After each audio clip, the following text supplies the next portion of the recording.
In his past life, he was a brilliant leader, assassinated by scheming political factions.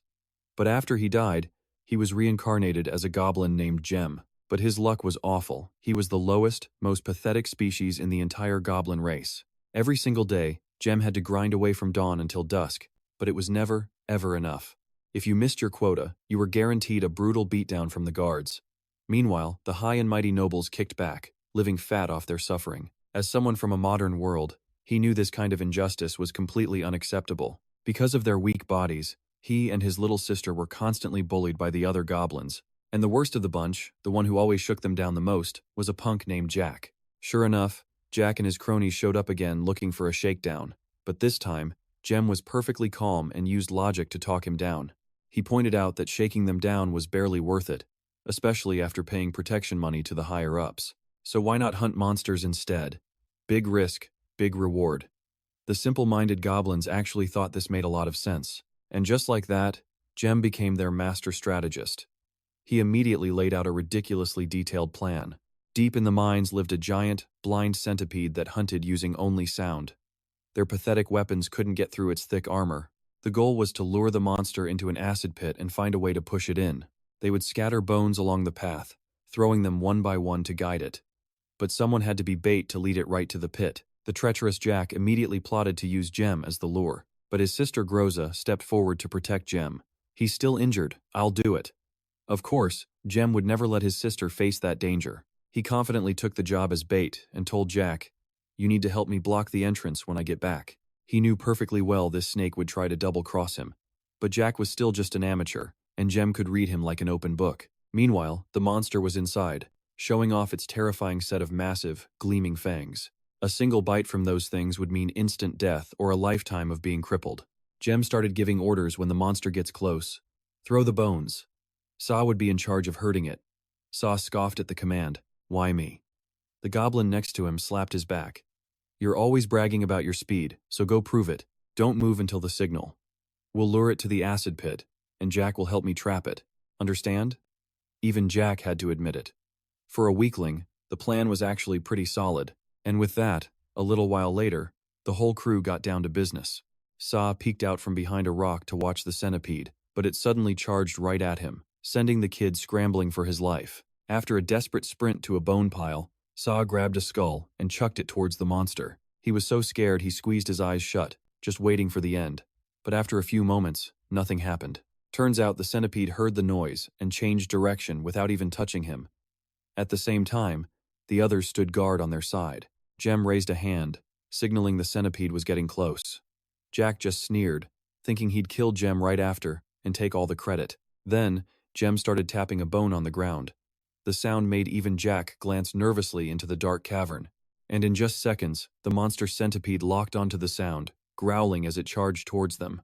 But Jack wasn't scared at all. He just laughed, then smashed his own bone on the other side, creating a new sound. He thought to himself, "It's your turn, Gem. The second it's in the pit, I'm trapping you both. It kills you, then the acid kills it." However, his little scheme wasn't going according to plan. The centipede suddenly stopped and stared right at him, making him freeze in terror. Then Gem appeared like a hero, grabbing its attention and yelling, "Jack, run, we'll lure it in." He ran for his life with everything he had, wondering why the monster was no longer following the sound. Gem urged him to hurry inside, and once both Jack and the monster were through the doorway, Gem calmly slid the heavy door shut. It turns out the fool had walked right into Gem's real plan. Maybe next time, he'd be less obvious with his betrayals. Just then, the rest of the group ran up. "Jack? Where is he? Gem, are you okay?" Gem put on his most grief-stricken face. "I'm sorry." He made a sound, and it went after him. "It's in the pit now. But Jack..." It grabbed him, so I had to trap them both. "Listen, I don't want a reward. Just tell the supervisor. This is the only way I can honor Jack's sacrifice. May the gods witness his courage." And just like that, they believed every single word. "You're incredible, Gem. We won't forget this. I'm just going to take my sister and go. May the gods bless you." After they finally left, his sister quietly asked him, "Brother, what really happened? Did Jack actually sacrifice himself?" He just shrugs it off, saying, Probably just bad luck." Claiming the centipede must follow sense, not just sound. Who knows, right? She hears him out and doesn't ask anything else. But yeah, Getting what you deserve isn't a surprise. And with that, they leave. But the doubt in her eyes that isn't going anywhere. The scene shifts, Rosa prodding Jem. What is it? Eat up. A fat, juicy grub sits on the plate. He can't even look at it, let alone swallow that thing. Seriously. Jem, aren't you going to eat? She insists, still believing her act. Come on, Jem. It's your favorite. I even saved the head for you. Jem shoves the plate away. Rosa, I'm not eating it. But she just stabs the bug with a knife, her voice deadly serious. Eat. He reluctantly agrees, just to get it over with. Jem brings the bug near his mouth, lips sealed tight so he doesn't scream. The sheer horror in Jem's eyes says it all. He can't possibly eat this monstrosity. He just looks at her, utterly pathetic. Rosa grips the knife. I knew it, she says. After that acid pit incident, I knew. You aren't Jem, are you? You're a demon. Even as he tries to explain, Rosa, put down the knife. I'm not a demon. I can prove it. It's pretty clear Rosa doesn't believe him. Try me. Jem racks his brain, then something clicks. Maron powder. She doesn't get it. What? He explains he has a way to prove it, with that Maron powder. He's going to drink the Maron powder from last year, mixed with holy water. According to the logic Jem's laying out, that should expel a demon, right? If he bursts into flames, her brother's just a little crispy. But if nothing happens, then she has to believe him, right? Rosa hesitates. I don't know. He doesn't waste a second. All right, let's do this. Let me find it. Jem immediately starts pouring the powder into a cup. He wants to make sure she won't back out. After I drink this, you have to believe I'm not a demon, okay? Rosa just clutches the knife, saying nothing. Actions speak louder. Inside, Jem is panicking, but on the outside, he plays it cool, hoping this whole exorcism thing is just a myth. If it's not, he's a dead man. His expression suddenly changes, and she can't help but worry. What's wrong, Jem? Are you a demon? Turns out, Jem just thinks it tastes weird. This is disgusting. Rosa furiously punches him in the face. You idiot, Jem. Jem couldn't be happier. She called him Jem. You believe me now, huh? The suspicion is gone. It really is Jem. And of course, he immediately starts talking nonsense. I am Tanakh, the multiversal dreamer. Rosa can only laugh. Tanakh, really? Of all the gods to pick, you choose the god of laziness? Jem just chats comfortably with her now. So what? I like being lazy. But Rosa's doubts return. Okay, I believe you're my brother. But why are you so weird lately? Since you recovered, you've been like a different person. This time, I'll tell you the truth. Okay? Jem thinks carefully. His father once said something similar, maybe telling Rosa is the key. He calmly sits back down at the table. Jem admits a shocking truth. He has memories from another life. Even he's questioning it. He's not really sure how it works, describing a feeling of just floating in a void. Then his body was swept away, as if by a river, pulled into a vast expanse of light. After touching the light, he woke up with a massive headache, and this flood of foreign memories. Jem tells her everything he can remember. That's all I know, I swear. She hops up onto the table. Oh my gods, do you even know what this means, Jem? From ancient times, gods and their warriors have been reborn into the bodies of mortals. They possess power beyond imagination, from inhuman strength and irresistible charisma to the very ability to change reality itself. After hearing that story, Jem points to himself with a bit of doubt. So you think I'm one of the chosen? Rosa isn't sure either, asking hesitantly. Yes, I mean, it's been a very long time since one has appeared.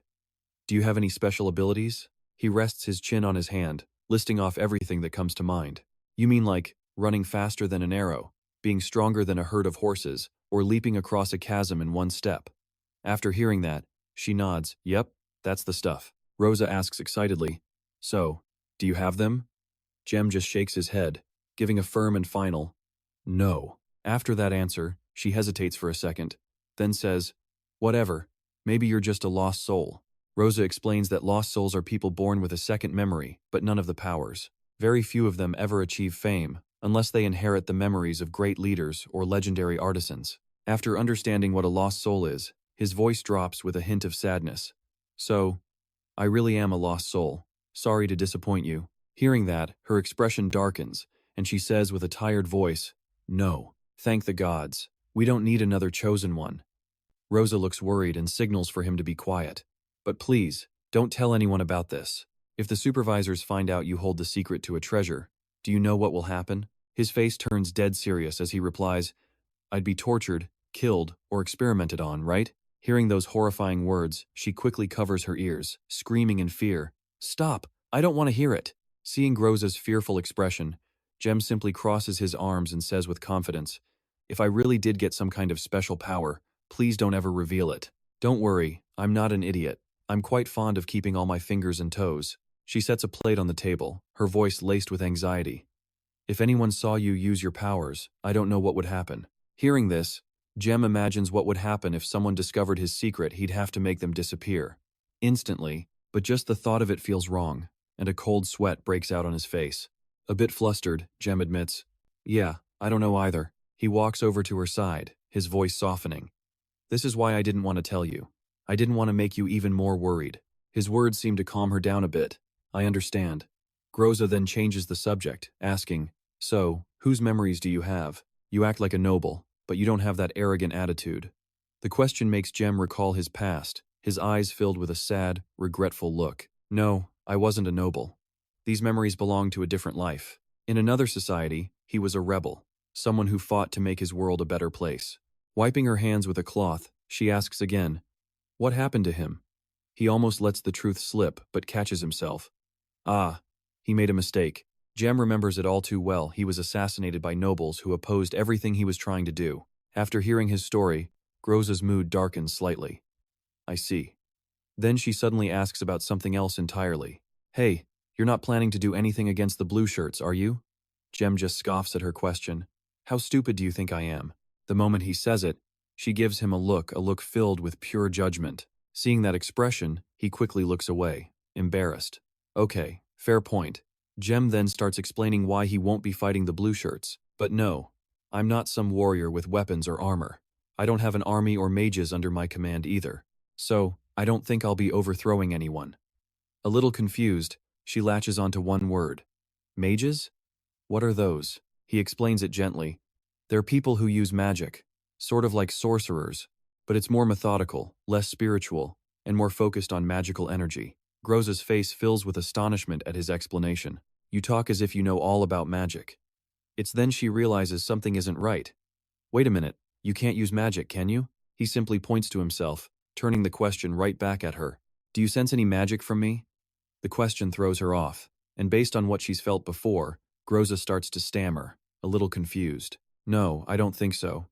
Jem pulls up a chair and sits down calmly.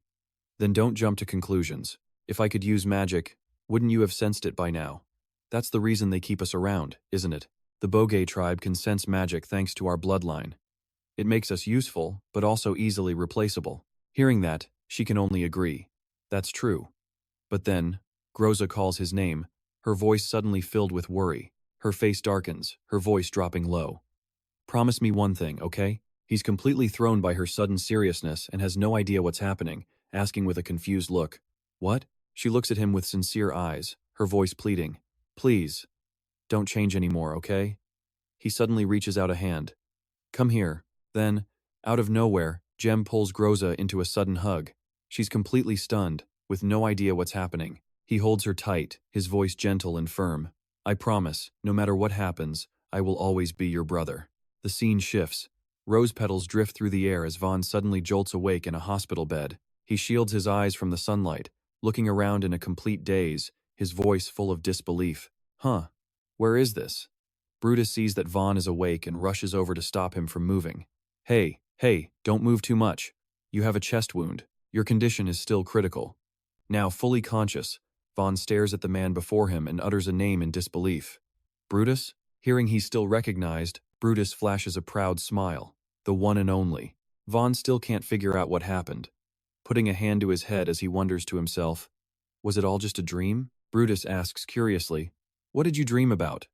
Vaughn just lets out a loud laugh, then says, "You would not believe it." Lying on the bed, Vaughn explains with a half-joking tone, "It was a chaotic mess about the afterlife, and then I became a slave." A deep red rose beside the bed seems to hint at something more, as he passionately recounts what he went through in his dream. "I wasn't even human. Can you imagine?" Brutus just looks back at him with a face of pure disbelief. "That sounds completely insane." Vaughn totally expected that reaction and isn't surprised at all. "I know, right?" he says calmly. "Now, give me a hand, you two. I need to get out of bed and get to the council right now." Just then, the world blurred. Vaughn stared down in horror as his hands twisted into the gnarled claws of a goblin, the shock leaving him completely speechless. The flicker of joy in his eyes died, replaced by a hollow emptiness. Vaughn stared at his new hands, his voice thick with despair. "This has to be a dream, right?" he muttered. Brutus watched on, his voice choked with grief. "I'm sorry, my friend. There's nothing we can do." His eyes, unable to hide the raw pain and disappointment, began to well up. I miss you both so much," he stammered. Sora's face mirrored his sadness, heartbroken that she couldn't stay and fight by his side. "We miss you too," she said, her voice full of regret. "You'll live a good life here, right? Promise us." Hearing that, he knew he couldn't stay broken forever. Vaughn pulled himself together, forcing a confident smile. "I will," he promised. "You can count on me." As they faded from sight, they left him with one final, trusting command. "Change this world. Make it better." He let out a sharp laugh. "Is that even a question? You both know I'm going to shake this world to its very foundations." Suddenly, Brutus pointed. "We'll be back to check on you, my friend," he said. Vaughn's gaze landed on a nearby goblin gem. Brutus's voice echoed. "But for now, he's going to be your companion." Gem stared back with a vacant look, and Vaughn grimaced. "Gem? Really? Couldn't you have found someone a little less annoying?" Gem stomped over from the head of the bed, glaring at him with a look of pure disgust. Stung by Vaughn's comment, Gem's anger flared. "Hey! I have feelings too, you know," he yelled. Vaughn shot him a look. "So, you're still in here then?" Gem's consciousness just shrugged. "Of course, it's my body after all." Vaughn's tone turned serious. "Sorry, Gem, but a team can only have one leader. It's time for you to take a rest." Gem gestured wildly at their shared body. "But this is my body," he protested. Vaughn nodded with a slight, knowing smile. "And I'll take good care of it. But we both know you couldn't change your own life. I can." Hearing those words, Gem's defiance just melted away. "Ah, I guess that's right," he admitted softly. Vaughn then reached out, patting their shared shoulder with a firm, encouraging grip. "Gem," he said with certainty, "you will be remembered for a long time." "Moved," Gem pleaded. "Can you do one thing for me? Be good to my sister. I don't want her to get hurt." Vaughn replied with unwavering confidence. "I've never had a sister, but I will care for her as if she were my own blood. I promise you," he continued, "I will make this world a better place." For a moment, a flicker of sadness crossed Vaughn's eyes, and his voice softened. "For you, and for her." Hearing that conviction, Gem gave a bright, genuine smile. "Then I'll put my faith in you." "Thank you," Vaughn quickly replied, his own voice full of gratitude. "No, Gem, thank you." As rose petals drifted down around them, the flow of destiny shifted once again. A new day dawned over the mountains. The scene changes, and we see Gem and Groza walking toward a settlement. Here, he was surrounded by others like him. Groza gave him a playful nudge. "I can't believe you woke up before me today, and even cleaned and made breakfast. What were you, a servant in a past life or something?" Gem frowned and cleared his throat. "Groza." She just laughed, clearly pleased with herself. "I'm just kidding. I won't tease you anymore." Suddenly, a loud voice called out from behind them. "Hey, Gem." Startled, they both whipped around. When they turned, they saw it was Kui. He walked toward them with a look of utter astonishment on his face. "Well, look at you. I thought you were dead," he chuckled. Groza's face lit up. "Kui." Gem just smiled at the joke and replied, "Not yet, and not anytime soon, if I can help it." Groza excitedly ran over, chattering away about everything that had happened. "Kui, you are not going to believe yesterday. You know Rack from Group 3? As she spoke, Vaughn inside Gem's mind recalled the man's history. Kui was a supervisor, and a friend of their late father, Gat. He had looked after the two siblings ever since their parents were killed in a Hippling horde attack 2 years prior. It was strange to see a supervisor so close to slaves, but good people could be found anywhere. Suddenly, Kui turned to Gem. "Is it true you helped take down that centipede?" Gem simply shrugged, his voice casual. "I just ran faster than they did." At that answer, Kui let out a booming laugh. "That's the Gem I know. Nobody's faster than you." He then began to assign them their work for the day. "Good to hear. I'd hate to waste my breath yelling at you for being lazy.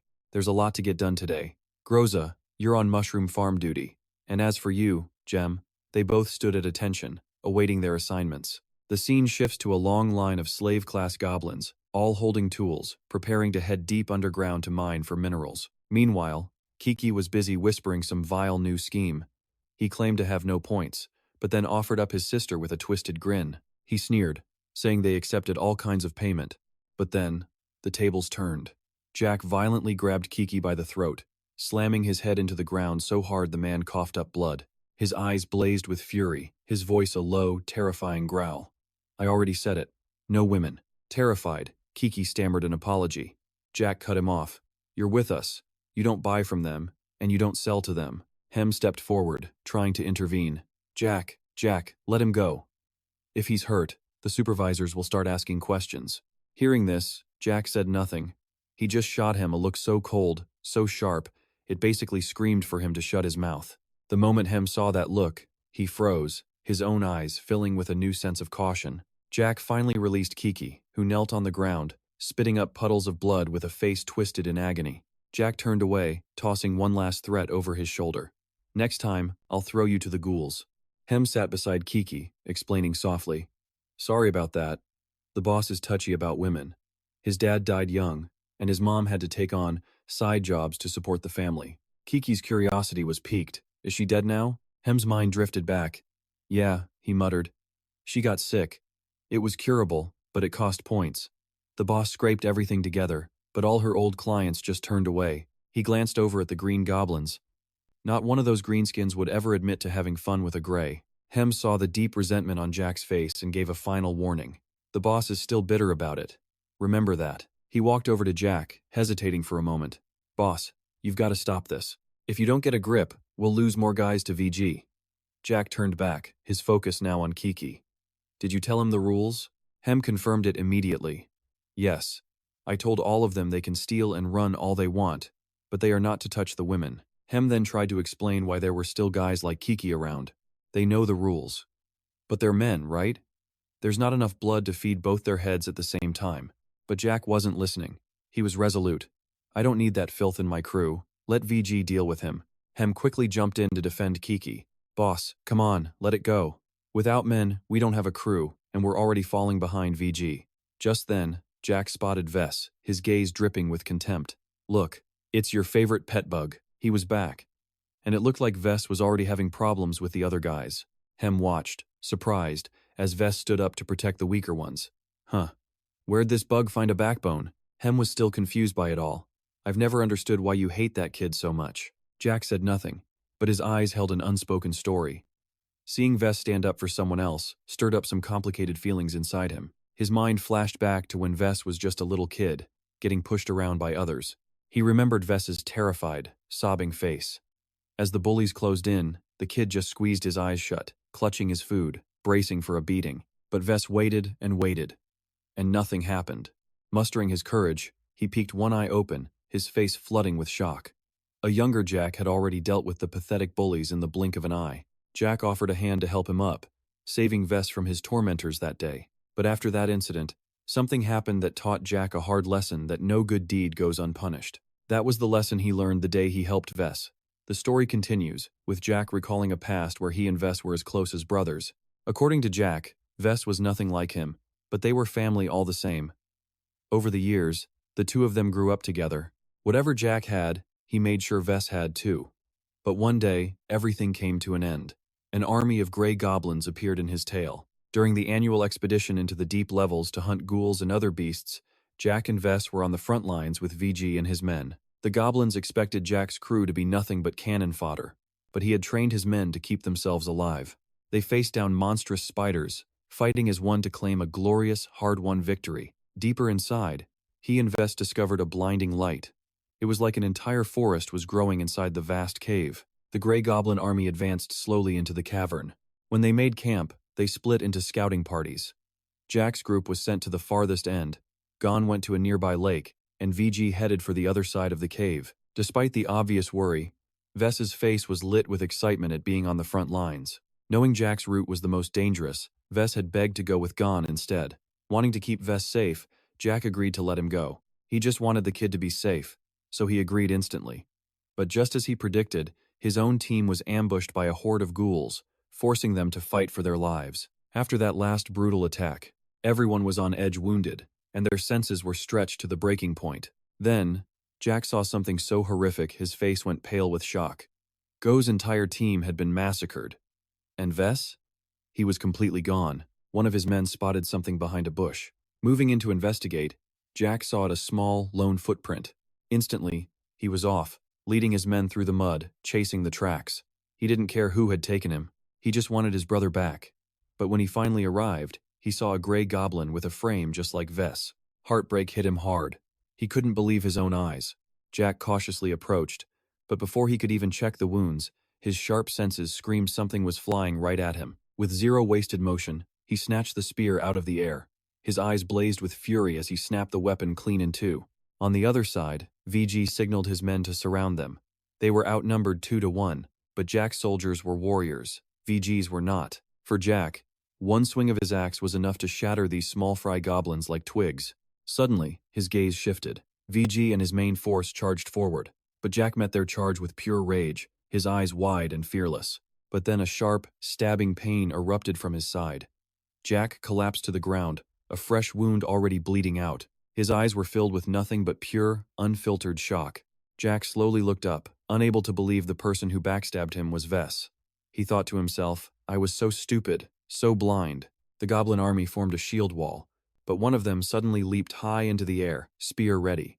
It hurled the spear, nailing an enemy soldier, then landed perfectly. But as it glanced back, its face twisted in panic. It screamed for its comrades, pointing frantically. Before them, Jack was on his knees, held captive by Vess, who shouted a threat. Stop right there. If you want him to live, then stop. Jack's goblins froze, hesitating. Held fast by Vess, a defeated Jack struggled to ask a single question. Why? Vess just sneered. Sorry, Jack. Being your friend was never going to get me the life I wanted. VG made a better offer. A wounded Jack stammered. But we were brothers. Vess's eyes turned lethal as he growled. Brothers? You really thought so? In a flashback, Jack sat surrounded by women and servants. Vess was just another face, half hidden in the crowd. He had thought with bitter resentment. Everything is so easy for you, women, friends, power. I could only live in your shadow. But then I realized I had something priceless. And your trust. And I used it to get what I really wanted.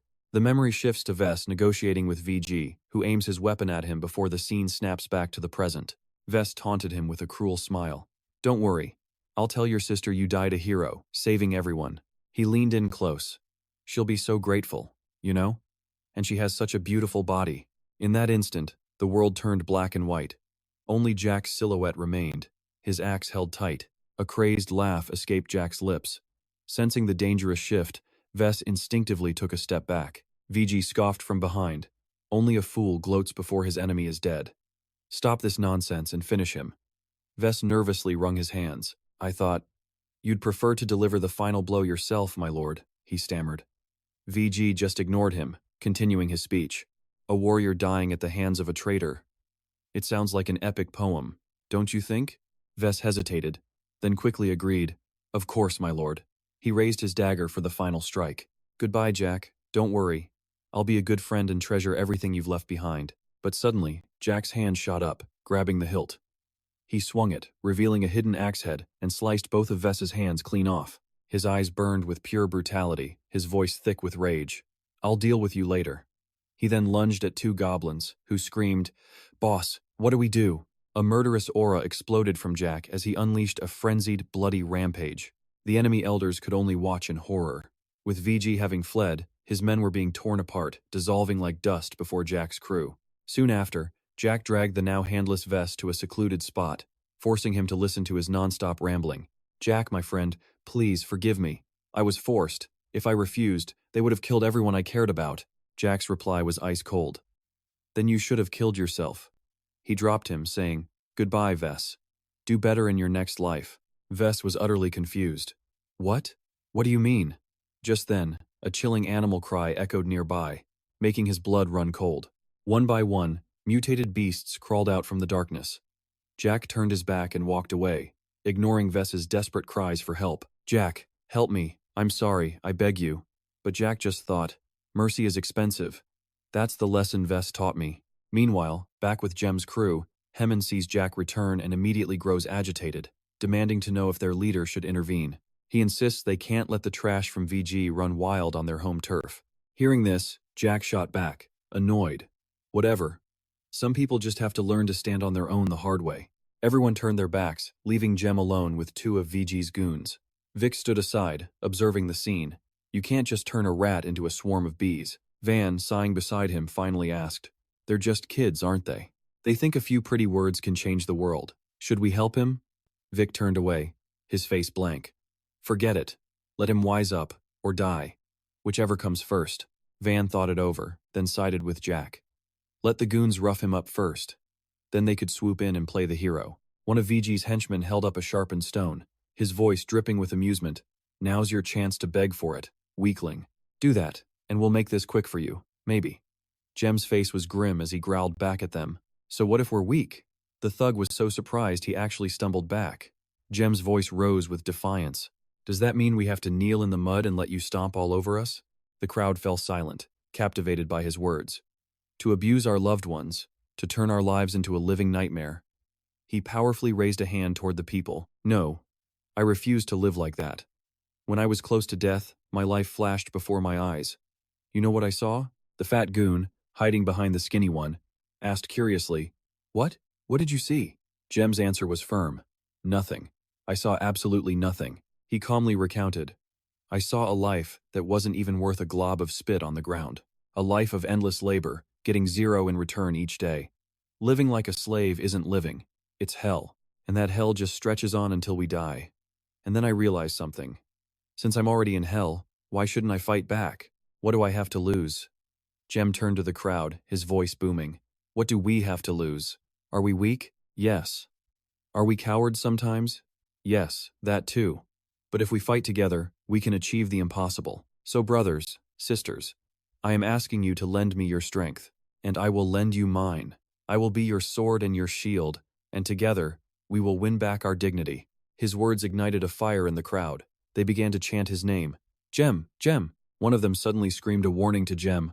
Watch out! He reacted instantly, dodging a sneak attack from the lanky thug. The thug realized he'd only managed a small cut on Jem's arm. He started swinging wildly, but Jem dodged every single blow. Then, a sudden counterattack. Jem took the man down in one clean strike. With that handled, he spoke calmly. One down. Where's the other? His eyes scanned the crowd, only to find the fat goon already beaten to a pulp by them. Seeing that, Jem's voice boomed with excitement. You see?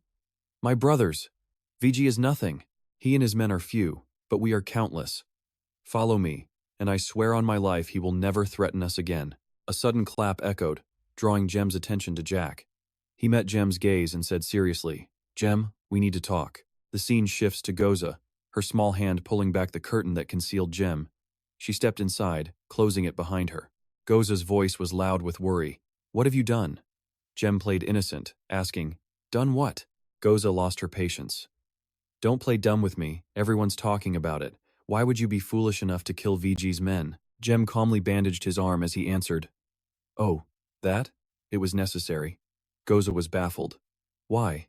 Why was it necessary to kill them? He replied without a second thought. To make friends. Hearing his answer, she was even more confused. To make friends? Who kills people to make friends? He pointed to a nearby chair, telling Goza to sit down, but she was just enraged by her brother's indifference. Her stare turned into a sharp glare. Seeing this, Jem sighed in defeat. Suit yourself. A diagram formed in his mind as he explained to Goza. We need allies to survive. And in this part of the mine, only two powers rule, Jack and VG. Jack is strong, but VG has the supervisors and their men backing him, so his position is much more stable. Honestly, if a person wants to gain influence, VG's faction is the obvious choice to join. But VG has too many cronies, and the internal competition is way too fierce. I'd just end up as another grunt who dies for him. Jem remembered Jack's confident demeanor. But Jack is different. His position is weaker, and I knew Jack would accept me as an ally, as long as I could provide some value. So I gave him the performance he needed to see. And once I had something to offer, he came right to me. Of course, not everything went according to plan. The memory of deciding the fat goon's fate came flooding back. He was forced onto his knees, begging desperately for his life. Please, by your grace, please just let me go. Hen coldly raised a sharp object, preparing to execute him. But suddenly, Jem stepped forward and stopped the execution. Vic, watching the scene unfold, scowled. What the hell do you think you're doing? Jem turned back and said seriously, I think we should let him go. Vic responded with a worried tone. Is this some kind of joke? If we spare him, he'll be back tomorrow for your head, or your sister's. But Jem shook his head, refusing Jack's grim logic. He began to lay out his argument. Listen, whether we kill him or not, I've already provoked VG enough that they'll hunt me to the bitter end. But showing mercy to another victim in this miserable world, that can't possibly be a sin. There will come a time for all of us when we hit rock bottom, forced to find any way to get stronger. Some of us even do terrible things out of pure desperation.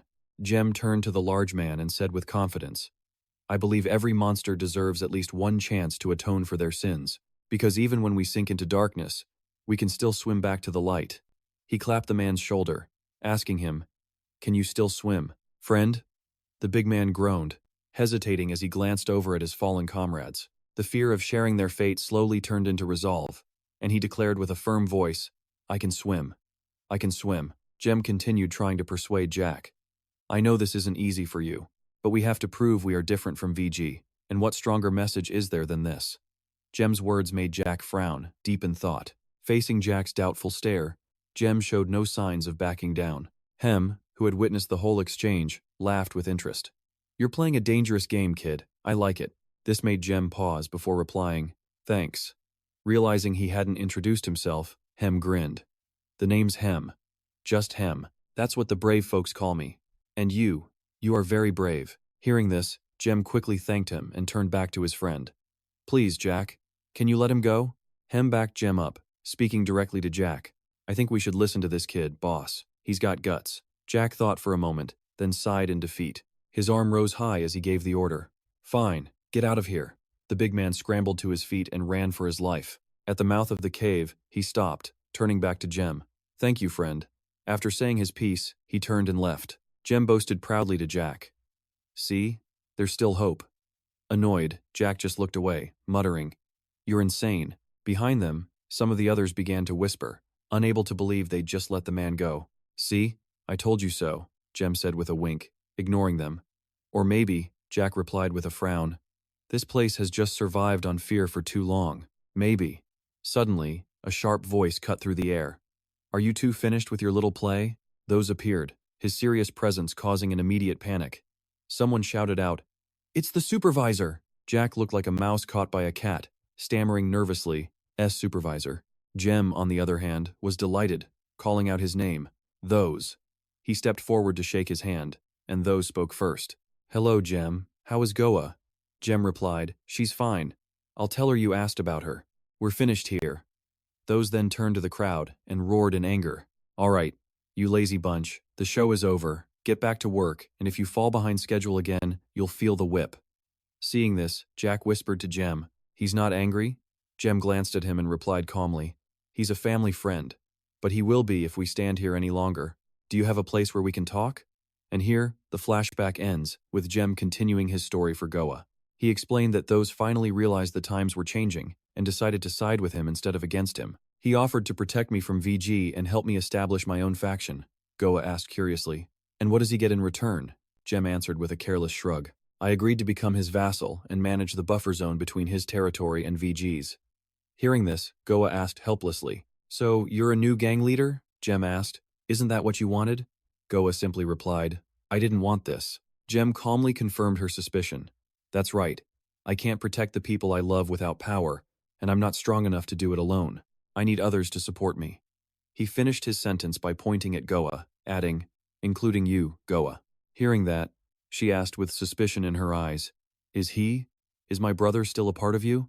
Jem's expression changed in a flash before he answered, He is, and he loves you very much, in a really annoying way. Goa's sharp and serious gaze bored right into him. What is your name? Your true name? Jem stepped back, flustered. Do we really have to do this again? If a demon like me tells you my true name, I'll either be forced into hiding, or I'll be bound to you as a servant. Goa just pressed on. Is that so? Then say it, before I go find a nun. Faced with her sharp intensity, Jem finally relented. Fine. His name is Leonard Aaron Vannerstein, but people call him Leb. With that knowledge, Goa gave a serious command. All right, Leb, hit yourself. Jem looked down at his own trembling fist, then tried to laugh it off. Nope, that is not happening. Go flashes a bright smile and says, That's good enough for me. Elsewhere, a man known as Fatty is running for his life. He remembers the hand that saved him and the words, You gonna swim, pal? Fatty's mind drifts back to his old life, when he had a wife and 2 children. But one day, his family was backed into a corner by Gima's thugs. one of whom was staring at his wife with pure greed. Both he and his wife were terrified, but Fatty finally summoned the courage to speak up and defend his small family. A hand landed on his shoulder. A different goon with a goofy haircut took an interest in him. They dragged Fatty away, forcing him to abandon his wife and kids. He was brought to his knees before their leader. Gama gave him a look of cold contempt, then sighed and waved a hand, agreeing to take Fatty in. What followed was a blur of drunken raids and mindless looting, until he eventually abandoned his grieving family for his own selfish desires. The scene shifts to his new crew drinking together, right before Jem takes out the big guy among them. It was happening all over again. "You gonna swim, pal?" Back in the present, Fatty clutches his head in regret. "What have I done with my life?" He thinks of his wife, Haga, and their 2 children. "Haga, I can fix this. You'll see. We're going to leave this place and start a new life. I promise." With his spirit reignited, he pushes forward, roaring with newfound resolve. "I'm gonna swim!" Inside a bustling cave market, people are hawking their loot and trading stories. Go shouts in frustration, "I'm not finished yet." But Jem couldn't care less. He glances around with a curious look and says, "You plan on staying here all morning? I'm just speeding things up. You need to save money." Hearing that, she snaps back, furious that someone keeps hoarding all of their rewards for himself. Jem gets flustered and quickly explains, "I'm saving up to buy a wooden door for our cave." But Go just launches into a frustrated rant. "And how many times do I have to say it? We don't need a door. We live right next to the guard post. Who's going to bother us? Besides, you get tribute, right? Aren't you squeezing the workers for cash like everyone else?" Jem puts on a righteous air and begins to explain. "It's not like that. Jack didn't give me this sector because it's some kind of gold mine. He gave it to me because he was getting next to nothing from it. If anything, I saved him money by taking it off his hands." Go looks at Jem skeptically. "Then why'd you take it if it was such a terrible deal?" Confidence swells inside him. "From humble beginnings, great things shall arise. You just wait and see." As if on cue, a distant voice calls out, "Sir Jem, Sir Jem." Jem points to the breathless man and introduces him to Go. "This is my new subordinate, Vaughn. What's going on?" Vaughn reports with a grave expression. "Sir, Jack just sent word. They've announced a new expedition to the lower floors." Vaughn manages to gasp out the final detail. "In 2 weeks." The news leaves both Jem and Go deep in thought. Meanwhile, at a secret base, Vaughn is busy drilling his warriors. He stands off to the side and bellows, "Attack!" Instantly, a sea of spears points in a single direction, but their form is sloppy. Vaughn shouts the command again, and the entire group awkwardly raises their spears in unison once more. The intensity still isn't there. Vaughn barks the command yet again. The crowd of scrawny men repeats the motion one more time, looking like a bunch of pre-programmed robots on an assembly line. This time, it looks slightly better. That's good enough for Vaughn. "Attention! Spears up!" he yells, before turning respectfully to Jem. "They are ready for your inspection, sir." Behind him, the soldiers stand perfectly still, one hand on their spear, the other raised in a military salute. Jem scans the troops for a moment before replying simply, "Thank you. Now, let's see what they're really up to." Jem's golden eyes drift in one direction, his gaze deep and unreadable. He spots 2 soldiers in the ranks who are clearly not taking this seriously. They're completely lost in some private joke, laughing and chatting as if they're the only ones there. Not about to let this disrespect continue, Jem moves like a flash. He kicks the base of the nearest soldier's spear. With his support knocked out from under him, the soldier stumbles, losing his balance completely. Jem glares sternly at the other man. That one immediately snaps to attention, head bowed down in shame. The first guy, however, is now eating dirt, face planted on the damp ground.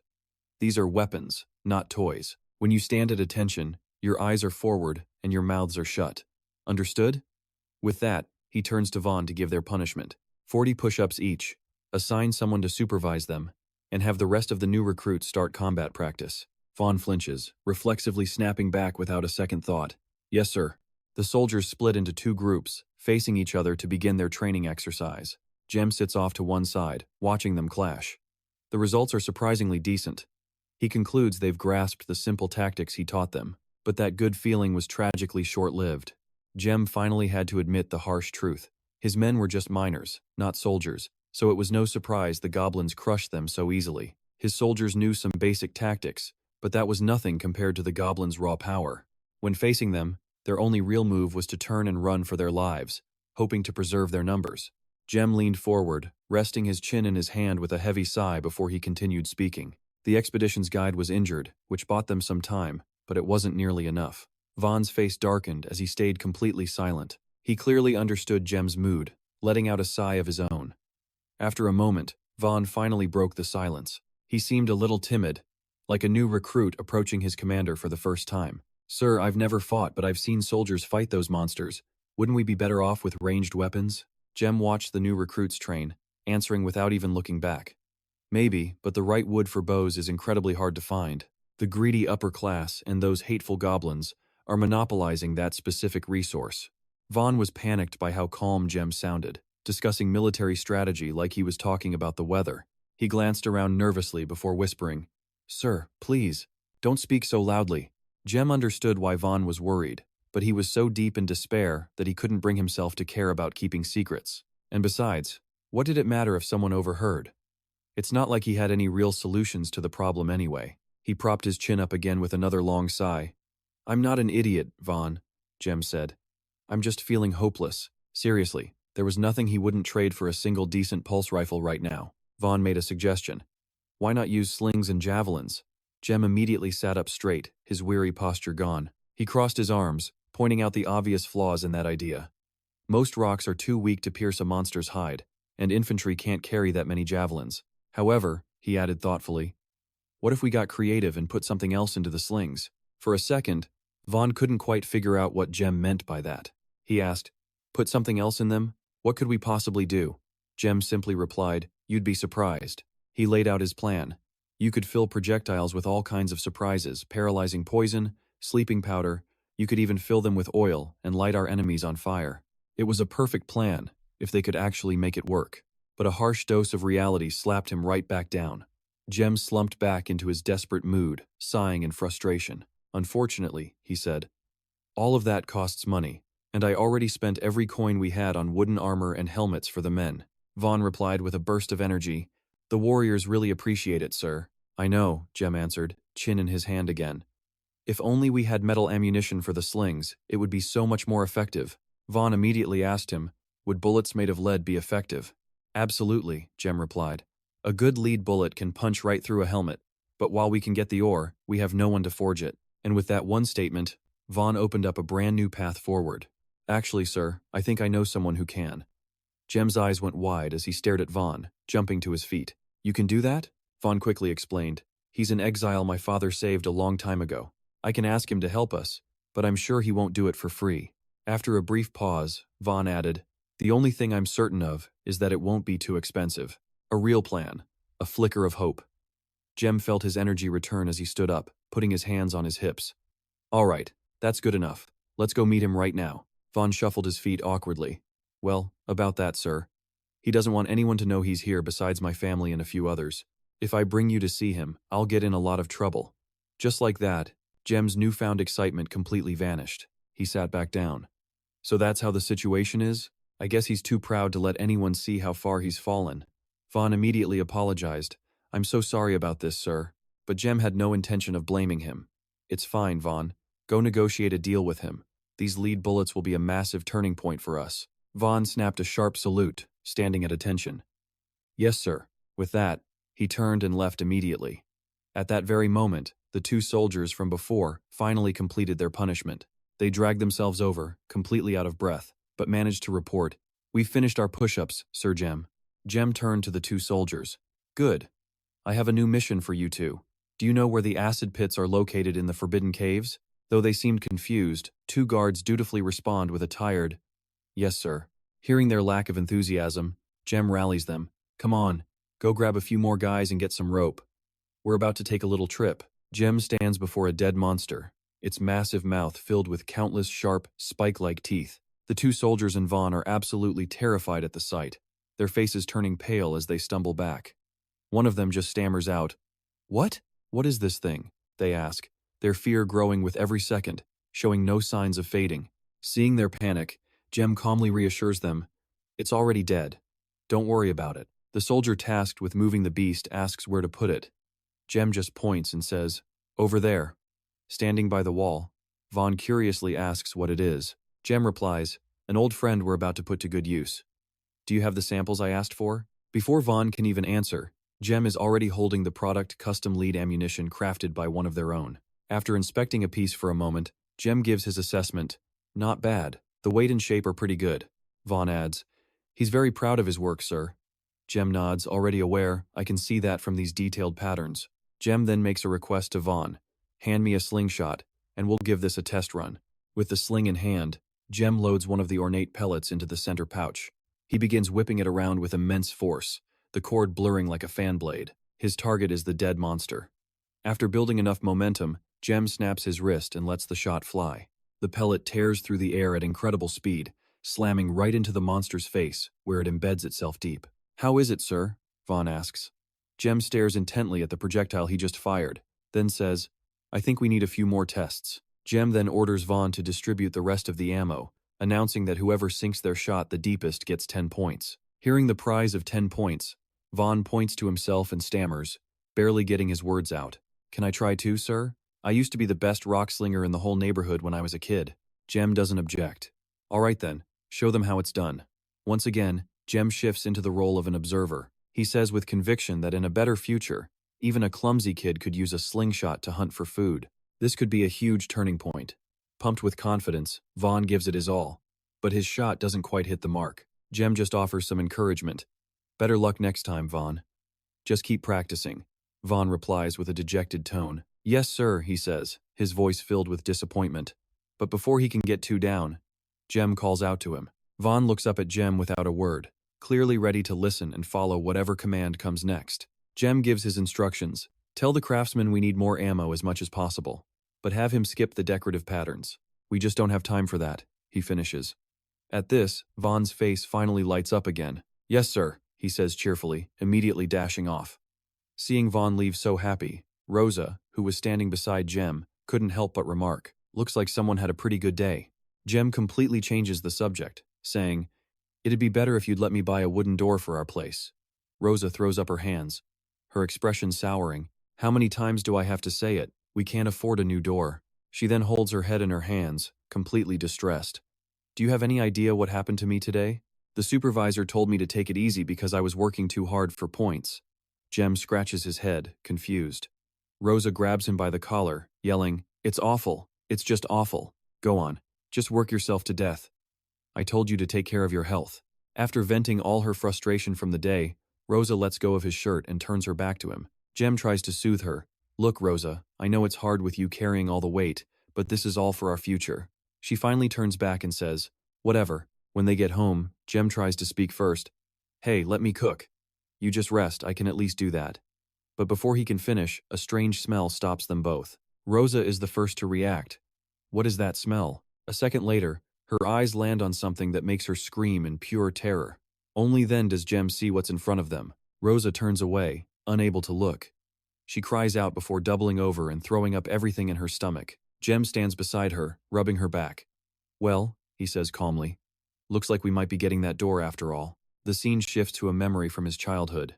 He's a small boy, confused and overwhelmed by the sounds of a nearby crowd. He's completely captivated by the sight and delicious aroma of the food laid out before him. A man was busy stuffing his face, but upon seeing the boy drooling, he sneered.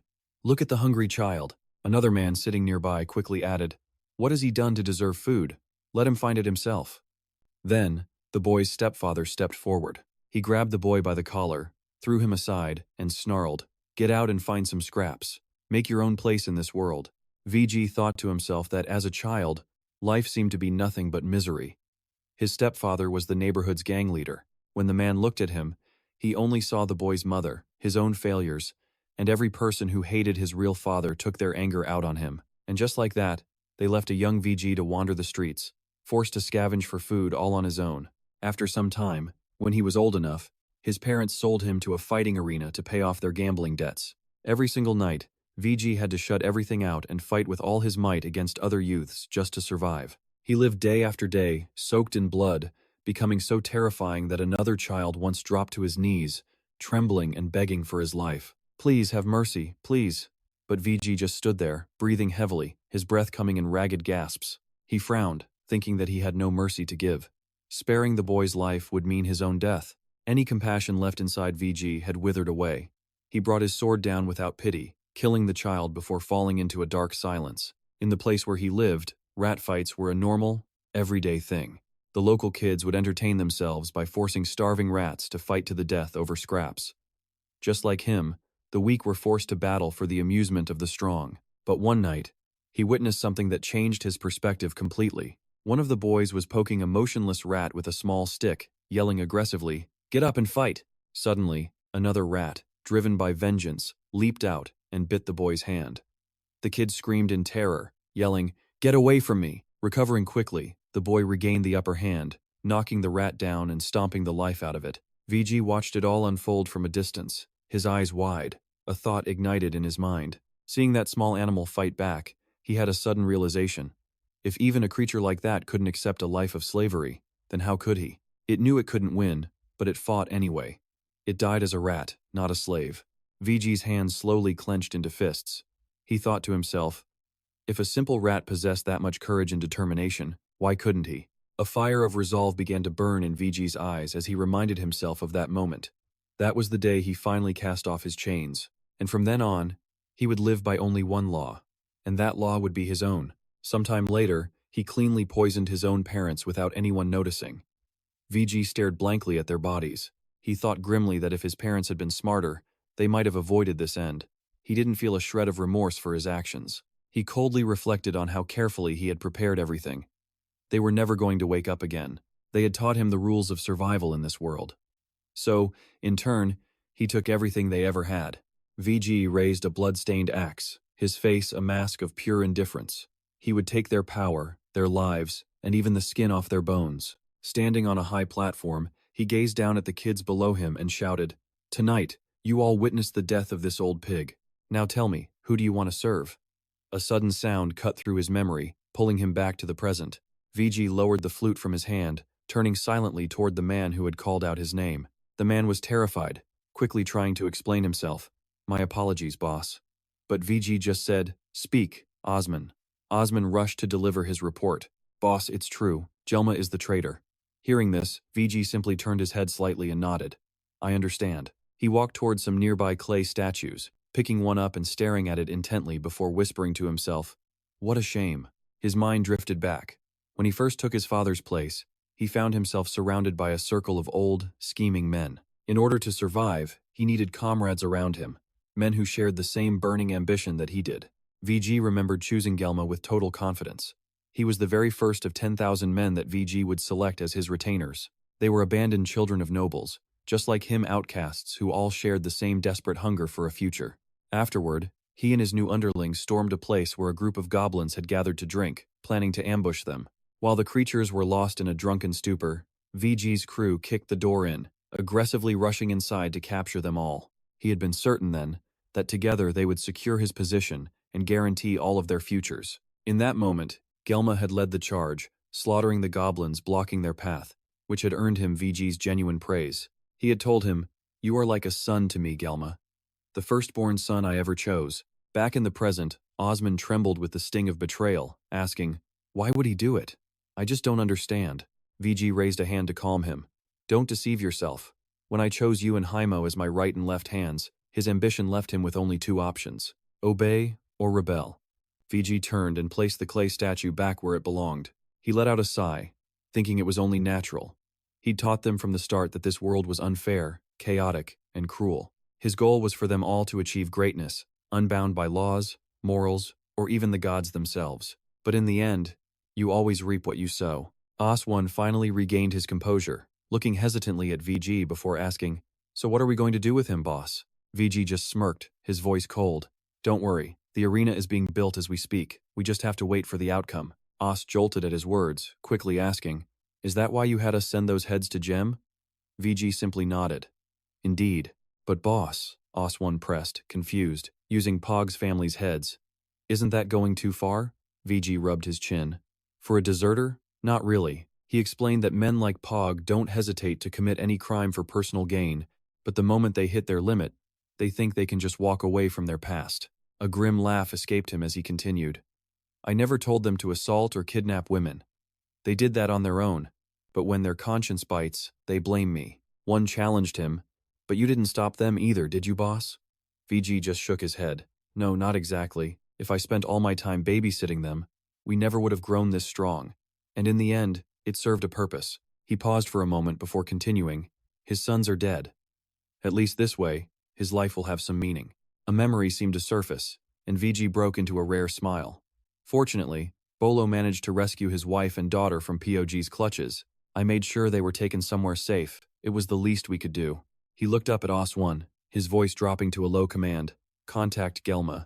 Tell her to assemble the army and attack Jem's forces. That young upstart has built himself quite an army. It's time we put them to the test. Os-1 nodded. Yes, boss. VG reached for his flute, bringing it to his lips as he was lost in thought. Don't disappoint me, Jem, if you're truly the one. Meanwhile, at his own base, Jem was going over the battle plan with his people, pointing out that VG's forces were blocking the other routes. Their army will be forced through the Corpse Eater's cave, exactly where we want them.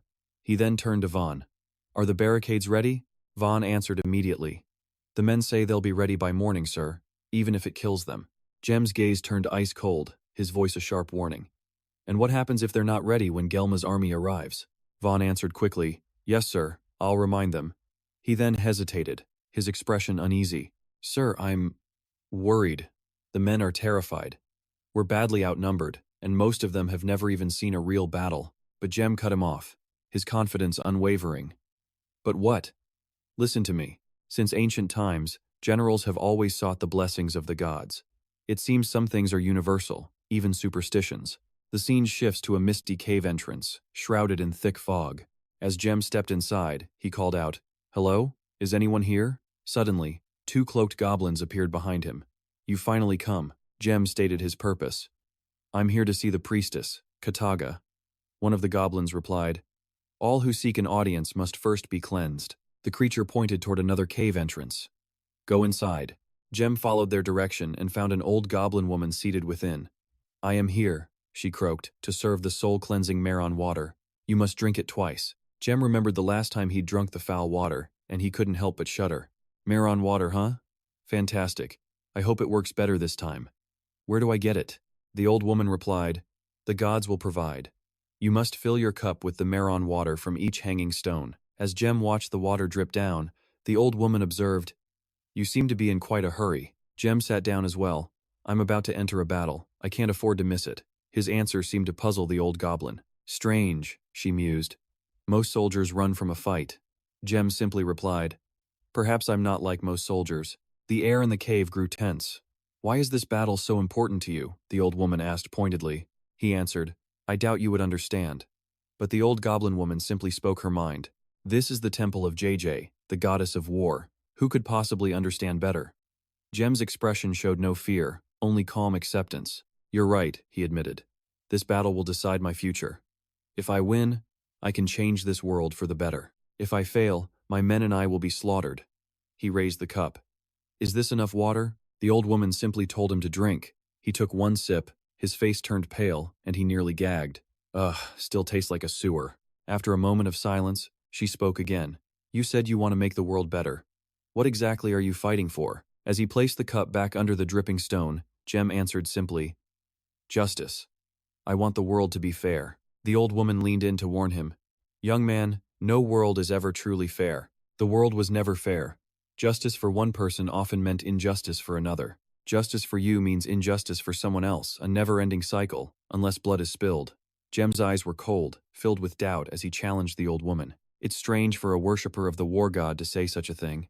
Isn't your god thirsty for blood? The old woman simply replied, My god only desires the best for this world. Living beings become stronger through conflict. I'm pretty sure the dead can't get any stronger. The winner is the one who's already powerful. Jem scoffed. If I were to say your god is insane, would a priestess like you be offended? Hearing Jem's question, she let out a loud laugh and said, All gods are insane. If they were normal, would the world be like this? Jem looked thoughtfully into his cup, his voice filled with determination. Then what other choice do I have? To give up living like an insect? The old woman's voice continued in his ear. You're a fool. Your heart is so filled with anger you can't see you're fighting the wrong enemy. The gods are not against you, she explained. You are simply doing their will. Jem ignored her words and picked up the cup, drinking it all in one go. He looked at her with an incredibly serious expression and asked, Then tell me, Priestess Kataga, who should I be fighting? She seemed to see that Jem was different from the others and praised him. Not so foolish after all. I see. Jem calmly replied. You have some sharp teeth for an old priestess who lives on roots. The old priestess answered, nice try, but no, I'm not a god. Jem didn't care. God or human, I will defeat anyone and everyone who stands in my way. I'll spare no one. Seeing how stubborn he was, the priestess still wanted to stop him. A world forged by blood will remain a world of blood and violence. Are you challenging the mad gods, or just carrying out their will? Jem gave a faint smile. You're saying I'm just a pawn. The old priestess shot back. Are you so sure that you aren't one? Jem didn't answer, instead standing up. All right, that's enough of this superstitious nonsense. I got sick of this stuff at the last orphanage. Seeing Jem turn his back to leave, the priestess asked, don't you want to ask for the god Dara's blessing for your army? Jem didn't look back, just waved his hand. Let your god decide who to bless. I have a war to win. When Jem returned, Vaughn immediately asked how things went. Jem's expression was incredibly unstable, but he still replied, it's fine. The war god has spoken, gather everyone. Meanwhile, he was thinking about what he should even say to everyone. As the people assembled, Jem began to speak. Everyone. I want, before he could finish, a loud shout echoed through the camp. The priestess has arrived. The priestess appeared, stunning everyone. General, may I bless your army before the upcoming battle? The priestess raised her hands high in front of everyone, her voice ringing out clearly. Brave warriors, the goddess of war has sent me to grant you her blessing and give you the strength to defeat your enemies. She has also commanded me to give your general a new name, the name of a worthy, great warrior. Therefore, Jem shall be known as Lep the Liberator. Jem was utterly astonished when he heard what the priestess said. Below, everyone chanted Lep. Jem turned to the priestess, but she cut him off, looking at him with a resolute gaze. Your time in the shadows is over, Lep. Show the gods what you can do. Elsewhere, 2 wounded soldiers were helping each other into the base. Hin frowned. There you are. The scarred man looked a bit surprised. Oh, hi Mo. Hi Mo immediately asked, what happened to you? Ah, it's nothing. I just slipped and hit my head is all. Hearing this, Hi Mo walked out saying, I see. Take him to get treated. Before the scarred man left, he turned back to give a warning. Be careful. Gelma is not happy. Hi Mo went to Gelma's tent. He was cleaning his weapon and asked when he saw Hi Mo. Here to watch the battle, Hi Mo? Hi Mo didn't answer, instead confronting him directly. Don't you think you're being too harsh on your own men? Gelma replied nonchalantly. It's just discipline, nothing more. Hi Mo asked, annoyed. Then what's your reason for ignoring me? Am I nothing too? Hearing that, Gelma was speechless, unable to answer. Hi Mo continued. Gelma, I never wanted to be VG's successor. What other choice did I have? Tell me. Gelma replied irritably. You could have refused. A conflict sparked between Hi Mo and Gelma. Hi Mo frowned and said, do you really think VG would accept that? If you were him, would you accept it? Exactly. I don't want to lose you. Gelma stared at Hi Mo, his voice seething with rage. You want me to ignore a direct order from VG to attack Jem? But Hi Mo just erupted, his eyes blazing with fury. Stop playing dumb. We both know exactly what this is about. Yes, we do. Gelma stared him down with ice in his eyes. Of course the king knew. Why else did he think he sent him here? This entire campaign was a setup, designed to cripple him from the start. If he won, his forces would be battered, and he couldn't challenge the king. And if he lost, Himo interrupted him. Then go to him, beg for his forgiveness, and tell him you'll be loyal. Suddenly, Jelma's voice softened as he gently patted Himo's head. Himo, have you already forgotten what he said? 1 king leads to glory, but 2 will only bring tragedy. Just then, a soldier shouted, Commander, the troops are ready. Gelma finished putting on his armor while giving Himo a final warning. Himo, no matter what you and VG think, I am not a fool. My scouts have reported every move Jem makes. This will all be over before noon. Himo quickly replied. Lep. Jelma paused, confused. What? Himo explained what he knew. My spy says he's calling himself Lep now. Last night, the priestess of JJ blessed him with the title Lep, the Liberator. Jelma scoffed with pure contempt. Ha, really? The pathetic liberator. Himo warned. Tell your scouts to be more careful. That might not be the only surprise he's hiding. But Gelma was overconfident. He can be blessed by the gods 100 times. I couldn't care less. My victory is inevitable because I follow the path of the Enlightened One. Himo looked doubtful. You still believe in that, don't you? You really think you'll become the next Enlightened One? Gelma shot back with a grim face. And you still refuse to believe? Himo insisted. Gelma, The enlightened one is just a legend, a character in a story. Do you truly believe that a tiny monster conquered everyone in the forest and created a great clan from hundreds of tribes? And what about the part where he suddenly got stronger and changed his form after just a few battles? It wasn't just bigger muscles, he grew in size and strength with every single fight. But Gelma's determination was absolute. Nothing is impossible for those chosen by the gods. Himo was still trying to reason with him. Then why is nothing left? If he was so great and united everyone, where did it all go? Gelma replied. Himo, I thought you knew your own history. After his own sons poisoned him, they fought each other until almost nothing remained, and no one could recover the ancient secrets, because the monster tribes are always at war. We need a new enlightened one to remake the world. Himo looked at the fully armed Gelma and asked, And that will be you? And VG? Are you going to fight him? Gelma pushed the tent flap aside as he walked out. The world has to change. VG, and I don't care who we have to step over to make that happen. Outside, Gelma raised his weapon and roared. All right, everyone, it's time to crush some grubs. We only have 10 days before the expedition, so let's get this done quickly and head home. Ready? The soldiers roared as one. Yes, Commander. Himo quietly watched Gelma leave, tears welling in his eyes as he whispered a prayer. Be safe, brother. May in protect you. Gelma stared straight ahead, leading his massive army forward with purpose. But then, he raised his hand, signaling for his soldiers to take a break. A soldier ran up to report, Commander, they've built a barricade at the end of the cave, just a few hundred killiks from here. A killik is a unit of measurement used by the Goblin clan, named after the legendary ancient armored warriors of Ainsat, who were all about 2 meters tall. Gelma asked his subordinate, How many are there? The soldier answered, I saw 20. Gelma calculated in his head there had to be at least 30. He questioned his man again, learning from other scouts that all the side caves had been completely blocked off, and the houses around the cave's edge were filled with nothing but the elderly and children, hiding in fear. Hearing this, Gelma let out a loud, triumphant laugh. Good, we need witnesses for what's about to happen here today. Suddenly, a soldier shouted from behind, Commander, behind us! Gelma immediately turned around and saw VG's entire army advancing toward them. Seeing this, a helmeted soldier snapped at the one who gave the warning. You idiot! He's here to make sure we fight and win. What else could it be? He then turned to Gelma hesitantly. If so, Commander, why not join forces with VG? He chuckled softly. Good idea.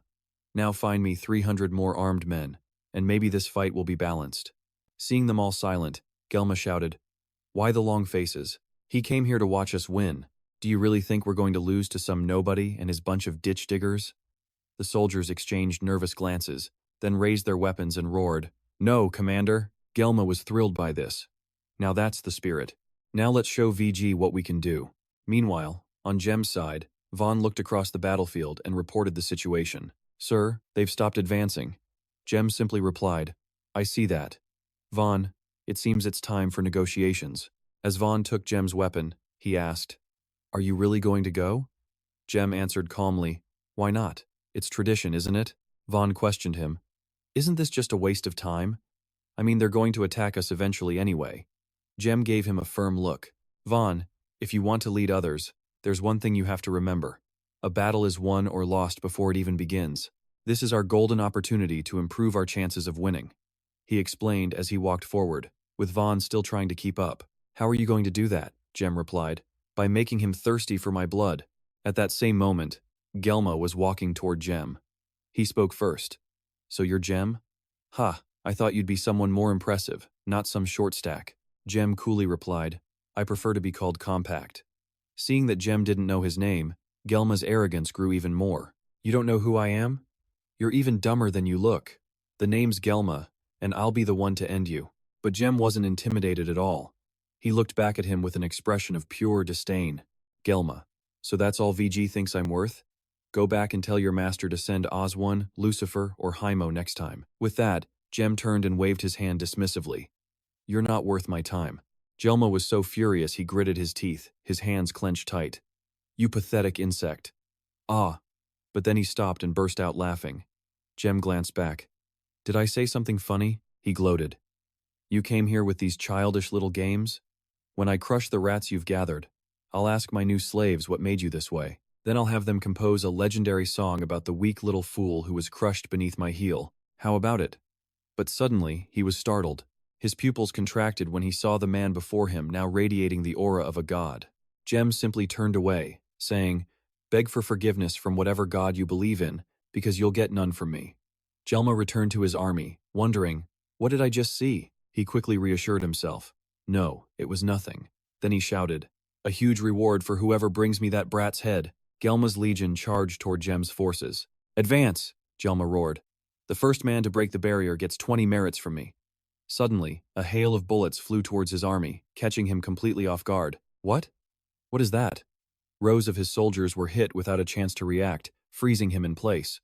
He whipped his head back to look at Jem. The man just stood there calmly with his arms crossed, which only infuriated Gelma even more. He gripped his weapon and charged forward. "Ignore them. Follow me. Keep moving." His soldiers tried to rally. "They're just slingshots. Don't let them slow you down." Gelma's entire army roared as they surged forward.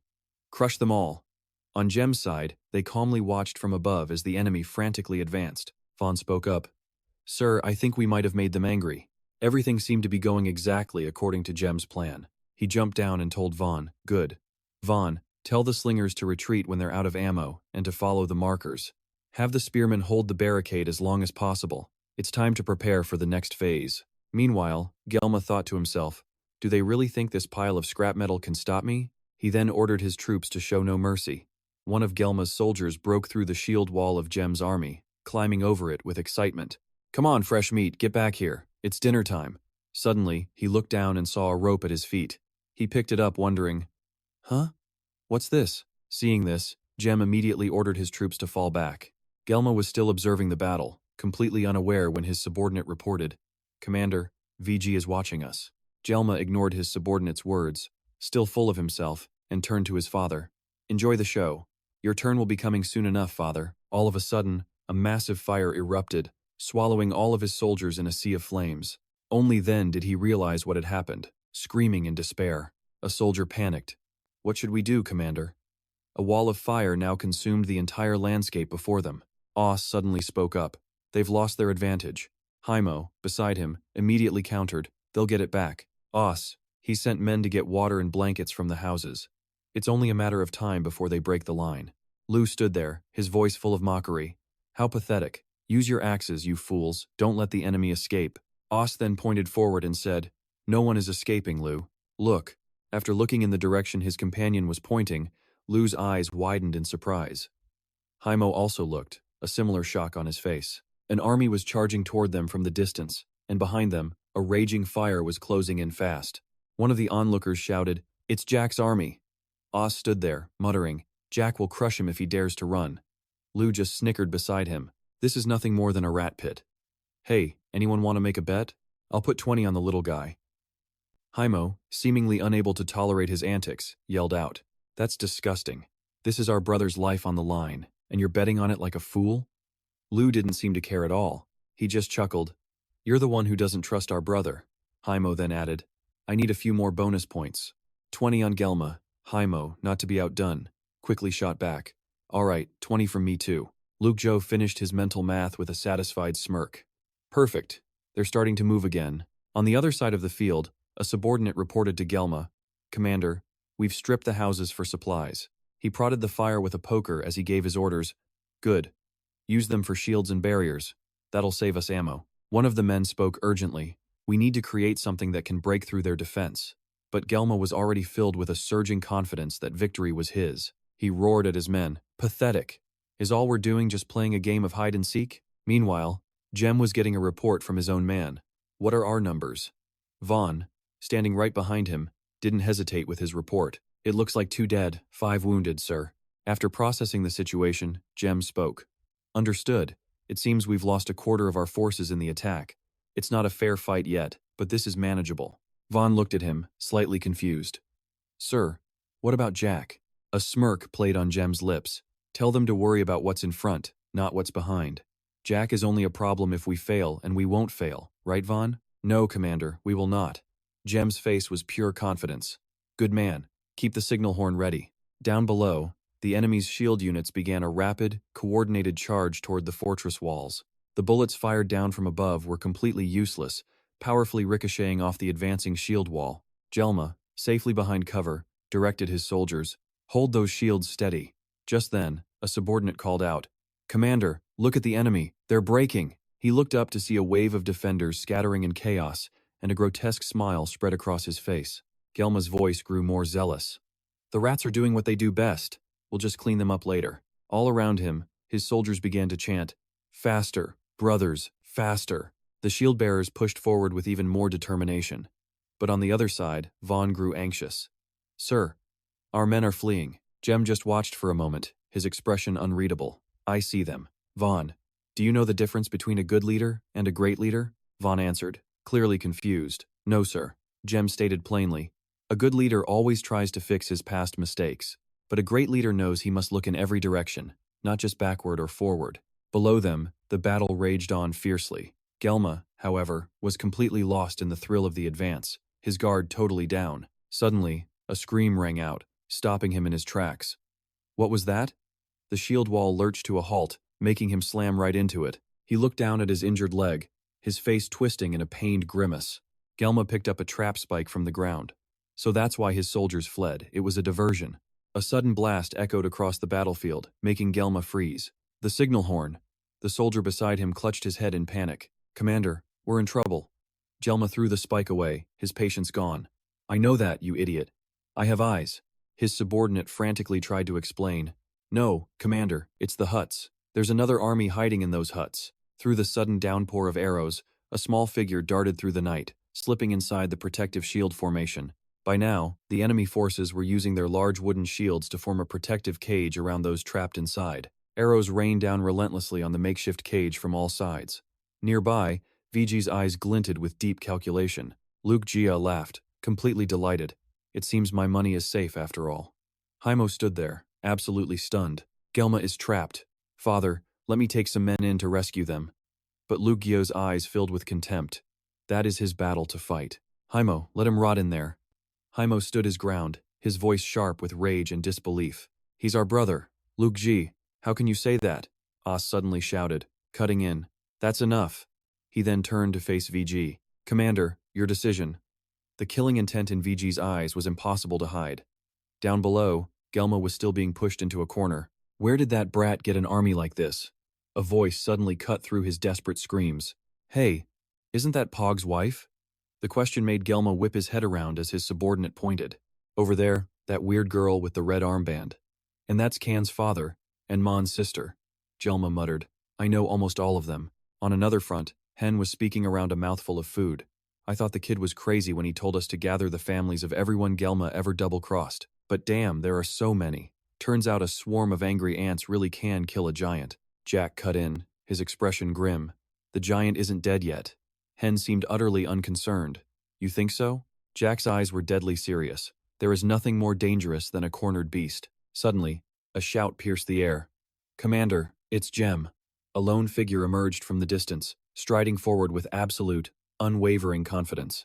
Gaemaw glanced up at the man opposite him and whispered to his subordinate. "This guy sure loves to talk. Let him get closer. Then on my signal, we attack and kill him. Pass it on." His subordinate quietly confirmed. "Yes, sir." As Commander, Gaemaw's voice oozed with confidence. "Are you here to bore us? Just come here and tell us what you want, boy." From outside the ranks, Jen's voice was completely calm. "That sounds nice, but I'm not here to talk to you." Gaemaw's expression soured with anger. "What did you say?" Jen continued. "I came to speak to your men." Then he shouted, "Everyone, listen! This is not your fight." The soldiers on the field looked at each other, totally confused. As Jen's voice grew louder and louder, he began to explain. "The Greens are just using us, making us fight each other to drain our strength. The best among us die killing one another, while they laugh and enjoy the sun above. You are not my enemies. You are my brothers, and I don't want to harm any of you. I know you were all forced to be here. I know you don't want to be in this place, and you definitely don't want to die here for people who could not care less about your lives. I'm here to say that anyone who puts down their weapon will be free to go, and will keep their life." His words sent a wave of panic through Gaemaw. He screamed back, "That's never going to happen. If we drop our weapons, you'll just kill us all." The men around him seemed to agree, their disbelief clear. They shouted out, "That's right. We'd rather die fighting than without a fight." Gaemaw smirked. "You're wasting your breath, insect. You think we'd survive? Every single member of UG's army must fight until their last breath." After hearing their words, Jen just shrugged, completely unbothered. He simply said, "Maybe, maybe not." Have you ever wondered why he isn't here to help you today? It's because he wants Gaema, dead Gaema, and all of his followers. Jen pointed to the soldiers in the distance. He didn't come to support you. He came to kill you if you won. He's cleaning house. His hand was now aimed directly at the imposing figure of Lord Yu standing in the distance. And as long as Gaema is alive, you will continue to be forced to fight and die for him. So, the way I see it, you only have two options. Either all of you die, or Gaema dies. Jen shrugged as if this was the most obvious thing in the world. At that moment, a look of absolute terror crossed Gaema's face. One man asked in a trembling voice, "Commander, is that true?" Another soldier immediately chimed in, his voice urgent. "He told us VG would slaughter us all if we didn't kill that man." A restless murmur began to spread through the crowd, whispers of chaos echoing through the ranks. "Maybe VG only wants him. We were just following his orders, right?" Gaema stammered, his face pale with shock. "No, everyone. I would never." He tried to scream over the growing noise. "I'm carrying out Hard's will. This is for you, for all of you." Jen crossed his arms, a contemptuous smile spreading across his face. "You mean it's for yourself, right?" Veins bulged on Gaema's neck, his eyes bloodshot. He roared, swinging his axe and charging. "You!" A single soldier shakily stepped out from the ranks, his hands gripping an iron bar. Gaema suddenly froze, his eyes wide with utter shock. He staggered, looking down to see an iron bar had pierced straight through his stomach. He let out a piercing scream and collapsed, the light fading from his eyes. Other soldiers stepped forward, hands still gripping the weapon. The soldier's voice was shaky but firm. "Sorry, Commander. I have children. This is your fault. Don't blame us. We're the next enlightened ones, right?" Gaema gritted his teeth, his hand tightening around his axe. "You!" An explosion of rage. He wildly swung his axe at the man who just spoke. "I'll kill you with my own hands." Tears streamed down Gaema's face as the world went dark. "So this is how you felt, my lord." In his dying moments, a memory from his childhood suddenly returned. "How could I have possibly done that to you?" Cold steel blades sank deep into his body as he fell to his knees in a pool of his own blood. "I'm sorry, father." A soldier from the ranks dropped to one knee and said decisively, "We surrender, sir." Jen and Vaughn both turned toward the sound. VG was advancing, a massive legion emerging from the distance. Their leader walked with a proud and cold aura. He looked directly at the man, his gaze deep and serious. Haimo knelt before Gaema's body, tears streaming down his face. He gripped his sword, his eyes filled with hatred. "I will kill all of you, starting with you." Just as Haimo was about to charge, a deep voice thundered from behind him. "Wait." He whipped around, his eyes wide with shock. "Father, that piece of trash." VG was calm, his eyes like ice as he pointed forward. Haimo looked behind him in horror. A powerful army stood silently, awaiting orders. Jen narrowed his amber eyes. The man stared at him in quiet contemplation for a very long time, then turned and waved his hand, signaling his entire army to retreat. The kid gritted his teeth and finally turned to leave, but not without throwing one last hateful glare. Jen simply shrugged, a cocky smile on his lips. The Lord's legion slowly vanished into the distant fog, leaving only silence. Someone asked curiously, his voice laced with surprise, "But sir, we had already won. So what?" Jem kept his gaze locked forward, his voice low. This was just a minor skirmish. This wasn't the end of the war, and he knew the next fight wouldn't be this easy. Vaughn held out his hands, trying to be the voice of reason. "But we won today, sir.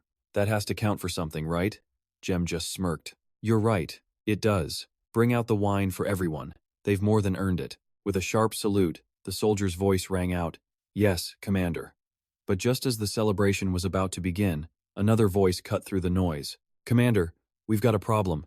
Both men turned as a soldier rushed up, gasping for breath. "Jack's men are looting the spoils, and the other clans are trying to take the prisoners." A swarm of men crawled over the battlefield, picking the corpses clean.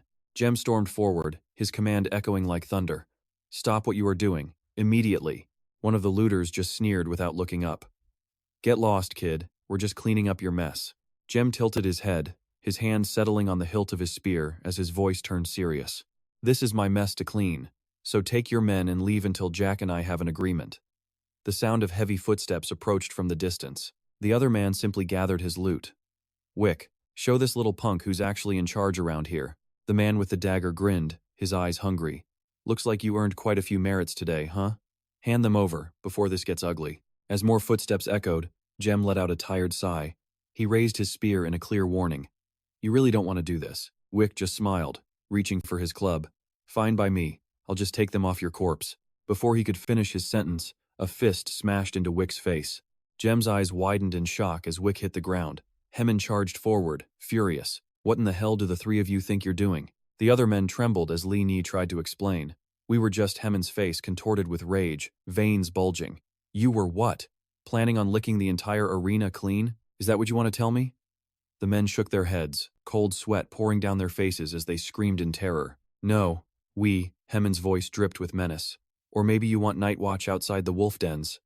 They frantically shook their heads. "No. No." He pointed a finger at Wick's unconscious body. "Then why are you all still standing here? Get this blockhead out of my sight, now, and don't ever let me catch you pulling this again." Hemin rubbed his temples, turning back with a weary smile. "Sorry about that, kid. These morons are going to be the death of me one day." Jem chuckled, handing his spear to a nearby soldier. "No, thank you for stepping in." Hemin winked, half joking. "Don't mention it. I just wanted to avoid explaining to their families why they died so stupidly." Jem just shrugged with a smirk. "I wasn't going to kill them. Just teach them a lesson." Hemin nodded slowly, a thoughtful look on his face. "After what you did to Gelma, I'm shocked they even had the guts. Some guys just never learn, you know?" From nearby, a deep, calm voice cut in. "You're the one who recruited them in the first place." Hemin immediately spun around and bowed. "Right, sorry, Commander." Jem planted his hands on his hips and smiled at Jack. "Thanks for the last-minute assist." Jack just shook his head. As my second-in-command said, "No thanks are necessary. But you're welcome." Jem crossed his arms, a playful glint in his eyes. "So does this mean you won't be demanding a cut of the loot?" Jack let out a loud laugh. "Well, our deal was 2/3, but after a fight like that, I'll accept half." Jem smiled, holding up 2 fingers. "Is half not a bit much? You said it yourself. We were the ones doing the fighting. So I'll take an 8-to-1 split." The results screen displayed their contributions. Jack closed his eyes and shook his head sarcastically. "See what happens when you try to be generous? People will always try to take advantage of you. You fought alone and won with minimal losses, but you never would have pulled it off without my help. Half is the lowest I can possibly go." But Jem just held up 3 fingers, ready to negotiate. "We didn't just eliminate one of your rival commanders. You also got a share of the loot without losing a single man. 70-30. The debate was on. Jack countered, arguing that Gelma was nothing more than a minor annoyance. Besides, he was the one who helped find the families of his victims. Jem just smiled smugly, still holding up 3 fingers. "True, you helped. But I was the one who convinced them to come. Still 70-30. But you can keep Go's axe." Jack firmly shook his hand on the new terms. "Deal." A lizard on the ground whimpered as 3 pairs of sharp eyes fell on it. Jem then turned to Hemin. "That one is all yours." Hemin cleared his throat and barked his orders. "All right, men, loot everything from the first fence line on. Move it." Jem then crossed his arms and called Vaughn over. "What about the prisoners? They were being guarded." Vaughn answered immediately, his voice filled with panic as sweat beaded on his forehead. "Sir," the families resisted, but we managed to persuade them. Jem just nodded, his tone ice-cold. "Good. Once the families are all gone, strip the prisoners to their pants and let them go." And he reminded them to set aside his 1/3 share of the loot, just as they'd agreed. Sweating, Vaughn nervously admitted, "I really don't like that guy, sir." Jem just tilted his head, his gaze completely unfazed. "We don't have to like him, Vaughn. We just have to work together while we still have a common enemy." Vaughn asked worriedly, "What happens when we don't have a common enemy anymore?" Jem smiled, but his eyes turned cold. "Then we'll find out who's stronger. For now, we'll worry about that after the expedition is over." Vaughn looked around frantically, his hands trembling as he clutched his staff. A loud roar echoed, and he squeezed his eyes shut, swinging wildly and screaming. "Anyone there?" Vaughn's foot slipped, sending him face-planting hard into the dirt. He winced, groaning as he rubbed his head and tried to push himself up. Jem walked over, looking down. "Vaughn, what are you doing out here?" The boy stammered in fear. "Sir, my apologies, sir." Bending down, Jem picked up the staff with a mocking tone. "Trying to catch some breakfast?" Vaughn scowled, sticking out his tongue, the pain still on his face. "No, sir. That stuff tastes awful." He leaned toward Jem, asking earnestly, "Have you ever tried it?" Jem raised an eyebrow, trying to recall. He couldn't say that he had. Vaughn's face twisted in disgust as he started rambling. "Trust me, sir, you don't ever want to. When I was a kid and times were tough, my mom would fry some up. It was like chewing on straw." Jem glanced around thoughtfully. "I'll keep that in mind. Still, I can't blame you for being jumpy. Where are all the laborers and vendors from this morning?" Vaughn's eyes darted to the shuttered houses as he quickly answered. Everyone who isn't on the expedition today is in hiding, sir. Jem frowned, surprised. Hiding from what? Vaughn explained awkwardly. It's the specters, sir. Things get a little chaotic when they arrive. Jem rubbed his chin, thinking. Hide your kids, hide your wife, huh? The boy just looked confused, mumbling. Sir? Jem pointed behind them casually. Just an old saying from my hometown. Let's go. We don't want to be around when they show up. The two walked up the rugged slope, dust kicking up at their feet. Vaughn squinted, asking cautiously. Sir, no offense, but is something bothering you today? Jem tilted his head, a hint of mystery in his eyes. Nothing in particular. Why? Hefting the staff onto his shoulder, Vaughn hesitated. Well, with everything going on, you've been acting very quiet and calm. Jem let out a sneer. Am I not always calm? Vaughn quickly corrected himself. You're too calm. Sir, what I mean is you always act calm, but you only get this calm when something is making you angry. Jem smirked at him, curious. Is that so? And what else have you noticed? Vaughn was silent for a moment before whispering. You like to smile, don't you? Vaughn quickly defended himself when he saw Jem's disdainful look. Don't look at me like that, you really do. You're always smiling, and the only time you stop is when something's bothering you, making you angry, or when you want someone dead. Jem looked up at the sky. Is that right? The boy nodded eagerly. Yes. And if something's really making you that angry, it's because someone messed with your plans, or your sister. Jem remained silent, staring at the sky for a long moment before he spoke softly. Vaughn. Jem's gaze dropped, his expression suddenly darkening. You're walking on thin ice. The boy just frowned in confusion. What's thin ice? Jem stayed quiet for a beat, letting Vaughn think, before sighing and finally explaining. It's an expression. It means you're doing something you shouldn't, something very dangerous. The boy's jaw dropped, a mix of defiance and fear on his face. You really know a lot, sir. But I apologize if I said too much. Jem turned to him, instructing seriously. Just be more careful next time. Jem remembered Groza's face, twisted in a pained snarl. But you're not wrong.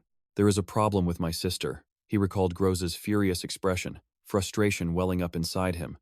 She's been angry at me ever since the battle with Gel. He could still picture her screaming at him, a relentless barrage of accusations. She thinks a war with VG is unavoidable now, and she's blaming me for it. Vaughn quickly offered his thoughts. Sir, that's just who she is. She has worked so hard to provide for both of you. With you using your merits to buy us supplies, she must be struggling immensely. On top of that, everything is getting more expensive. Do you know why? According to our people, supplies from the outside are dwindling. Something higher up is interfering with the food chain. Jem's voice was low and serious. This is a huge problem for groups like ours. Jack's crew and VG both pay their people with food. If prices keep rising, maintaining control is going to get a lot harder. Keep your ears open. Report anything you hear when we get to the assembly point. He started walking faster, a mix of urgency and concern on his face. Yes, sir. But you two grew up together. That can't be the only problem, can it? Jem's brow furrowed, his annoyance obvious. No, it's her fiancé. Vaughn's eyes widened. Her fiancé? He answered curtly. Vaughn remembered that carefree guy, right? Hearing Jem's confirmation, his face went completely pale, and Jem seemed to enjoy it. Her? Jem's eyes widened, his voice a low growl of irritation. Vaughn, didn't I just say you have a quick mouth? He trembled, raising his hand in a military salute. Yes, sir. Jem sighed, his voice low but firm. Still, it's true. He cares about her, and despite acting indifferent, he can get pretty emotional whenever he thinks my actions might put her in danger. Vaughn asked eagerly. Really? What did he say? Jem remembered the insults, his eyes flashing with bitterness as he spoke. That I'm just another thug. That I'm a disgrace to Grey Bonds and she'd be better off if I died, because I just cling to her and bring nothing to the table. Vaughn made a serious suggestion. Sir, just give the order. When we get back, I'll pay him a little visit at night with a few others. We'll wear masks so no one finds out. Jem paused, looking at Vaughn before turning away with a grim expression. Vaughn, you will do no such thing. He pressed on, confused. Are you sure, sir? Can't we just rough him up a bit to make a point? Jem let out a small, sharp laugh, a mix of pity and contempt. While I appreciate your enthusiasm for defending my honor, you'll leave him be. If something were to happen to me, I know she would be safe. Vaughn nodded, his face relaxing just a little. Yes, sir. If you say so, I guess I see his point. Jem shook his head, weary. I get it too, but there are better ways to enjoy a last meal before a battle. The two of them stopped as Jem looked up ahead. We're here. In front of them, a massive, swirling crowd was moving as one. They got in line, preparing to pass through the city gate. A sarcastic voice cut through the noise. "Well, look who it is." Kui stood there with his arms crossed, his expression stern. "I hear you've been busy." "Kid?" Vaughn gasped, covering his mouth. "Hey, isn't that your foster father?" Jem's face was unreadable. "I did what was necessary, Kui." His voice was serious as he stared Jem down. "But was it the right thing to do? I don't mind you forming your own unit, but don't you think you crossed a line? You could have told the guards instead of risking your own men." Vaughn quickly jumped in to explain. "We did tell the guards." The supervisor scowled, annoyed. "You did? Then why did nobody tell me about this?" Jem just chuckled, his expression calm. "With the nobles backing them, did you really think they'd let you interfere?" Kui fell silent, frowning as Jem looked up at him with pure determination. The older man closed his eyes and sighed. "Fine, you have a point." But Kui wasn't finished, a hint of concern on his face. "But let me ask you something, kid. Do you think Got would be happy with what you've become?" Jem bit his lip, a memory of his long-lost father surfacing. Got. His father's words were gentle, but sharp as a blade. "I don't know what you'll do in the future, but please, don't disappoint him by becoming one of those monsters, all right?" Jem smiled faintly in response. "What I'm going to do is make this world a better place. I promise you. And I promise him." Kui waved a hand, his face finally softening. "All right, just try not to get yourself into too much trouble." Jem turned away, calling out with renewed energy. "Come on, Vaughn, let's go find the others." A crowd was gathered in the main hall, a chaotic mix of footsteps and whispers.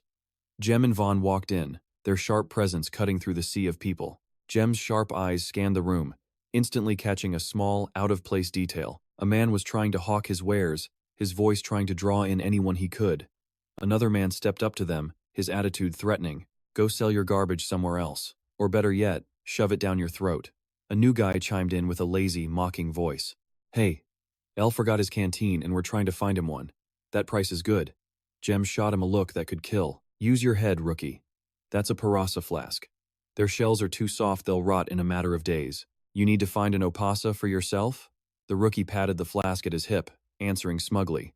"This one's been with me for 2 expeditions and hasn't leaked a drop." Vaughn sighed, his voice a mix of amusement and concern.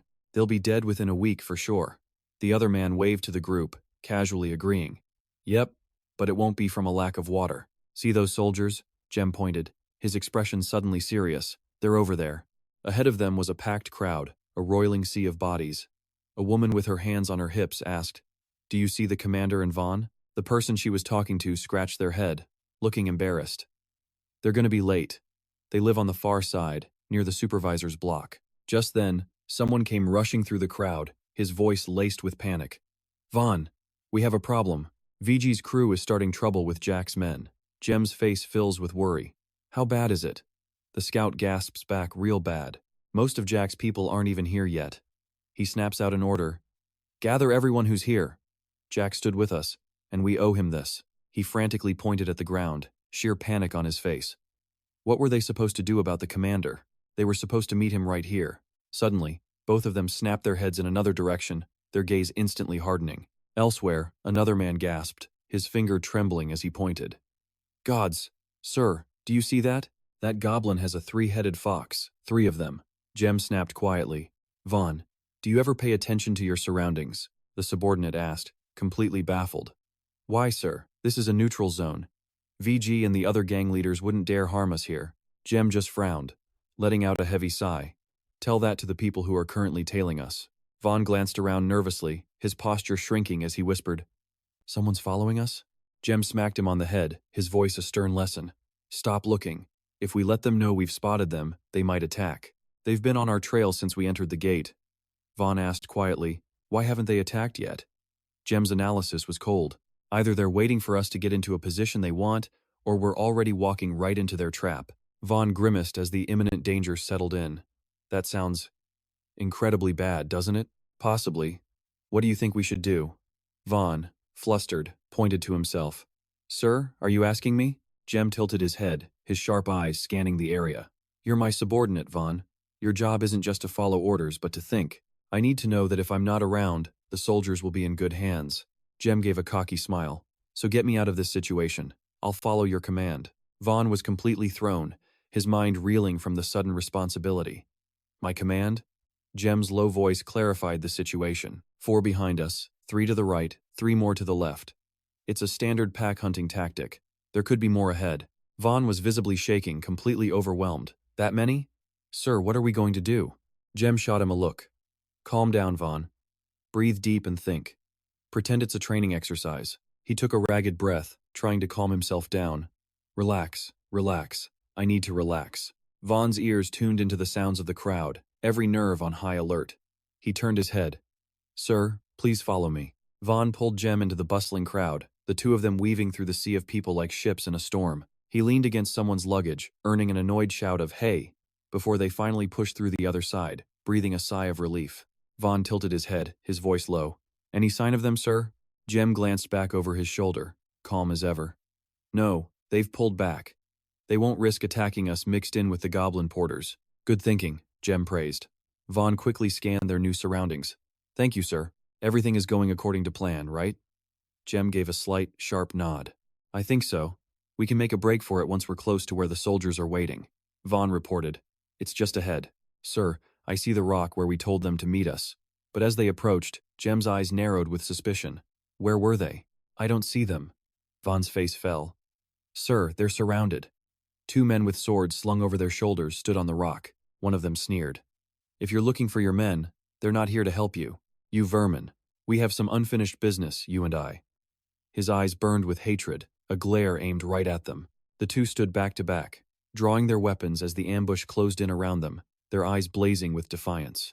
Vaughn squeezed his eyes shut, shouting with a tremor in his voice, Sir, where are the others? Jem gritted his teeth, his words like steel. It doesn't matter. Remember your training, Vaughn. Watch my back, I'll watch yours, and we'll get through this. The two on the rock raised their swords. Kill them. And just like that, Jem was thrown back into a memory of his past life. He remembered walking past a bookstore, a bus station, his gaze landing on a recruitment poster. He had shut his eyes, tired, trying to fight it. The sign was simple. It read, Enlist in the battle today. Citizenship through Service Acadia Academy. Jem's lips tightened, and when his eyes opened again, they were filled with a grim new resolve. Back in the present, he let out a roar and charged forward like a storm. He swung his staff wildly, each blow shaking the air. In his past life, he really had joined the military.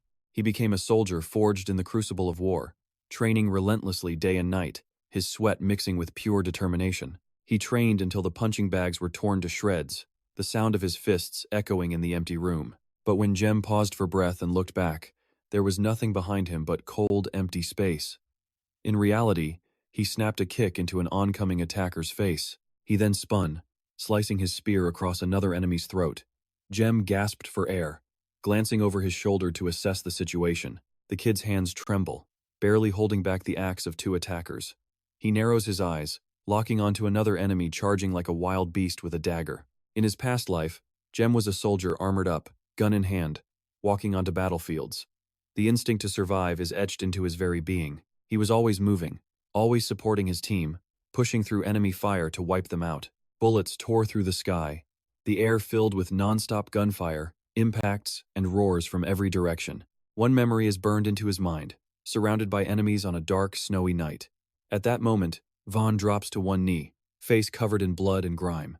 He grits his teeth, trying to fight back through the pain. Jem rushes forward, a brutal knee strike sending one enemy flying, giving Vaughn an opening to get back up. In that moment, the present blurs with his past life. They move as one, weapons held tight, their movements in perfect, lethal sync. They let out a furious roar, bracing for the next wave of attackers. In another life, Jem once stood alone, surrounded by a sea of fire. A comrade laughed while boarding a plane, turning back to ask him and Vanderston, So, you boys enjoying the view? Let's go, we don't have all day. Jem's eyes were tired back then, but he still managed a determined smile. Now, in the present, they're both gasping for air, standing over dozens of bodies drenched in blood. He lets out a cold laugh, looking up and saying with an icy tone, Hurry up, Haimo. What are you waiting for? I don't have all day. The man's face twists in fury as he grips his weapon. Elsewhere, Ruan pulls a girl by the hand, her voice urgent. Come on, Rafa. We're going to be late. Rafa blushes, stammering shyly. Ruan, I. Before she can finish her sentence, she slams right into a tall, imposing man. The impact makes Rafa groan, while Gozak simply looks down at her, his eyes cold. The girl's brow furrows, her voice full of warning. What are you looking at? Mind your own business. The man turns and walks away without a word, completely unfazed. She just laughs, falling into step with Rafa and teasing her quietly. Still trying to make friends everywhere you go? Hurry, we're almost there. They hold hands, weaving through the massive crowd that had gathered, making their way to the center of the square. There, Vaughn and Jem stand alone among a pile of bloody corpses, their bodies battered but their eyes still blazing. The girl stares in absolute shock, her lips slightly parted in a look of pure, undisguised awe. At that same moment, Haimo and he charge at each other, their weapons clashing with a deep, resonating thud. Jem flicks Haimo's sword right out of his hand. Haimo's eyes widen in absolute disbelief as he bites his lip. His eyes flash with a mix of anger and grief as he roars, "Go Ma was my brother, and you took him from me." He just puts a hand on his hip, a mocking smirk on his face. Your brother was a fool who couldn't see what was right in front of him. Don't be an idiot like he was. Now, move. Fueled by pure rage, he swings his club again, throwing himself into a desperate final assault. In the distance, Vaughn is trembling, bleeding from his wounds but forcing himself to stay standing. He squints at the fight, unable to hide the worry on his face. "Sir," he says, his voice a ragged whisper as he unwraps a cloth bundle in his hands. "This is it." In a memory, Jem had given him this very item, his voice low and serious. "I'll handle things here. I'm counting on you." Vaughn clutches the bundle and dashes into the crowd, a single thought in his mind. "Don't worry, sir. I won't let you down." The fight between him and Haimo continues to rage, the sound of their clashing weapons echoing through the air. Ruan and Rafa watch, so captivated they forget to even blink. She clenches her fists, shouting encouragement.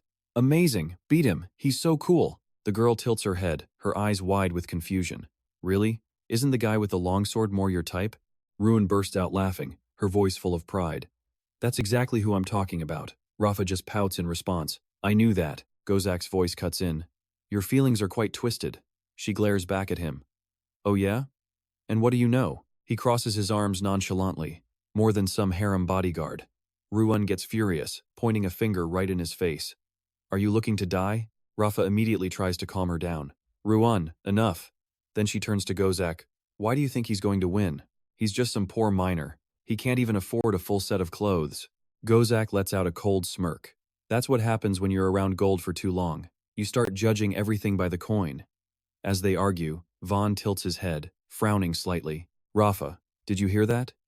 But she is silent, her eyes fixed on Jem, her cheeks flushing red. She watches his every move, absolutely captivated. The man's blazing golden eyes make Rafa freeze, her voice a stunned, quiet whisper. She immediately presses, "What? What is it?" "Rafa, you saw it, right? That was it." Rafa exhales softly as she watches Jem dodge a deadly sword strike. "That miner. He's doing it on purpose." Rune's eyes go wide. "You don't see it?" "No, I don't see it. Doing what on purpose?" And just then, he slams his forehead straight into Haimo's with a sickening crack. He stumbles, and before he can react, Jem seizes the opportunity, gripping the hilt of his opponent's sword. He yanks hard, then flips the guy right over his shoulder. A sharp scream rips through the air as Haimo hits the dirt, groaning in pain. She gasps, stunned. "What? How did he?" Go calmly explains it all. This was never a fight between equals. The spearman was simply observing his opponent's movements. He was always in control. Jem steps forward, pointing his spear at the trembling man's face. His voice cuts through the silence like a knife. "You've lost. Let go of your hatred, and I'll spare you today." Jem glances down with pure contempt, his gaze razor sharp. "Are you done?" Haimo is drenched in sweat, his face is bloodied, and his breathing is heavy. He bites down hard, his eyes burning with defiance. Haimo lets out a twisted, challenging laugh. "Not yet. But you are." Suddenly, the men who seemed defeated struggle back up, clutching their wounds, their eyes glowing an intense red. Jem gives a slight smirk, his hoarse voice echoing in the sudden quiet. "They never learn." Jem's lips curl, his voice calm but ice cold. "My offer still stands. Walk away." The young man frowns, raising his head with pure arrogance. "Why should I?" Jem's eyes darken, his voice becoming hard as steel. "Because I'm running out of reasons not to end you." Haimo slowly gets to his feet, his body trembling but his tone still defiant. "You're the one who needs to reconsider." He suddenly furrows his brow, looking around in confusion. "What is that noise?" Jem cracks a slight smile, a dangerous glint in his eyes. "My brothers are coming." A group rushes in from the distance, shouting urgently, "Leader!" The enemies freeze, their faces turning pale as if they've just seen a ghost. They turn and flee amidst Haimo's desperate screams. What? No. Jem relaxes and tosses the sword aside. Haimo, thanks for the match. He grits his teeth and snatches his sword, his ragged breaths echoing in the tense air. The entire square falls silent, every eye fixed on the retreating backs of the losers. Gak crosses his arms, a slight smirk playing on his lips. There it is. Clever. Rafa just furrows her brow, completely lost. What? Gak tilts his head and explains. That group uses a horn to communicate. While this one was fighting, his allies were calling for backup. Ruin's eyes go wide in admiration. Are the Grebens really that smart? Gak glances at her with a faint smile. Clearly, these ones are. You should think about that. Ruan is left completely speechless, just standing there as the wind blows past. After a moment, she tugs on her friend's arm. Let's go, Rafa, the show's over. Rafa nods, her gaze lingering on the battlefield. Across the way, Jem's group embraces, their laughter finally breaking out after the life-or-death struggle. A smile lights up his face, but his eyes remain sharp and alert. The girl glances at him one last time, then turns away and says, We should go. Mon steps forward, his voice low and raspy.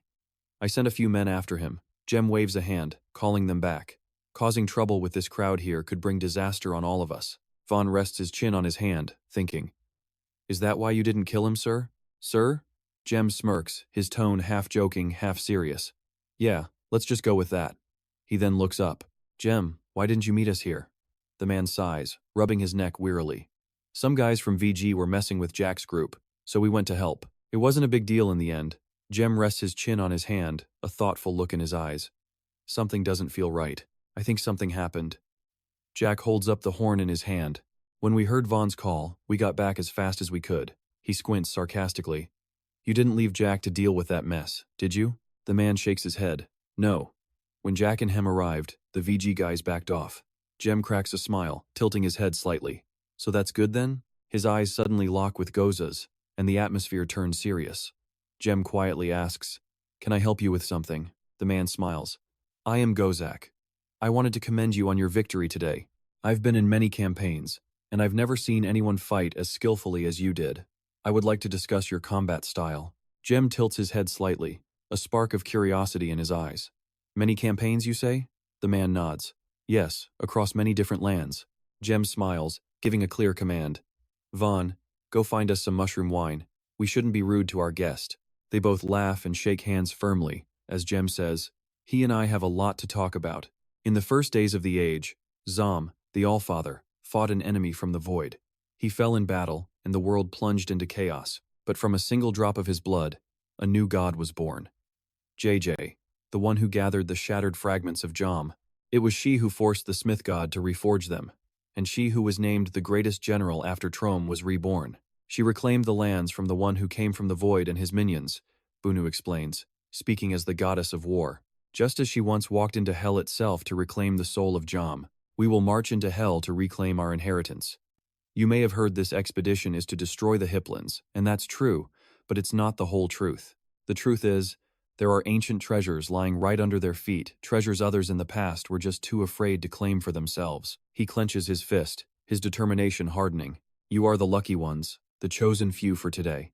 Because this expedition isn't a hunt, it's a heist, and we're going down there to take what's ours and make us all rich. Bungu was trying his best to light a fire under the crowd.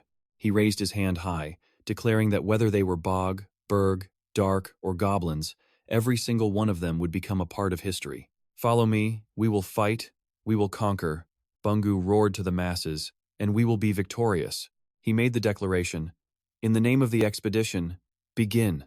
The crowd below erupted in a thunderous, unified cheer. Jem remarked, Not the worst speech I've ever heard. Next to him, Gak could only let out a weary sigh. Bungu isn't like his brothers, he's far more greedy and ambitious.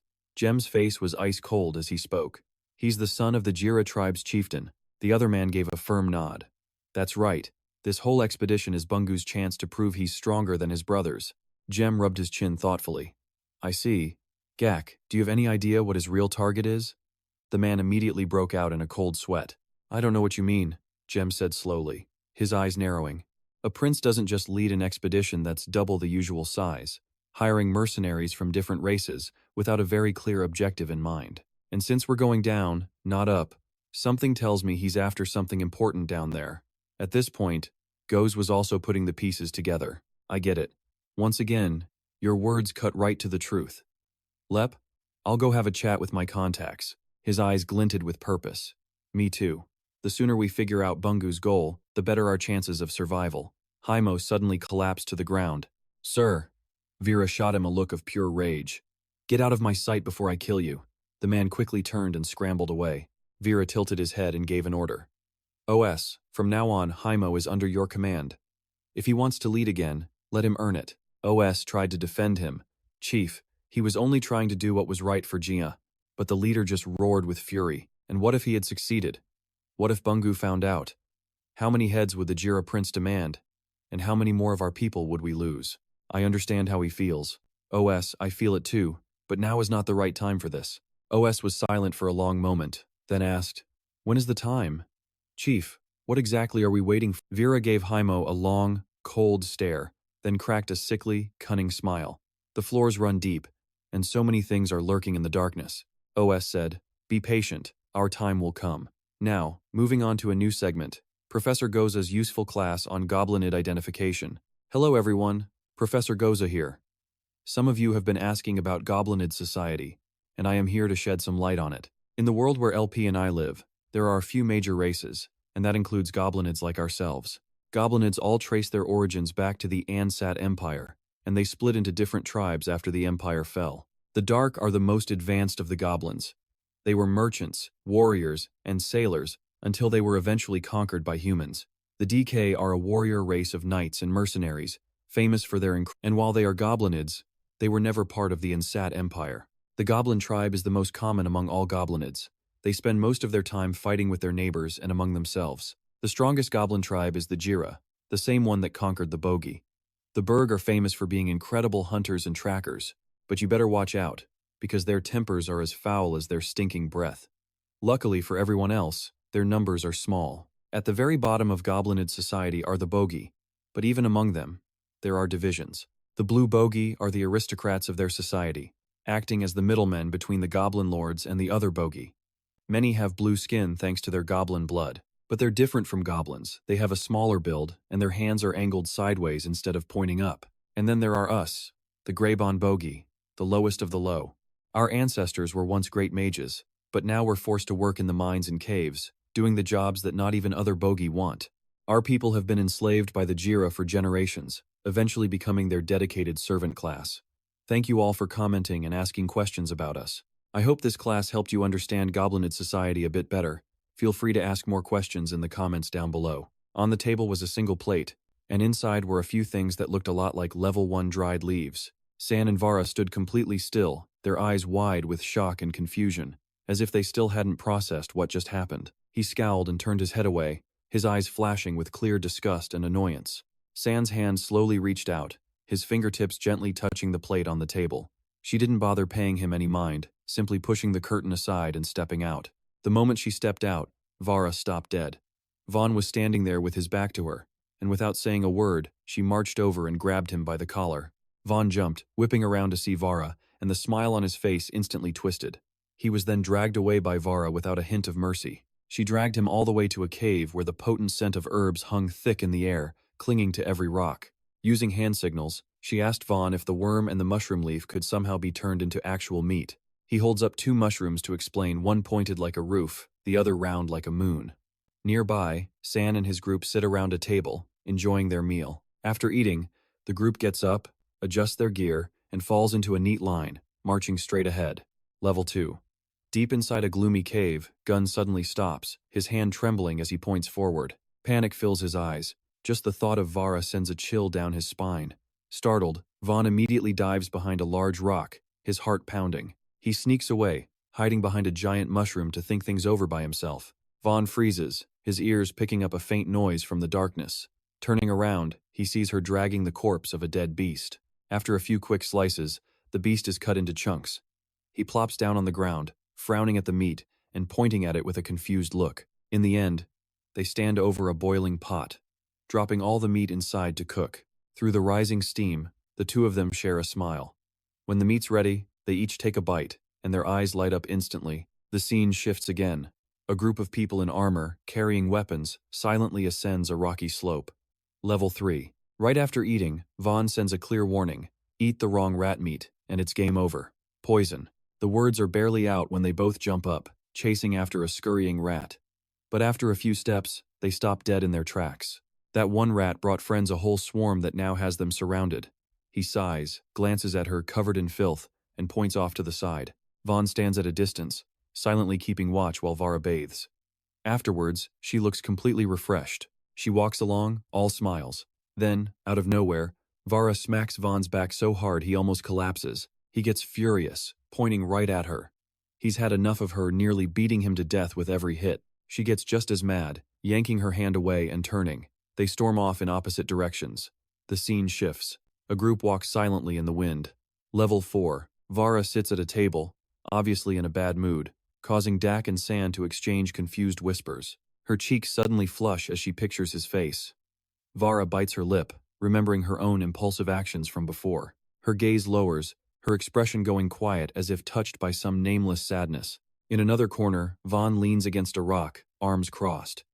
His annoyance is obvious, even from a distance. After a moment, she just lowers her head and walks away, looking so lonely. Gunn glances over, pointing right at Vaughn, signaling he's the one Vara likes. In a forest not far away, a deafening roar echoes as a giant monster charges, viciously attacking her group. Vara grits her teeth, pouring all her strength into a massive swing. The blade flashes, sinking deep into the monster's flesh. Vara winces, her breathing heavy as she tries to endure the sharp pain now racking her entire body. Even with her all-out attack, the monster stands tall, completely unfazed. Just as it raises its claws, a figure rushes in, pushing her out of the way. She tumbles to the ground, completely dazed. Vara finds herself covered in the monster's disgusting saliva. She turns to Vaughn, her face a mask of shock. He just gives a goofy grin and hands her knife back. She bursts into laughter, tears streaming down her face. As the monster finally collapses, Vara simply waves and smiles at Vaughn before turning to walk away. He waves back with a wide grin, his eyes following her as she leaves. Elsewhere, Jock's eyes are wide, biting a cloth as he tries to endure the agony. His eyes roll back, his pupils reflecting a face completely twisted in absolute pain. Jem's gaze lands on Jack's heavily bandaged and injured leg. He approaches to reassure them. His leg will heal. Change the bandage and apply more nacolite to the burn when the mist crystals turn blue to neutralize the acid. The man treating the wound nods. Yes, Thuong Ai. Jem finishes, standing with hands on his hips, his eyes scanning the surrounding area. Looking at the monster's corpse, he mutters in a low voice. What a waste. A subordinate quickly appears to report. Sir, I asked, but the healers refuse to come. They say treating a Greyborn isn't their job, unless a noble orders it. Hearing this, Jem's face darkens as he crosses his arms. 2 months, 4 floors, and over 100 people dead. Old men playing war, using these young people as pawns. Some things never change. Vaughn nods. Yes, sir. But Jem just shakes his head firmly. No. Confused, his subordinate speaks up. Sir, Jock said the supervisors want us to start the harvest. They don't want to waste more time on the injured. After hearing this, he falls silent, his gaze lost in thought. His eyes land on the wounded, each of them bandaged with care. That's right. It's time to collect our treasure. We see the Bogey digging tirelessly through the tunnels. Most of the Grey Bogey are small and aren't really suited for living inside caves. He used to wonder why goblins forced them into being miners. He recalls entering the caves as a child and finally realizing it was for the beautiful mist crystals the Bogey used for light. An old, white-haired man slowly raises a blue stone. He places it gently in the box, as if it might shatter. In the dim light, a goblin leaps up, clutching blue stones to its chest. The surface world uses these to power magic. The stones are corrosive to any non-magical creature, but they have absolutely no effect on the Grey Goblins. The goblins play enthusiastically, tossing the blue stone between them, their laughter echoing throughout the cave. Thanks to their innate magic, they can handle these toxic crystals without even a hint of fear. And so, this is where the team finds themselves in the mines where Jira sent them. A goblin focuses, its hammer tapping a rhythm on the blue stone as sparks fly. But they still need to be purified to be safe, a long, expensive process. The sound of knives fills the air as they gut the monster, and a new supply is found. Foul liquid pours from the creature's stomach. Early expeditions discovered something incredible. Hipplings naturally refine both metal ores and these mist crystals into a safe form they use to build their nests. His eyes scan across the field of dead monsters littering the ground. Since that discovery, regular expeditions have been sent in, officially to clear the mines of any threats. But the real reason? To harvest those refined crystals. Jen remained silent, lost deep in thought. It was said the Hiplings once lived in isolation, never bothering anyone. But after the great hunts began, there was no turning back. Now, the two sides kill each other on sight. Such a total waste. From high above, a man screams down, his voice echoing, "Be careful with those things. You idiots. They're worth more than your pathetic lives." In the distance, two men approach, looking thoroughly annoyed. "God, I hate that guy," one of them mutters, kneeling to quickly shove something inside a bag. "Rack, how bad is it?" he asks, his brow furrowed, his voice laced with regret. 10 men, kid. We lost 10 good men." The man at his side just sighs, his eyes shut. They died because everyone was rushing. A child could have spotted that ambush if they'd scouted properly. Hem rubs his chin, his expression darkening as he nods. "Exactly. What I don't get is why. It can't just be for these stones, I'm telling you." Jen lazily points a finger. Maybe he knows. And right on cue, the figures of VG and OS slowly materialize before them. Rack glares down, his eyes filled with suspicion. The veins on his hand pulse, bulging with rage. Rack looks up, his deep voice a warning to him. "I get how you feel, but remember the pact. We're allies now." Seeing the shock on Rack's face, the man smirks. "Rack, still upset about my little test, are you? How many years has it been?" Rack snaps back, furious.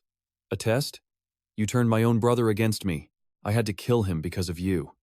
VG's smile never fades as he speaks softly.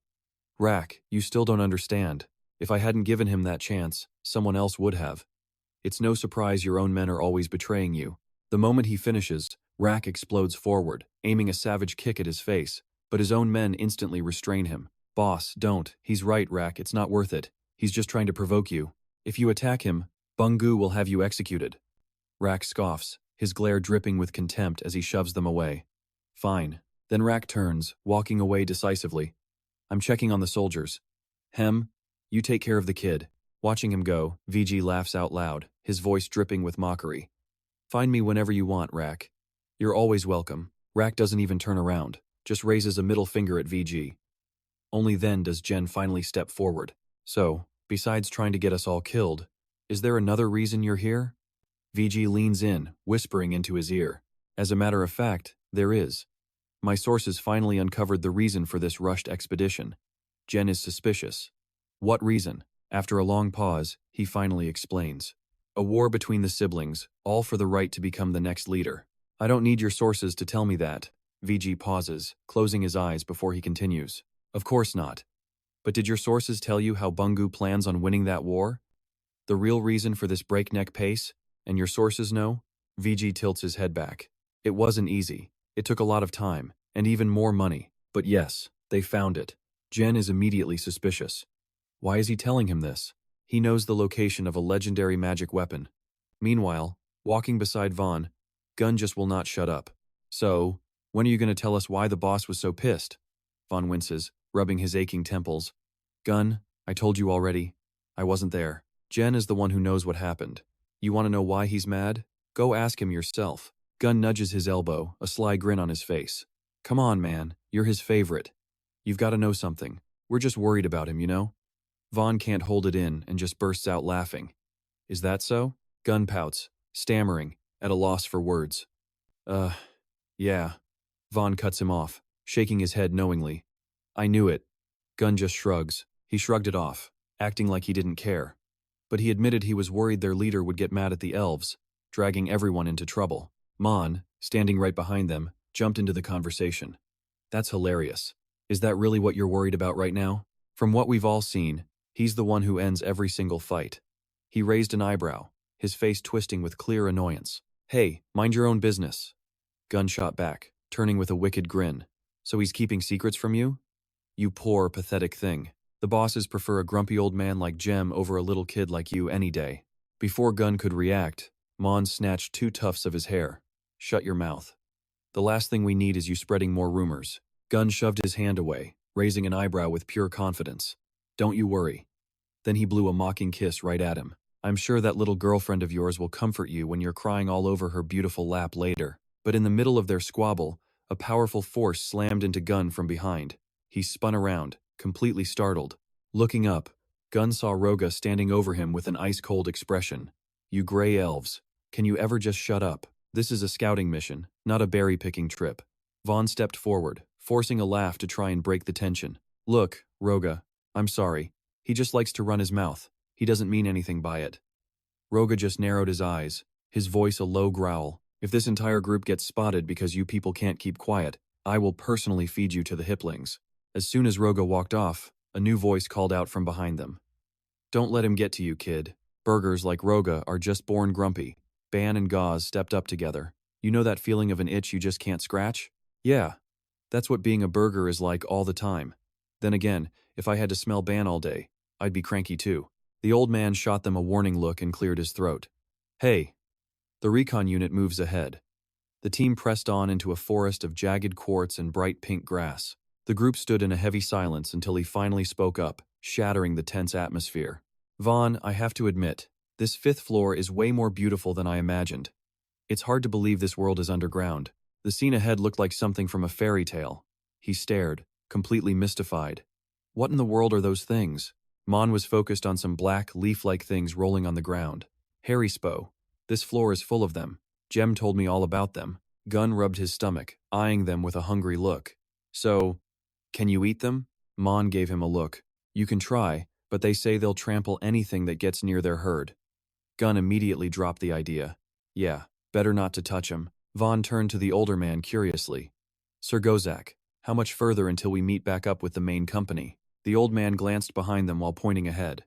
"It's tough to judge any real distance in a bizarre place like this, but my gut says the meeting point is in that direction." "Ban, what's your take?" Ban was staring intently at a wooden box in his hands. "The counting box says we walked 10,230 steps to the furthest point. We've currently taken 3,478 steps on the way back. I'm guessing if we follow this stream, it's about 6,000 more steps to the rendezvous." At that, the whole group huddled together, all talking at once. "Wait, your box can talk?" a younger member asked. "It doesn't talk, kid. It just counts my steps and reports the number." Roga stepped forward, his presence alone silencing them. "Let's move." He took the lead, just as another member piped up. "Can I ask something? Where'd you even get a box like that?" The old man looked over at the kid and began his story. "We took it during a fight with the pink skins out east." Vaughn's face was a blank slate of confusion. "Pink skins? The Drit?" Ban suddenly spun around, his eyes wide. He started to say something, then cut himself off. "Wait, how could you not? Oh, right. Your tribe isn't allowed to leave this place." His expression immediately turned awkward and he bowed his head. "Sorry." The kid just smiled and waved it off. "It's no big deal." Ban raised a finger and winked playfully. "How is that not a big deal? It's a huge deal." "Kid, how do you stand living underground for so long? No sunlight? No sky? I've only been down here a short time and I'm already losing my mind." After walking a bit more, Vaughn noticed a light well high above them. "Well, there are some skylights around here, but I know what you really mean." He smiled, lifting his head with a look of pure, unshakable confidence. "One day we will be free, but until that day comes, we have to be strong enough to protect our freedom. That's what Sir Lep always says." The old man stroked his chin, humming thoughtfully. "Gap always said that guy wasn't half bad, but I never paid him much mind. Maybe I should take another look at this leader of yours." The kid tilted his head, flashing a wide, bright grin. "Just go talk to him yourself sometime, you'll see." "So can you tell me more about the pink skins and the Drit?" At the mere mention of humans, Ban's face twisted in disgust. "The pink skins are smelly idiots, swarming the east like insects. You can't kick a single bush out there without a whole pile of pink skins falling out." He seemed to remember a brutal battle, and an old, familiar pain resurfaced in his eyes. "We had a run-in with them not too long ago. A group of them, all covered in mud, stole a few of our pigs. So we went over to persuade them to give them back. But just as the battle rages, cloaked figures appear out of nowhere, a group calling themselves the Driss, and they step in to stop the fight. They stand and stare Ban down, looking like a group of monks who are always trying to mediate it's their law, never fight unless in self-defense." Back in the present, he points to the wooden box, saying a Driss monk gave it to him on one condition, that he stop fighting. So, he figured, why not? Ban lifts the box with a thoughtful gaze, calling it the best deal he ever made, better than anyone could possibly imagine. This simple box has saved his life countless times. Hearing this, the young man behind him is silent for a moment before saying, "That sounds like a good thing." Thinking of those cloaked figures, the old man nods. Yeah, it was. He advises that if their tribe ever regains its freedom and meets the peaceful Jiahong to the east, they should respect their religion and traditions. But then, looking back over his shoulder, he adds a grim note. That's not going to happen. The Briam Republic has wiped most of them out. Ban remembers then. That's right, damn it. Vaughn, completely lost, can only look on with a curious expression. What? Who? He recalls the uniforms those humans wore, an arrogant bunch in skirts, always parading around with their flags. They set fire to everything, burning down the temples in every land they conquered. And then they replaced the local gods with their own. At the memory, Ban grinds his teeth, his eyes turning to ice as he spits. Those bastards. I swear, I'll never work for them again, no matter how much gold they offer. The younger man's brow furrows in suspicion as he asks, You worked for them? Ban just nods, offering no other explanation. Of course, we're a mercenary clan. Kid, we've worked for every race out there. Vaughn looks thoughtful, stroking his chin as he considers this new information. So, you came here as a mercenary too? The two men lock eyes, but neither of them says a word. Ban rubs his head, avoiding eye contact. Not exactly. An image of the old Bungu flashes in his mind, standing in the middle of it all, giving orders. All right, listen up. The truth is, we were hired not long ago to help Bungu's second younger brother. His whole group charged into battle against the wolf pack during a war with the QR. Before anyone could react, Bungu was stabbed right through the chest. They did their best, but the others could only watch in horror, completely helpless. Sitting on his high seat, he covers his face, his eyes hidden. Bungu then offered them a different deal. He said he would smooth things over with Jira for them if they did one last job for him, and that's why they're here. Back to the present. Ban looks up at the sky, his gaze distant. I still think he's the one who told the cur where to find his own brother. He says this with a hint of sadness, glancing away. But we had to do it. The clan couldn't afford to lose any more clients. Our reputation hasn't been so great ever since we worked for Briam. We only trained their soldiers and fought a few battles, but we still get blamed for the horrible things that Republic did. The flames that burned everything down are seared into Ban's memory. The Republic destroyed temples, libraries, schools, the very things you erase when you want to replace a culture. On a lone house, a single flag now flutters in the wind. Give it a little more time, and a new, loyal colony will be ready to serve the Briam Republic. Mon can't hide his awe. That sounds intense. So, should we tell LP about them? The other man just nods. I'll let him know. While they're talking, Vaughn spots him fiddling with something. Hey, what's Raka doing over there? Go steps forward, also curious. Where is Raka going? The old man follows his gaze. Raka, what's going on? What did you find? The rest of the group lines up behind them, peering into the distance. And then, in the darkness, a monster's golden eyes flash with a cold light as its powerful footsteps echo. Dust kicks up, so thick and hazy they can barely see anything.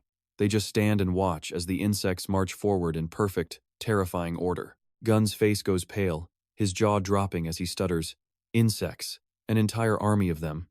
As night falls, the group gathers around a campfire. Jem glances at the man standing beside him with a smirk. And they're heading straight for the expedition team. The column of insects moves without a break in their ranks. It's a literal insect army. Ban turns, his voice heavy as he shares his theory. They're heading directly for the expedition. This has to be a surprise attack. Mon and Gun share a panicked look, both blurting out, What are we supposed to do now? But before anyone can answer, Vaughn suddenly blows into an ivory horn. The sound echoes through the entire forest. Vaughn, what the hell are you doing? Enraged, Ghost snatches the horn from him, roaring. Are you trying to get us all killed? Terrified, the boy quickly tries to justify his actions. They had to warn the others about the swarm, even if it meant getting captured themselves. Ban drew his knife, his icy gaze fixed on Vaughn, making the air crackle with tension. He was going to kill him. Seeing the tension, Gun steps between them, forcing a smile to try and break it up. Whoa, hold on now. These insects communicate with sense. They wouldn't care even if they heard the horn. He scans the surroundings before speaking. Raka, is anything following us? The man tilts his head back and sniffs the air a few times. Far as I can tell, we're clear. Hearing this, Gozak lets out a huge sigh of relief, the pressure lifting from his shoulders. Seems the kid made the right call. Ban backs off from Vaughn, putting his weapon away. Fine. But his eyes shot the kid a serious warning. But next time, you ask for an opinion before you gamble the entire team's life. That's not a decision you get to make on your own. Seeing that everyone had calmed down, Vaughn just shook his head, knowing better than to act rashly again. Gozak walks over, clapping Ban on the shoulder. Let it go. We need to get back to the expedition team and report what we saw. He begins to analyze their situation. Your horn might signal that there's trouble, but it can't tell them how bad it really is. Looking at those numbers, this is definitely a full-blown attack. The moment he finishes, the air becomes heavy and everyone falls silent. He was the first one to break the tense atmosphere. Raka, you're the best tracker here. Is there a way back that avoids the insects? Raka juts his chin out, his eyes blazing with confidence. My big nose will do its absolute best. Gozak cracks a grin, his eyes full of amusement.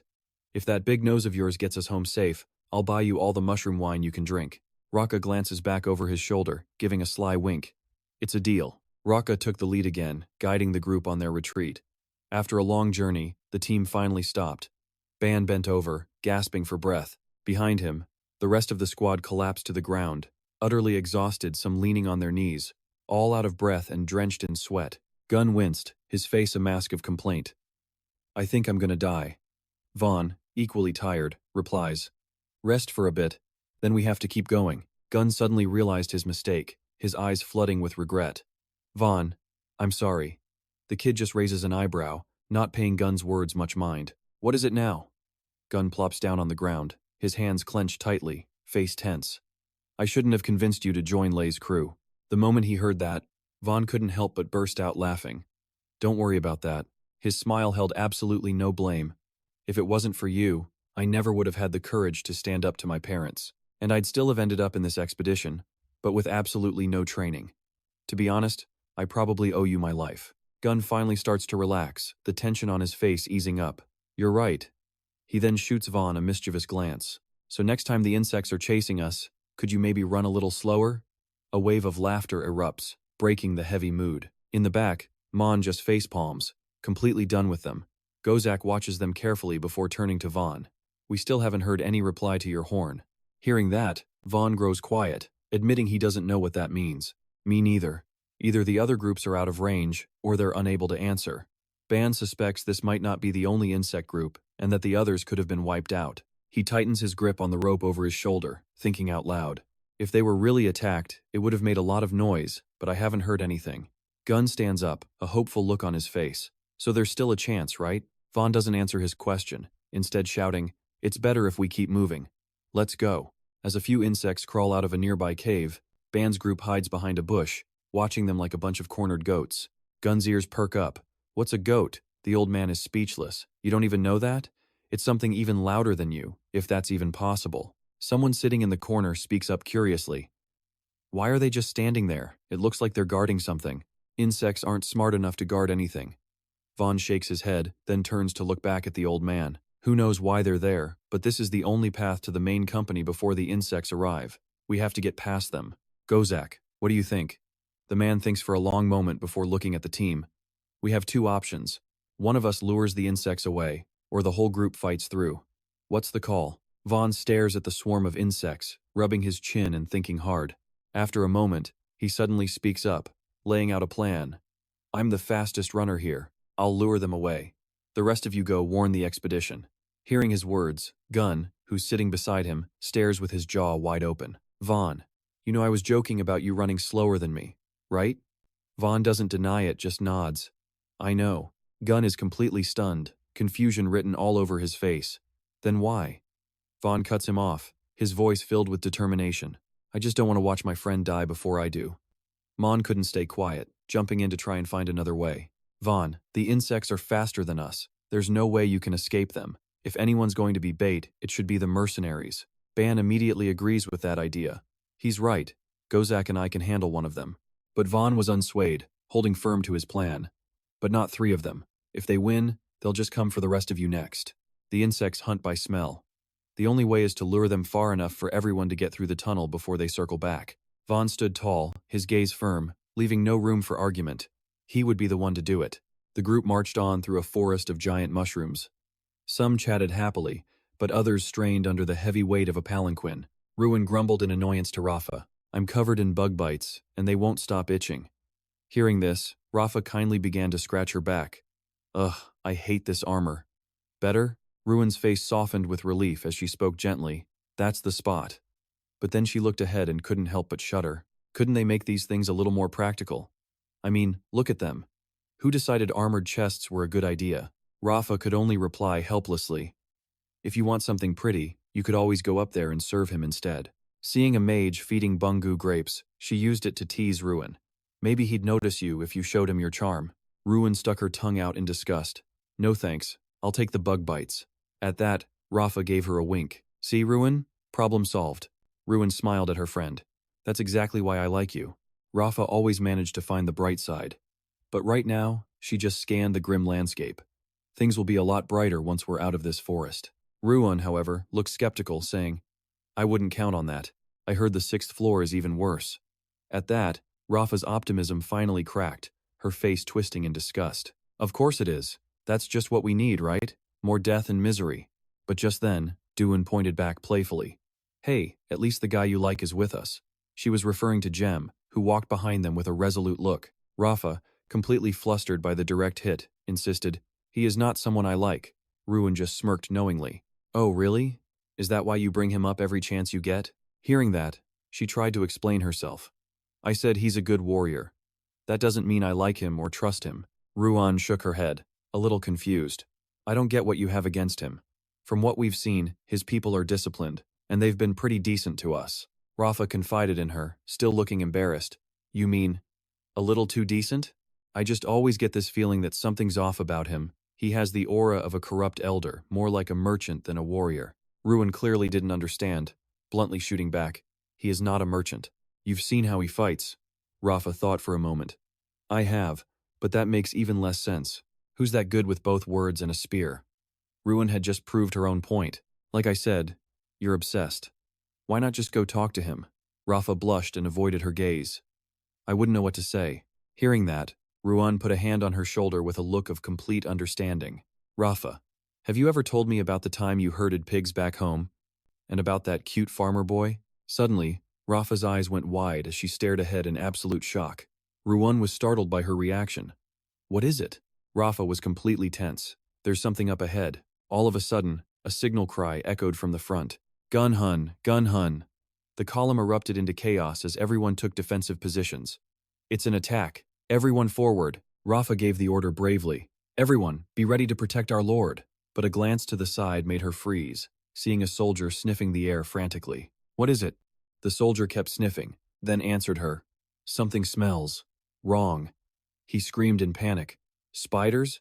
Ruin and Rafa just stared at him, stunned, but his reaction was a split second too late. A scream tore through the air as another soldier was snatched from above. Help me, please help me. Ruin pointed up, her voice trembling with fear. What the hell is that thing? Rafa looked up and saw the spider lurking right there, and she screamed. Ambush! It's an ambush! The warriors scrambled into formation, raising their shields in defense. The spider lunged without hesitation. It slammed a leg straight into Ruin, sending her flying backward in a world of pain. Filled with pure rage, Rafa charged forward. She pinned it with her shield and yelled out the order. Get its legs. The legs are its weakest part. Without wasting a single second, Rafa viciously stabbed her dagger deep into its leg. It shrieked in agony, calling out for help. The other warriors rushed in, hacking away at its legs with their own weapons. Rafa stood before its head, raising her sharp dagger. She furiously plunged the blade down, and the spider finally stopped struggling. Then she screamed to everyone behind her. We need to go and help the others. Ruan pointed at her, her voice laced with worry. You better wash that off before it burns you. But Rafa didn't seem to care. It's not burning, I guess. But just a moment later, her head started swimming. My head. My head. She collapsed. Ruan screamed in panic. Rafa, Rafa. As she faded, a memory surfaced. An old complaint, I really hate this armor. Rafa's thoughts drifted to her father. He died fighting in a storm, but not before cutting off the village chief's son's hand for assaulting her sister. For that, the tribal elders gave him two choices: pay a hefty fee and lose his own hand, or fight to the death. Her father had bravely chosen to face his enemy, but Rafa always resented him for that choice. The fool chose to fight, and the price for his family was supposed to be death or 3 generations of slavery, but the chief got bored and exiled them instead. In their second week, they ran into a band of Jira warriors. There were too many to fight. Her uncle died saving them. Her mother and sister were dragged off to the House of Desire. Her clan, the Ain, was a blind clan, unenlightened by their own heritage and born ready for a fight. They trained their whole lives for battle. She thought her end had come, But fate wasn't finished with her yet. Back in the present, Rafa's eyes fluttered open to a shocking scene. What is this? She struggled with all her might. I can't move. I can't feel anything. Suddenly, a voice echoed from beside her. I'd avoid struggling if I were you. Rafa called out, her voice laced with suspicion. Who's there? My vision is blurred. Another person calmly reassured her. He's right, just focus your strength while the paralysis wears off. Confused, Rafa turned her head toward the voice. What? Where in the world am I? The person didn't explain, only asking, what's the last thing you remember? Rafa frowned, digging through her fractured memories. I was fighting an insectoid. We took one of them down. At that, a loud laugh erupted from the group. Only one. Annoyed, she shot back. Hey, how many did you kill? Hemin arrogantly began to boast to Rafa, last I checked. Jem over there killed 4. I killed 3. Rax got 3. Then he turned to VG. And this piece of trash here. But before he could finish, VG interrupted with a smile. Also killed 3. Annoying Hemin, who shot back a fake compliment. Still cute as ever. The nerve on Hemin. VG just shook his head, completely unbothered. I need to teach my pet better manners. Hemin exploded with rage, threatening, when I'm free, I'll teach you some manners. But their bickering didn't matter. Rafa was looking around anxiously. Is everyone here? The entire expedition? Jem calmly answered her. Not all of them, only the ones who touched the spider's blood. As far as we can tell, Rafa finally breathed a sigh of relief. Thank God, the man reminded her. Glad your furry boss is probably okay, huh? Maybe you should worry more about yourself. Rafa shot back, annoyed. I don't care if they eat that pig. I just want my girls to be safe. But then a sudden fear crept into her voice. But they're not going to eat us, are they? Jem tried to explain the situation. Possibly, but that's a lot of work for a small snack. Look around you. What do you see? Rafa strained her eyes in the dark. I see you. And the others. Oh! And then her eyes shot wide with shock. The bee cocoons weren't in a nest, they were floating in midair. Rafa's jaw dropped. They're floating. How is that possible? Seeing her expression, Hemin just laughed smugly. Yeah, that's what I said. Even VG looked uneasy, saying, I truly fear for the future of our race. And before he could open his mouth to sound any dumber, the bees heard the noise and started crawling out of their cocoons. It was then that VG told them the whole truth. This is the 7th floor, where the laws of nature do not apply. Everyone stared, their faces blank. That was completely impossible. But VG knew what was up. It's true. After a surprisingly smart display, they lured us deep into their own territory. Rafa still couldn't believe it. There's no way they're that intelligent. Even W tried to argue, but they're just bugs. Jem's face turned serious. Instinctively, I'd plan an ambush and diversion to capture at least half of the enemy's territory. They had seriously underestimated the insectoids, and there was probably more to them than they knew. More than just being a good meal for the queen. We looked on, absolutely impressed. Oh damn, he's right. VG smiled with satisfaction. He is, isn't he? Rafa asked, a little lost. So, what do we do? VG's expression turned confident. Don't worry, there's a plan. He then glanced at Jem expectantly. Right, Jem? He knew what he was thinking. After a moment of silence, Jem calmly looked at VG. That depends. Has your paralysis worn off yet? VG's face was a mask of controlled pain. It has. Jem replied coolly. Then I guess you're about to feel everything they do to you. All eyes turned to him in an instant. VG was even more stunned. What do you mean? Jem just stuck his tongue out playfully. That's right. No plan. Sorry about that.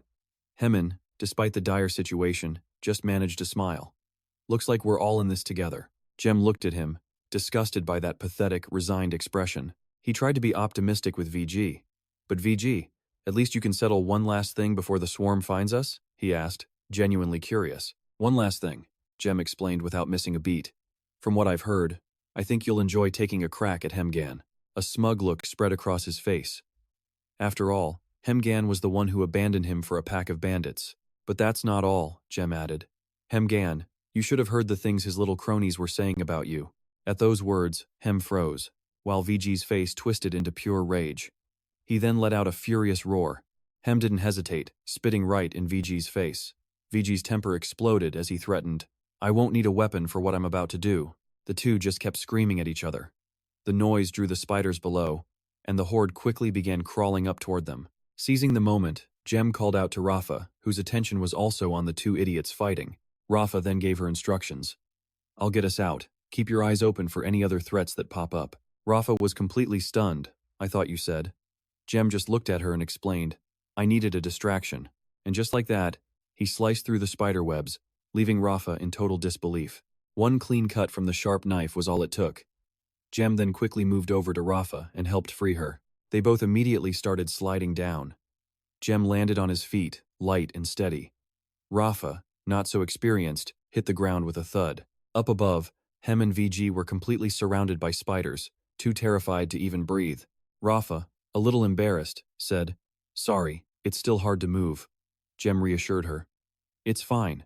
As he scanned the area and grabbed a spear, Rafa, there are weapons here, grab what you can. Jem quickly laid out his plan. I'll distract them, you get our numbers up. Rafa looked back, confused. Distract them how, exactly? He shot her a confident look. You haven't noticed? Then, in a flash, he launched himself into the air. This place completely ignores physics. Seeing Jem just floating there, Rafa was still lost. What's physics? But she quickly snapped out of it, focusing her mind. Never mind, I have to save the others. With that thought, Rafa immediately moved to free Drak. She threatened him, drop your weapon and help me, if you want to live. After some quick, persistent work, cutting web after web, Rafa finally managed to free her people. She asked VG with concern, Are you able to stand? He put on a show of gratitude. I will take command. Thank you for leaving me for last. Rafa struggled to help VG up. I had to wait for the insectoids to move. He asked, annoyed. Right, but you couldn't have saved me before him? She asked bluntly. If I did, would you have let him live? Hem overheard and sneered with pure spite. Are you insulting me? I'm nothing if not practical. He's an excellent meat shield. Meanwhile, Jem was still enacting his plan. VG turned to Rafa, asking, How many of us have you freed? She did a quick count before answering. I'm counting 18. He smirked arrogantly. That's more than enough to handle 3 insectoids. But Hem was quick to shut him down. It's not just 3 anymore. Look, Drak's face was a mask of pure ferocity as he swung his axe straight into a monster's skull. As the beast swarmed in for the kill, Rafa launched herself into the air, dodging a vicious attack from below. A cold, deadly look flashed from Rafa's razor-sharp eyes. A young boy was cornered against a cliff, shaking and screaming in absolute terror as a massive claw closed in on him. Rafa shot forward like a lightning bolt, her steel blade flashing as she slammed it down on the beast. Her eyes never left her hard-won kill. The third one! Rafa's fierce voice echoed across the battlefield. Help me fight it! Without thinking, the kid just bolted, screaming, Forgive me, I have a family. Rafa's eyes widened in shock at his words. What? That brief moment of hesitation was all the monster needed to strike. Caught completely off guard, Rafa was knocked to the ground, her weapon flying from her grip. Shaking, she scrambled to her feet, reaching for her blade. The beast's pincer snapped shut, clamping down hard on Rafa's arm. The sheer pain made her scream, the sound echoing in the open space. Rafa's eyes went wide with terror as the monster began to move, preparing for the final, killing blow. She was helpless. Tears streamed from her eyes. No, not like this. Jem charged in, slamming his staff down and pinning the monster's head to the ground. The staff plunged deep into its eye as green fluid poured out. His own eyes were filled with regret. Sorry I'm late. Gasping for air, Rafa looked up, the terror still fresh on her face. But even impaled, the monster's eye twitched. Something was very, very wrong. Faced with the unbelievable scene, Jem froze, unable to process what he was seeing. What? He slammed the staff down, driving it deeper into the monster's eye. Rafa's eyes went wide, her lips parting slightly in a silent expression of absolute terror. Fear washed over her, and she instinctively threw her hands up to shield her face from the horror. Even as a mere reflection, the brutality was unforgettable. Jem's face was pure murder as he raised the staff. Come on, why did it have to be you? Under the immense pressure, the beast's eyeball popped from its socket. Die! Showing absolutely no mercy, Jem swung his staff, aiming straight for the already ruined eye. His powerful swing slammed right into the monster's empty eye socket. Jem ripped the staff free and immediately bolted towards the girl. With Rafa's small frame held tight in his arms, Jem turned slowly, a look of pure provocation in his eyes. I've got her, kid, don't you worry. Jem gently placed a hand on her head. Is she even alive? Jem answered immediately. Her arm's broken and she's passed out. But hearing that, he let out a long sigh and a small smile. I owe our crazy goddess one, again. The other man frowned, his eyes filled with curiosity. Are you going easy on us? You usually don't care this much about goblins. Jem just smirked, a cryptic look on his face. I have my reasons. Take care of her while I go help the others. As he turned to leave, a voice of encouragement called out. Good luck. Hearing that, Rafa paused for a second and glanced back, her eyes shimmering with confusion. I don't have time for this game. Jem's expression was cold and calculating. Sorry, buddy, you take the lead. I'm bleeding out here, that's just how it is. Take her with you. He slung Rafa over his shoulder. All right then, but if you die, don't you dare blame me. With his hand tightening on his weapon, he replied, Don't worry, I'll be back. Jem stood, looking up at the colossal beast as it prepared to strike. Now then, time for a little fun. The giant spider's massive body lay still, flipped on its back after the battle. Another one's eyes were locked onto the group, choosing its next meal. The mage's wide eyes darted to the side, as if she couldn't quite grasp what was happening. Unable to hide her suspicion, she called out Jem's name, his face twisted with annoyance and a hint of curiosity. What is it, mage? Why aren't you using your magic on that thing? The mage erupted in fury, flames flaring around her as if to burn away her very soul. I've been trying my best, but that damned, raving lunatic isn't going to get away with this. He roared with pure rage, explaining himself while unleashing his fury. I am Drog Remerson, son of Moloch, champion of the Western Hills. You will die by my hand, you creature! Jem rushed forward and shoved his arm, his eyes blazing with fierce determination. You're the one in the way. Drog scowled, his voice a harsh command. Mage, now! His face contorted in agony as Drog clutched his head. Traitorous fool! How dare you! The mage closed her eyes, raising her hands as magical light began to form. O great keeper of the sky and the vast seas, hear our plea. Grant us your strength, so that we may strike down your enemies. The pendant on her chest exploded with a blinding blue light, awakening some kind of dormant power. A torrent of magic shot forward, slamming into the giant spider. A massive explosion echoed through the cavern. Jem looked up, his eyes shining with hope. Did it work? The giant spider was now just a faint silhouette hidden behind a thick cloud of smoke and dust. His knuckles were white with tension. Did that do anything? How big of a rock do I need to crush this thing? Axe held high, Jem charged the giant spider like a raging tornado. His sharp gaze was locked onto the beast, ready for a precision strike. With his gleaming axe raised, Jem yelled out his intentions. I guess we're doing this the old-fashioned way. He couldn't hide his shock as his face suddenly darkened. Oh, damn it. The attack missed. The giant spider had dodged the deadly slash just in time. Drog's face filled with satisfaction as he let out a mocking taunt. You missed. That was pathetic. Jem dropped to one knee, steadying himself with a hand on the ground before sighing. Love you too, big guy. The spider's huge form faced them both, challenging any attack. Jem's eyes burned with resolve as he braced himself and roared like thunder. Get to the left side, and I will. Seething with rage, Drog shoved him aside. I am Drog Remerson, son of Moloch. I am the champion here. Jem's cry was filled with strangled frustration. What? No, get out of the way. In the middle of their argument, the spider slashed its sharp pincer right between them. Jem watched silently, his gut telling him something was very wrong. After a moment's hesitation, he reached out to grab his weapon. Maybe I should. But Jem stopped short, his hand clenching as if to suppress a rising urge. Though his heart was racing, he forced himself to hold back. To wait just a little longer. No, there's not much I can do to change this. I'll wait a bit more. Hearing a sigh, Jem glanced over, a thoughtful look in his eyes. He'd need to find a healer for that arm when this was over. Her arm was broken, she had a few broken ribs, and she was completely immobile. The pill he gave her would stave off the pain for a while, at least until they could do something about her arm. Jem's face was etched with seriousness, his voice low and firm. Would she go easy on them? He usually didn't pay much mind to goblins. With his eyes closed, he tried to find some peace in the chaos of his mind. He wondered if she might be a little kinder to him once this was all over. He wasn't sure if the girl held any ill will, but behind her wide eyes, a deep, hidden anxiety was perfectly clear. The mage fled in a panic, glancing back at the spider hot on their trail, wondering what it would take to kill this thing. Damn it! Why is its armor black too? His face was tense, mirroring the absolute confusion he felt. I don't know, Lady Mage.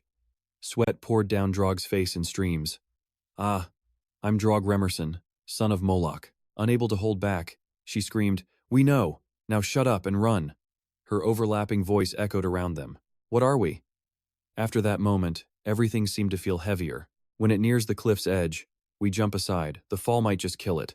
The three of them paused, and the mage calmly explained the plan. Stand firm. The giant spider stopped short, facing the three of them as if issuing a challenge. His mind a tangled mess, the mage complained. There are too many risks in that plan.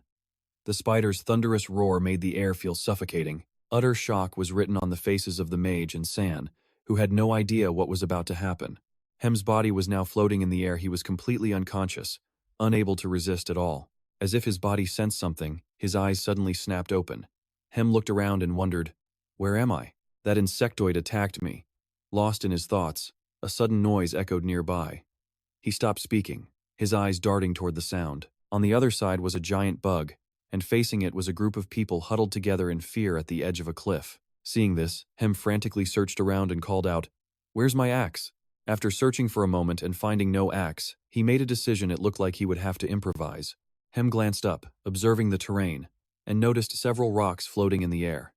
A few ideas began to form in his mind. He smiled, his eyes shining brightly.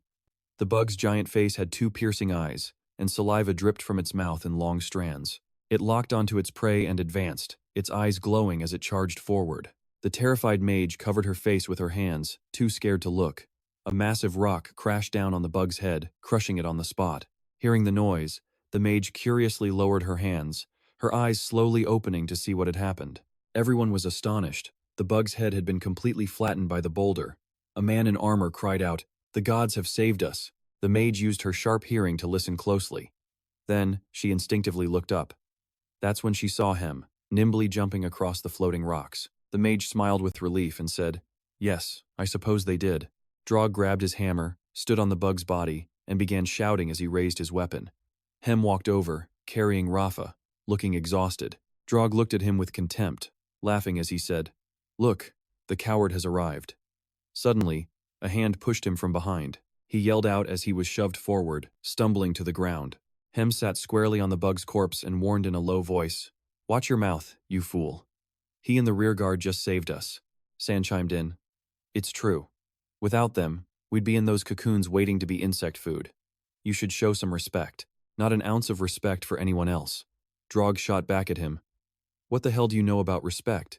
You purple-skinned sex slave, weren't you just in the eastern lands, crawling at the feet of some pink skin?" Without a hint of fear, San replied, "I don't crawl at anyone's feet. Before this, I was a red-skinned gladiator, and before that, a master sailor for Adroros." The man, insulted, spat back. "Oh, the only masters your kind know are the pink-skinned invaders." Noticing his opponent was losing his cool, he decided to provoke him even more. "Yours will be next if all the DKs act like you." Enraged, Drog beat his chest and roared, "There is no one like me. I am Drog Remerson, son of Moloch, champion of the Western Mountains, future chieftain of the Dragma tribe. And you dare challenge me?" But as soon as he opened his eyes, he cried out in confusion, "What? Where did he go?" San worriedly ran to Rafa's side and asked him, "Will she be okay?" He gently laid her down before answering, "I was going to splint her arm. I asked the mage for help, but she said she couldn't heal it yet. I'm not sure if it'll cause other issues." San knelt down and said, "Then let me help you. I have plenty of experience taking care of broken bones." Hem stood up straight and said, "Thanks. By the way, I don't know your name." He replied while wrapping the bandage, "San Kaffa, son of Kafar Ramon." San looked up at him with trusting eyes and said, "I am at your service." Hem replied, a little awkwardly, "Yeah, you can just call me Lep." He suddenly remembered something, turning the question back to him. "San, you said you were a sailor? I'd like to hear about your travels sometime." The man closes his eyes, struggling to speak. When the time is right, he promises, they'll drink together. A sudden noise makes San jump. "Did you hear that?" he asks. Drop is screaming somewhere nearby. "These lands will bow to me," a voice declares. "My name will be carved among the gods." But VG just snarls back, "Shut your mouth, you fool." With that, he points. "Look," he says. His finger is aimed directly at a massive, glowing purple butterfly. Jem watches helplessly and sighs. "Nonsense. The bug's corpse is still right there, just rotting away." Then a hand shoots up, followed by a raw, guttural scream. Someone is fighting their way out from inside the dead bug's body. He frantically looks around, scrambling to find something, anything he can use. Pushing himself up, he mutters that there has to be something useful. His hand brushes against a pouch, and it suddenly emits a faint glow. A small smirk appears on Lep's face. "Bingo," he whispers, just as another voice cuts through the silence. "Can you ever quit that stealing habit of yours?" Startled, Lep spins around. What? Who's there? It's Jem, sitting calmly on the bug's back. Hello there, Jem says coolly, saying his name. Lep. Lep lets out a sigh of relief. Oh, it's just you, Jem. Jem stands up, hands on his hips. So you finally decided to wake up? Huh? You were making a whole lot of noise. That's right, Lep agrees, holding up the glowing stone to explain. Trying to keep us alive tends to do that. And for the record, I wasn't stealing, he clarifies. I'm working hard to keep us alive, unlike some other people. Jem's voice lowers a bit. You're the one who put me to sleep. Lep glances away, retorting, to keep you out of my hair. I had to do it. I know, Jem replies softly. I share the memories. Jem suddenly turns back to face him. If you know why I do it, then why are you complaining? With a hint of sadness, he says, because you're dangerous. Lep clutches the stone tightly and asks, what do you mean? Dangerous? Don't you remember how you got here? The scene flashes back to the giant purple butterfly. It suddenly lets out a shriek as its entire body begins to tremble. At that moment, Jem was looking completely bewildered, staring in the direction that VG had pointed. In the distance, a massive swarm of bugs came charging straight for them, a relentless, crawling tide. In the chaos, Lep was shouting directions, pointing the way for everyone. They all swarmed the freshly killed bug, tearing it apart. One after another, they all crawled inside, its green, bloody guts spilling out onto the ground around them. Some stayed behind, pushing the massive corpse down, as hundreds of smaller bugs closed in. The lucky ones clung to its body as it plummeted into the abyss. Everyone held on for dear life, desperately clinging to the giant carcass as it fell through the darkness. Back in the present, Lep just laughs it off. I remember now. But Jem presses on. They didn't even question you. They just followed, trusting you knew what you were doing. Lep tilts his head and says, they knew I had a solution. We didn't have many other options. Jem firmly corrects him. No, Lep. They followed you because they believe in you, even VG. They know what you're capable of, and that's what makes you so dangerous. Lep looks stunned, his eyes narrowing. Lep finally gives in. All right, if you think I'm so dangerous, then what am I supposed to do? You have access to my memories, he points out. You know exactly what's going to happen if I do nothing. Your people have no future if they stay in those caves. Jem says helplessly. Just lead them out. Can't you give up on the rest of your plans? Lep's expression turns deadly serious. Jem, your people need to stand on their own 2 feet if they want any kind of future. Not unless they find the inner strength to take control of their own destinies. Otherwise, they'll just become slaves for someone else. His eyes are sharp, his brow furrowed with conviction. He lets out a sharp breath. I may not have been born a bogey, but I'll sure as hell die as one. I have no intention of dying a slave. If you don't like how I do things, you can go back to sleep. Then, a scream. Lep shoves the glowing stone forward and yells, someone's over there. Without a second thought, he pushes through the overgrowth and runs to investigate the sound. After a moment, he finds Rafa lying completely motionless. From behind him, Jem asks, is she hurt? Lep shakes his head slightly. Doesn't look any worse. She's still unconscious from the drugs we gave her, and that poison really took its toll. He helps Rafa into a sitting position and looks around. But why is it just her and me? What happened to everyone else? Just then, a deep groan echoes nearby, followed by the sound of shuffling footsteps. Come! Drop stumbles forward from the shadows, moaning, become one with me. In the dark, his eyes are wide, his voice a horrifying shriek. Come! Rafa remains unconscious against the wall, her bandaged hand resting on her lap. Jem ran over, holding up a bag, and announced, I found some food and water from the other areas. But it's not much, and there's no sign of anyone else. Jem looked around, annoyed, asking, so where did they all go? He let out a sigh. Well, there are 2 ways out of here without going deeper into this pit. We can go this way or that way. Paths lead in both directions. Jem asked, surprised. Why would they split up? He just shrugged in response to his friend's question. That's a good question. But either way, we have to pick a direction. Jem watched him carefully tend to Rafa and said, maybe they went exploring and planned to meet back here. We should just stay put. Suddenly, he turned to Jem and asked, do you hear that? Jem calmly replied, I don't hear anything. Where are you going? He blurted out. Maria. Maria, is that you? His friend asked, confused. Lep, what are you doing? He didn't answer, just rushed off. I'm coming, Maria. Wait for me. Jem tried to chase him down, yelling, Lep, it's a trap. You have to. But before he could finish, Lep's figure was already fading into the distance, leaving only his desperate cry behind. In the distance, Kathiga let out a chilling laugh, declaring, from now on, you will be known as Lep. the Liberator. Lep stood there, holding a torch, watching the flames consume the demons. Jem just stared at the men holding axes and hammers, who seemed to be raising a severed head towards him. He sighed, telling Jem, "I can end it right here. If I let him go, I'll be free. We'll all be free." As he spoke, Jem's hand slowly clenched into a fist. He ran and hugged Goz tightly, saying, "Goz, promise me that no matter what happens, you will always be my brother." After he spoke, Jem and the others cheered, sharing water among themselves. They had finally made it. He looked at Kwai with a sly grin. "What I'm going to do in the future is make this world a better place. I promise you that, and I promise him." But on the other side, Jem was struggling with his own thoughts. Everything he does is a lie. I can't trust him. The scene shifts. A woman's hand suddenly grabs a man's and pulls him along. Bogut took Lep's hand and said, "Come with me, Lep." But he seemed dazed, asking, "Where's Brutus?" She looked at him affectionately and replied, "He's waiting for us. We can finally be together. You don't have to fight anymore."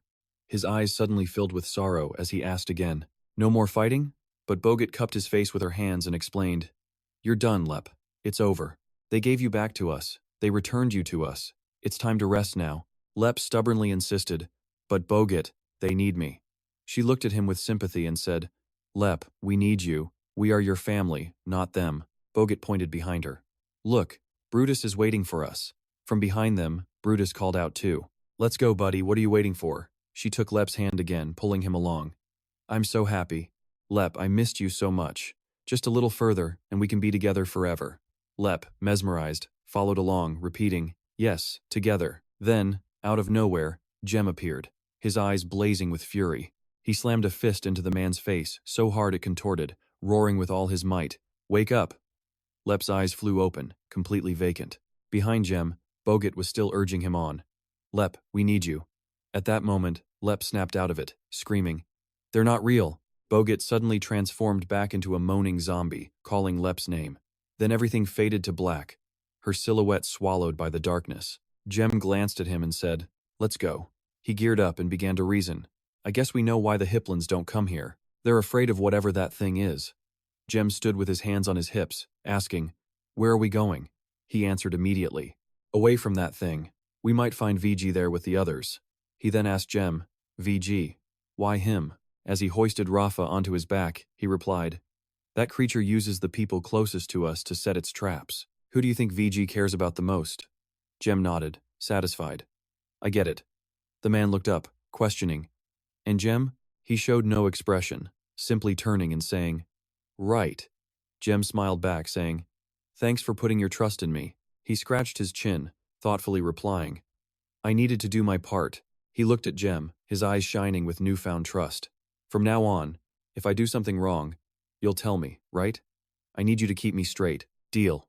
With that, the two men shook hands and said in unison, "Deal." Finally, Jem led Rafa away, saying, "All right, let's find out where the others went." Jem stared at the lake's surface, his voice sad. "It's been hours. Still no sign of anyone." He looked up and overheard a conversation nearby. "Are we going the wrong way? Or maybe they've already left." VG was sitting in a cave with a few others, explaining, "The ancients visited a series of temples. They function as portals, and if you stand on a shrine, you can be teleported to another shrine on any other floor you want." Oss raises a good question, so why would anyone need to go on expeditions? Jen then remembered the bridge, explaining that they can only move a few people at a time and it has a long cooldown. Besides, the 3 highest levels were destroyed by Jira before anyone figured out what they were for. He cursed them out, those damn fools. Jen went on, saying the nobles kept them a secret, a private escape route for when things got rough. The man pointed at him, grinning. "Exactly. If you're trapped on a floor, you just need to find a temple. That's your chance to escape." He gestured to the glowing stone by the water. "If we disappear, so does our food." "But what about this water?" Rafa asked, confused. She groaned, looking around. "Where are we?" "Take it slow, get up carefully. You're injured," Jen warned.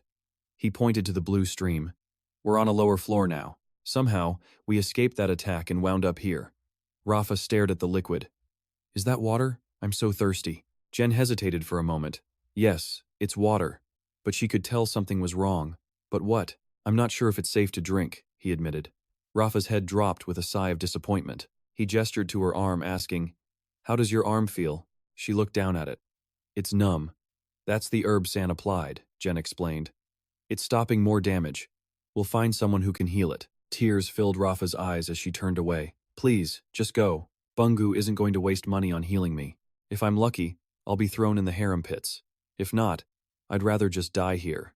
Jen, however, wasn't ready to give up on her. No one has to die, he insisted. I told you, we're going to find a healer. If he won't pay, I have favors I can call in. Her eyes suddenly went wide. You mean that? Truly? He let out a long sigh. I said it, didn't I? At that moment, Rafa's expression twisted into one of pure fury. If you do that, I'll do anything for you. Even marry you, she blurted out. Jen just looked confused. I can't tell if that's an offer or a threat. Hey, Rafa screamed in outrage. He just smirked back. I guess you're serious then. A life for a life, she stated, her voice full of conviction. It is the way of my people. Jen simply raised an eyebrow, studying her. He finally gave in. All right then, I'll take your life. His voice dropped. But I have no need for a bride or a slave. I need your free mind, your knowledge, and your loyalty. Will you give us those? Rafa's hardened expression softened. You want me to become a member of your council, a war maiden? That's my offer. Take it or leave it, Jen stated plainly. A single, clear tear suddenly rolled down her cheek, and then Rafa just broke, burying her face in her hands and sobbing. Jen was completely thrown off. Hey! With a sudden burst of energy, Rafa snatched the water bucket. She began drinking from it like a woman possessed. Jen yelled, Hey, what are you doing? That stuff could be poison. She slammed the bucket down, wiped her tears, and made her proclamation. This is my bond to you. Before the gods, I swear I will serve you with loyalty, and if I am to die, it will be in your service. Jen was stunned by her oath, his eyes narrowing as a new plan formed in his mind. Jen then grabbed the water bucket himself and began drinking as Rafa screamed. What the hell are you doing? No. He finished the whole thing and sneered. This is my bond to you, as your master. If we're going to die, we die on the same day. The two of them then sat in silence, face to face. She suddenly blushed, her mind racing. Isn't this basically a bonding ceremony? It was then Jen called her name. Rafa, she jumped, instinctively replying. Yes? He looked her over with a critical eye. How do you feel? I feel fine, she answered quickly. Jen brushed himself off and stood. So do I. Guess it wasn't poison after all. I'll get more water, then we'll move on. Rafa asked innocently, Where are we going? He turned and started walking away.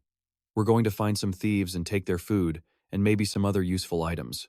His eyes filled with cold determination as he looked into the distance. And if that doesn't work, we're going to get our revenge. The two walked over to the lake and saw a dead blue demon on the ground, a single golden rope clutched tightly in its hand. Jen knelt down, observing the body. Guess we weren't alone after all. Rafa looked on. What happened to it? He scanned their surroundings. I don't know. But then his eyes locked onto a stone marked with a strange symbol. The symbol on it, 2 slashes over a triangle, suddenly began to glow. I guess we'll know soon enough, Rafa murmured. Jen didn't answer her. Instead, he just said flatly, On my command, jump to the side. A wave of fear hit Rafa. It's above us, isn't it? He just repeated, his voice calm. On my command. He leaped to the side and screamed, Jump now. A split second later, a massive creature slammed down right where they had been standing. Model. She asks him what it is. Jem examines it for a moment, saying, I think it's. The monster reveals its true form, and he suddenly screams, Drock. Jem says with a heavy heart, whatever's left of him anyway. Drock just lets out a deep, rumbling growl. We called for you, and you did not come. Its growl intensifies. We offer you perfection. Drock slowly lumbers toward the two of them with an invitation. Join us. Rafa backs away nervously, asking, Was he always this big before? Jem can only mutter, It did something to him. She grabs his wrist, her voice urgent. We have to run. But he immediately refuses her. I don't run from threats, and I have no intention of starting now. She just screams back, furious. Are you crazy? Drock just gets closer, saying, Come, and you will know. Suddenly, a gourd is thrown, sticking right to the spines on its back. With that, he grabs her hand and starts sprinting. Okay, now we run. She runs along, completely baffled, asking what's happening. A voice yells a command. Ova, do it. And Drock's entire body erupts in flames. The creature screams inside the inferno that's consuming its body. No. Rafa looks at him, demanding, How did you know? Jem doesn't answer right away, just watching the blaze with her for a long moment before finally explaining. When we examined the body, I saw a ghoul hunting sign, he says. It basically meant ambush was written right there. I wasn't about to stand still and become bait. A figure steps out from the shadows, praising him. And you made for excellent bait. VG points to his own head and says, I questioned him writing that sign, but now I see the wisdom of it. He looks toward the fire and continues, it's a shame they're not a challenge anymore, but their weakness to fire is our advantage. Jem immediately asks, are there more of them? VG just shakes his head slightly. This was the last one we know of. It attacked our group right after we reached the bottom of the abyss. He tells Jem, we had to retreat until we knew what we were fighting. Jem's reply is pure sarcasm. Thanks for leaving me behind, by the way. There's a scheming look in his eyes. We didn't know your location. It was a strategic decision. Jem glares, his voice laced with ice. I bet it was. No surprise, nothing happened to you. Jem points at the bag on Hem's shoulder.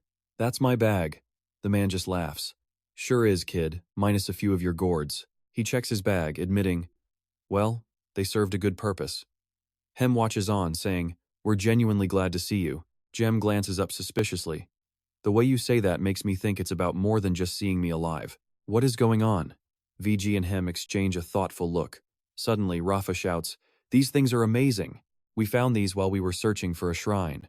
She suddenly looks up and exclaims, hey! She's staring intently at the images on the cliff. Ova follows her gaze, adding, yeah, that surprised me too. Bogs and insectoids working together to fight off goblins.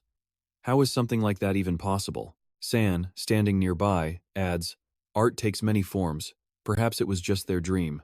Jem asks everyone, and did you find a shrine? Hem shakes his head slightly. We don't know. He then points to the cliff face. We were hoping you could figure it out. The entire group stands together beneath a gigantic golden door. Jem turns around curiously. Have you tried to check it? VG replies. We did, but there doesn't seem to be any mechanism to open it. He scratches his chin, thinking. Curious, Jem reaches out to push the door, and suddenly falls into a pitch-black void, crying out in a panic. What is this? Where am I? All of a sudden, a voice echoes from a statue. Leonard Aaron Vannerstein, I have been waiting for you. Elsewhere, a worn-out army trudges onward, every soldier starving with haggard faces. One of them is tilting his canteen back, trying to get the last drop. Another soldier yells, hey, save some for me, before he starts complaining. You drank it all. That was the last of the water we had. The other soldier just teases him back. Too bad. If you want more water, go ask the commander. The other soldier responds timidly. The commander is the reason we're in this mess. There are shrines on every floor, so why are we being forced to walk all the way back up? The other man laughs and explains. If you were Bungu, would you return to your father empty-handed? He needs a ton of phantom crystals. The other soldier's stomach rumbles loudly as he replies, then can't he use the shrines to get some food for us? He's the one who made us lose most of our supplies in the attack. He then shoots an annoyed glance over at Bungu. Sir Bungu also needs to gather enough to pay off his debts when he gets back. Do you think he actually cares about us? If he did, he'd have brought us water and supplies. And with that, they both look over at Grace. Hey, what about Grace's crew? They still have food, right? A few of them do, but are we not more important than those grunts? After all, they're mages. The expedition is doomed to fail without their power on the front lines. With that, the two men chuckled with greedy smiles. They figured the others owed them, and they were going to make them hand over all their food. If they refused, they would show them who was really in command. But suddenly, Jack appeared from behind, grabbing them both by the neck. He growled in absolute fury, asking them, so who is in command around here, exactly? The two soldiers immediately tried to suck up, saying they didn't mean it. Jack's face darkened as he threatened them. You know, we need bait to hunt the insectoids, and I think I just found 2 volunteers. The men's faces went pale with terror, and they both screamed out, no. Vaughn suddenly walked over, telling Jack to let them go, explaining that they'd be in trouble if the goblins noticed the commotion. The soldier quickly played along with a joking expression. Yeah, if you don't let us go, you'll be in big trouble. Jack frowned, thought for a moment, and then just dropped them, letting them collapse to the ground. Jack took their bells, warning them, you can't use magic without these, can you? Behave yourselves, and maybe, just maybe, I'll give them back. One of the soldiers, furious, yelled out, hey, give that back now. Jack's patience was gone. He glared at the man, then turned to Vaughn with a cold smile. So, have you accepted my offer? Vaughn looked down, his voice heavy with sadness. I'm sorry, we can't join your army. Hearing this, Jack tried to reason with him. Vaughn, even we only have a few supplies left, and the other units are nearly out. This is no time to be acting on your own. But Vaughn remained firm in his decision. We can't join. We need to wait. Jack placed a hand on his shoulder, his eyes filled with sympathy. I want H to come back, too. He sacrificed himself for me, just like Lep sacrificed himself for you. Don't waste their sacrifice. Still, Vaughn just shook his head, saying, I'm sorry. Jack didn't push any further. He just reminded him, all right then, but remember that VG's soldiers are also looking for supplies. Vaughn didn't really trust Jack anyway. Oz is the one in charge. He would never do something like that. Jack walked away, leaving one last comment. I hope you're right. Vaughn's people just stood there, looking on with worried expressions. Elsewhere, Vara was leading the Grace soldiers on patrol. She glanced to the side and saw other Grace members waving. Vara happily waved back. Then she took off her heavy helmet and walked towards a beautiful meadow. Vara gently approached Vaughn's spot, and he asked her softly, How was the patrol? Vara pouted in response. We ran into more deserters than we did insectoids. He let out a helpless sigh. I wish I could run away just like them.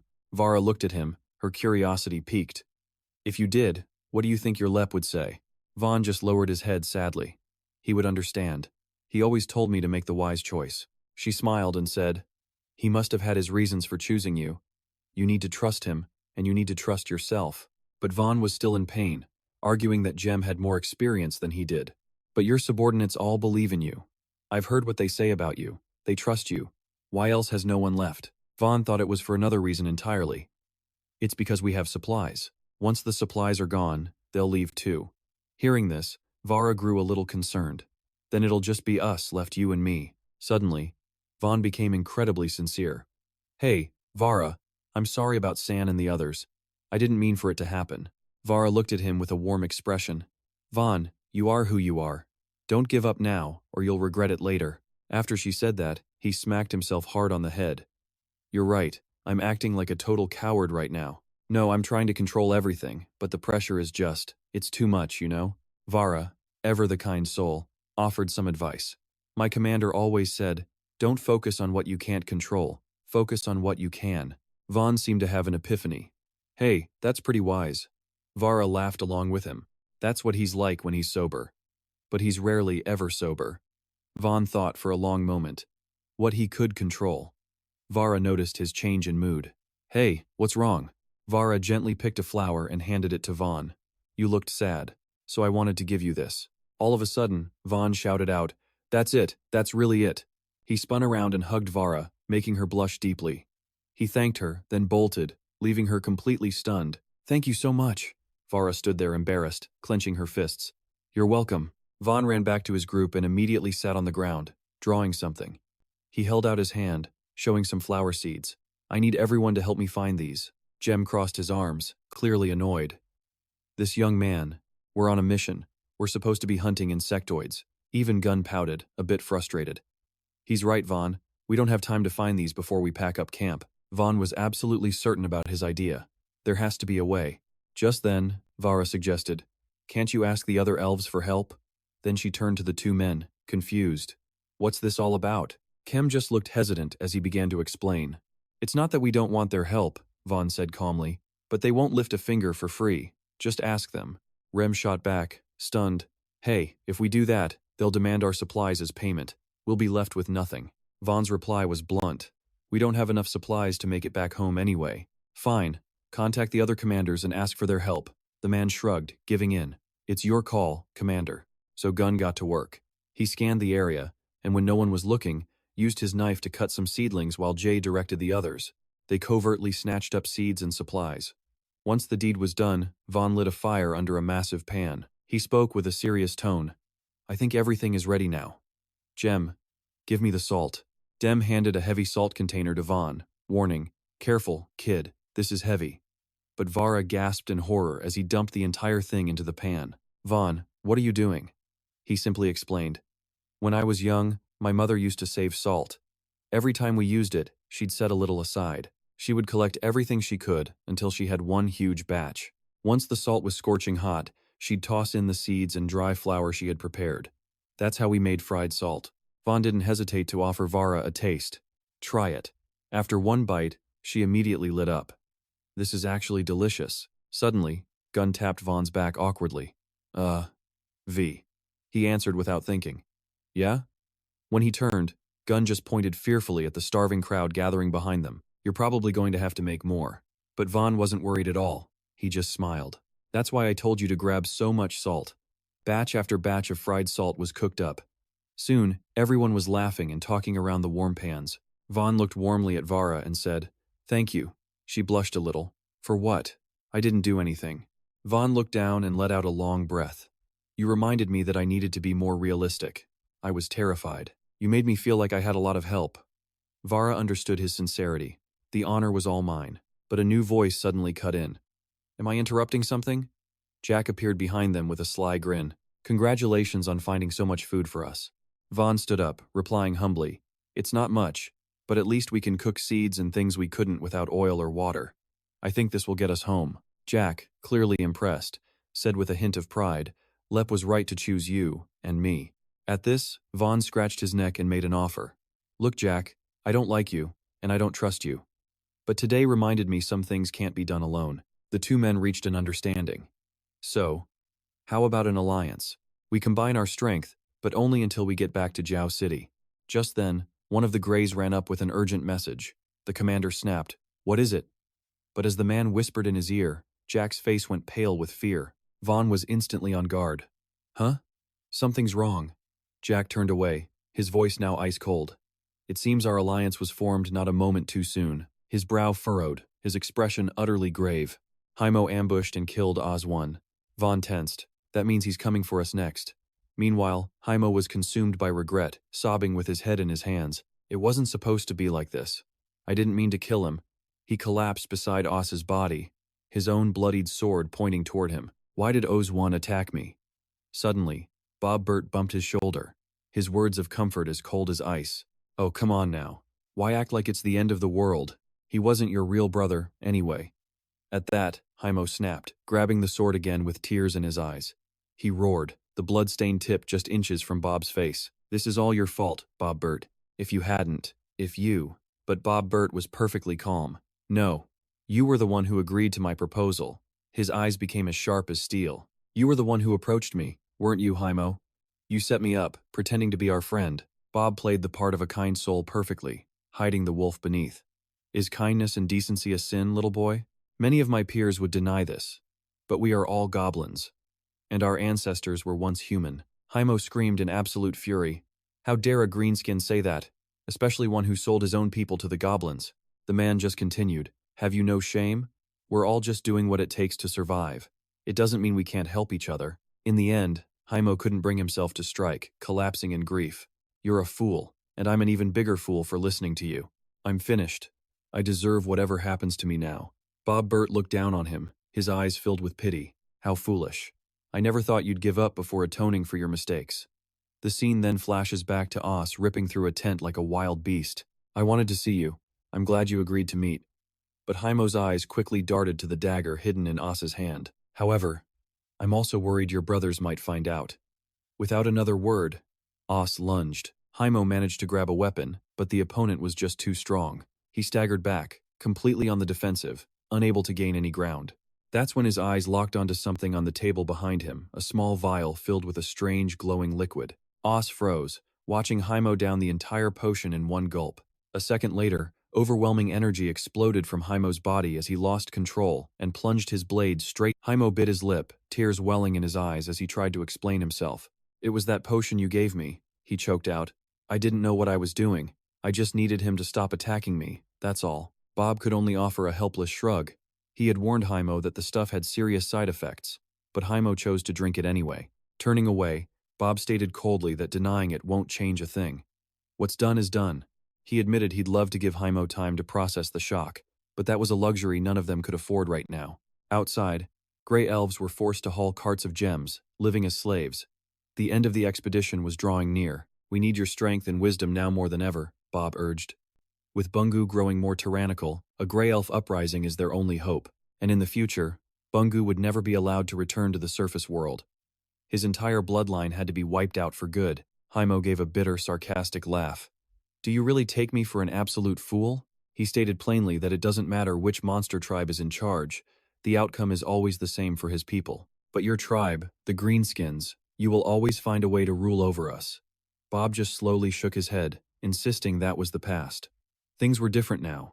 A red flag bearing an eagle sigil billowed nearby, a clear symbol of dominance. Bob explained that the Jira people no longer controlled their own fate. They were nothing more than pawns of the Brazilian Republic. Haimo couldn't believe their agreement was so fragile. He'd always thought the Republic was only interested in trade with the other races. Bob pointed to the soldiers in their golden armor and plumed helms. That's how it all began, he said. First, it was just simple trade. Then, they started hiring local mercenaries. He described how their blades silenced anyone who opposed the Republic's will. The Republic used these sellswords to commit every kind of atrocity, until the mercenaries became even more hated than the Republic itself. Brazilium's power is now absolute. When folks like Back or DK were isolated, no one came to their aid, leaving them to be enslaved. Haimo was still skeptical. And the Jira people actually fell for a trap that obvious? The deal between Brazilium and Bungu was designed to keep the slave trade going. We're about to get a new master, Bob replied grimly. They're a power we could never hope to overthrow, he added with a casual, chilling tone, unless you decide to act right now. But a single question haunted Haimo. Why me? Why not my father or my brother? Bob looked exhausted by the question. Your father is a great man, Bob explained, but his thinking is too small.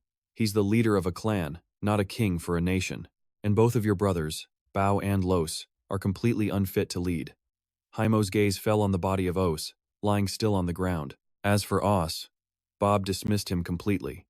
He was too loyal to your father's old ways, not to mention he was impulsive and weak-willed. He attacked you without even giving you a chance to explain yourself. What kind of leader would that make him? Bob's voice was firm, filled with conviction. No, Haimo.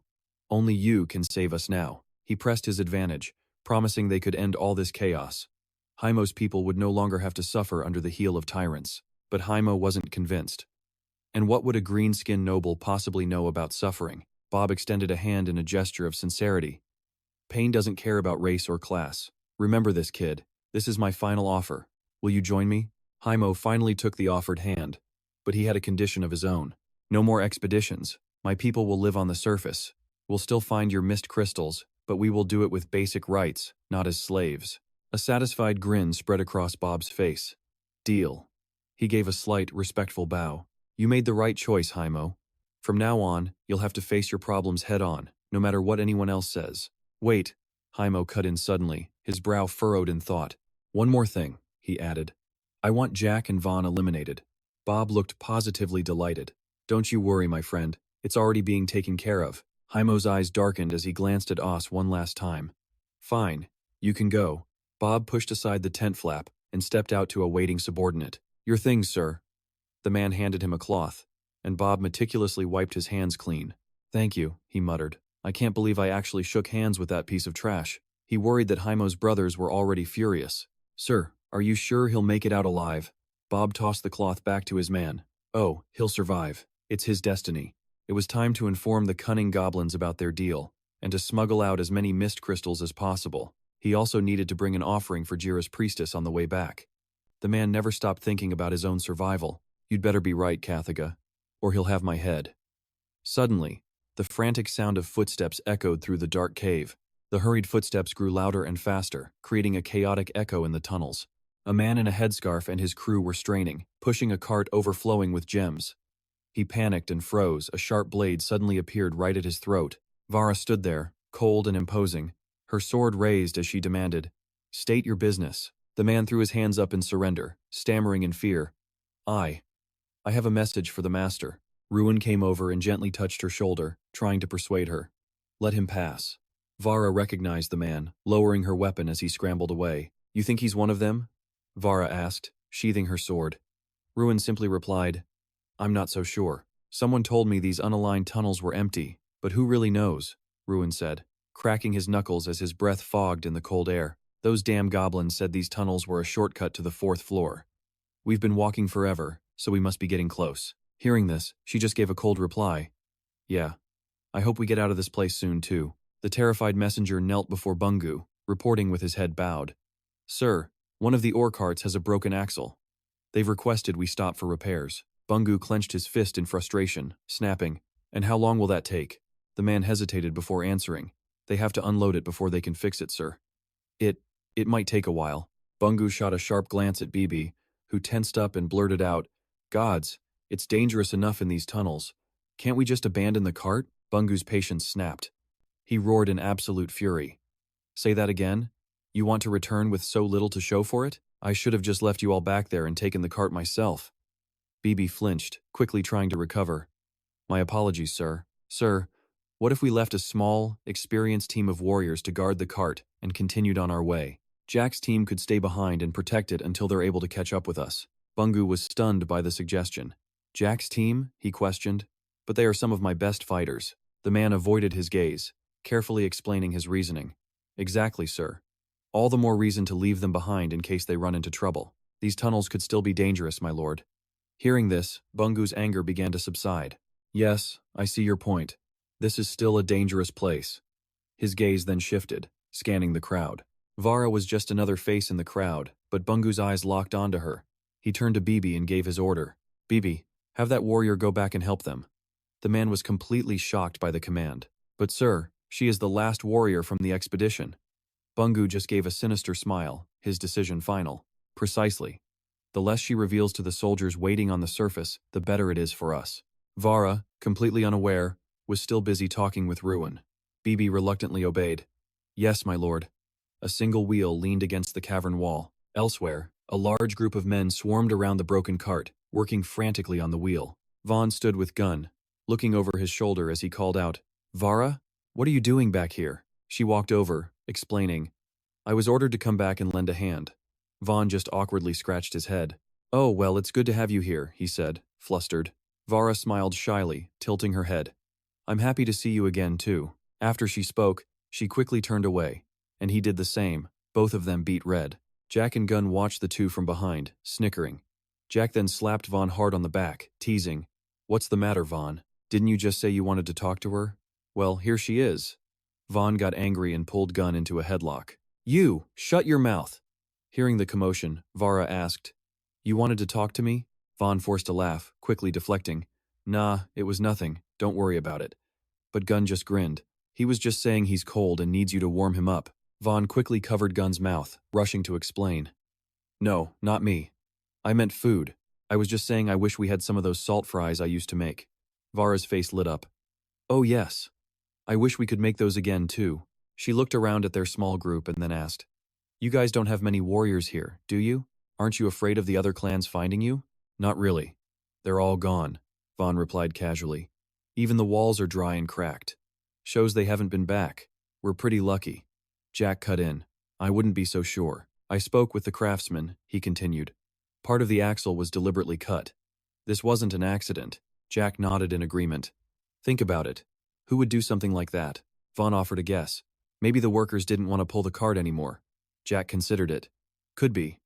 Or someone wanted us to fall behind. He stood with his arms crossed, questioning. Him? Vaughn was still skeptical. But Jack, he hasn't done anything since Oswo died. He replied with an annoyed tone, saying that as Viger's son, the guy would never attack them head-on. Sensing the tension, Gunn hesitated before suggesting they post more guards near the tunnel entrances. Vaughn immediately latched onto the idea.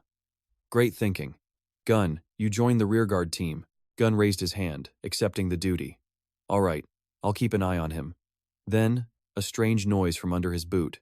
He looked down, curious. What's this? Gunn picked up a strange blue stone, wondering out loud. Why is this thing here?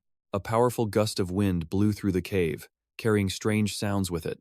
Vac, Vara, Jam, and Gunn whipped their heads around, instantly on high alert. Everyone had the exact same thought: the guards were dead. Vaughn shot a stunned, questioning look at Vac. What was that? He asked, staring toward the source of a scream. We're in trouble. Gunn felt a knot of pure dread form in his stomach. Hey guys, I think we have a problem. Vara looked over, curious. What's up? He held up the blue stone he'd found. The stone was squirming, twitching non-stop in his hand. Vaughn examined it closely before making his call. This is an insectoid scent gland. Vac's brow furrowed, his expression turning deadly serious as he asked, Where did you find it? Gunn pointed nervously down the passage. It was right there in the entryway, mixed in with the rubble. I think someone hid it here, he said, to lure the insectoids to us. Vaughn's eyes widened in realization. It's a trap. Vac immediately started assessing their situation, asking, How far away is the rear guard? Gunn pointed behind them, about 50 kilometers back, at the left fork. He then added, If we leave right now, we can still get away. Vara agreed with Gunn's assessment. Yeah, we need to ditch this vehicle and run before they get here. It's the only way. But Jen just stood there, silent. Vaughn and Vac exchanged a wide-eyed glance, which only confused her more. What is it? He rubbed the back of his neck, a grim look on his face. Well, here's the thing. Last. If we go back without the minerals, they'll execute us for failing the mission. Hearing this, Gunn's patience snapped. Whatever you're planning, you better do it fast. They got the guards, which means we're next on the menu. Vac yelled in agreement. He's right, we have to move now. Those who can fight will go intercept them. If we're lucky, he added. They're just scouts, and we can wipe them out easily. The rest of you stay here, finish the repairs, and load up the vehicle. Then he gave a direct order. Gunn, take that thing and get it as far away from here as you can. Throw it down a hole somewhere.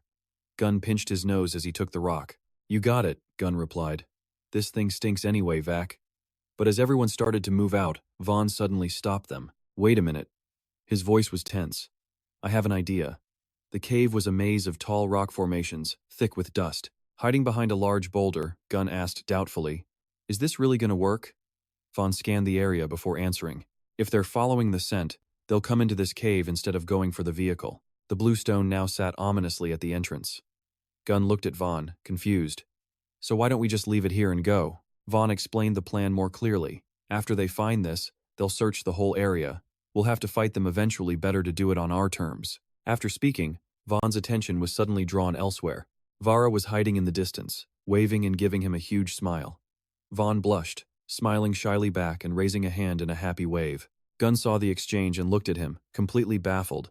Why don't you just tell her how you feel? Vaughn's face fell. She's leaving as soon as we hit the surface. There's no point. He let out a frustrated sigh. So what, you should still try, right? Gunn pressed. Come on, man, what have you got to lose? Vaughn just shook his head. I'll think about it. Suddenly, a series of loud thuds echoed, getting closer and closer. Vac focused, assessing the threat. Something's coming this way. He and Gunn ducked behind the tall rock, peering toward the source of the noise. Hearing the sound, Gunn was paralyzed with fear. That wasn't a scouting party. A colossal monster appeared before them. It moved with a sickening, screeching sound that grated on the ears. The massive creature turned its head, looking right at Vaughn's group. He trembled at the sight of it. That's an insectoid warrior. Gunn's earlier bravado completely evaporated. Oh God, what are we going to do now? But Vaughn noticed something off. Wait a second, something's not right. Look, it's alone. He observed the creature carefully before stating his theory. There's no one supporting it. Gunn, still shaking, didn't get it. So what? Vaughn explained. Without other units to give them orders, they're much easier to confuse. We can use this. Vaughn agrees with him, his voice tight. You're right, Gunn. This is our best shot. He grabs his weapon and quickly changes position. Vaughn already has a plan. We'll attack its body from both sides. Jem immediately got the idea without its horns. The monster's vision would be impaired, leaving it nearly defenseless. Rax was a quick thinker. Vara put on her helmet, her voice low. Stay behind me. I have more combat experience.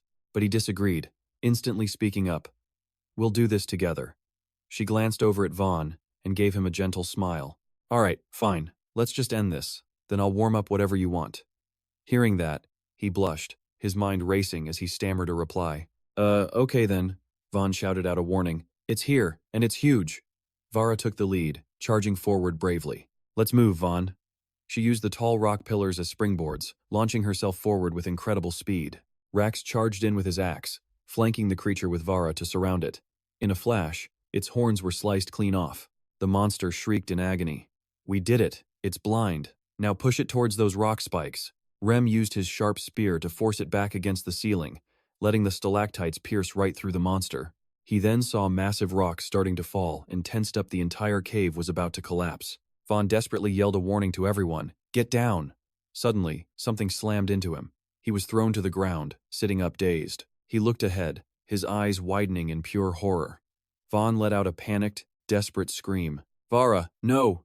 She was crushed by the falling rocks, lying completely still.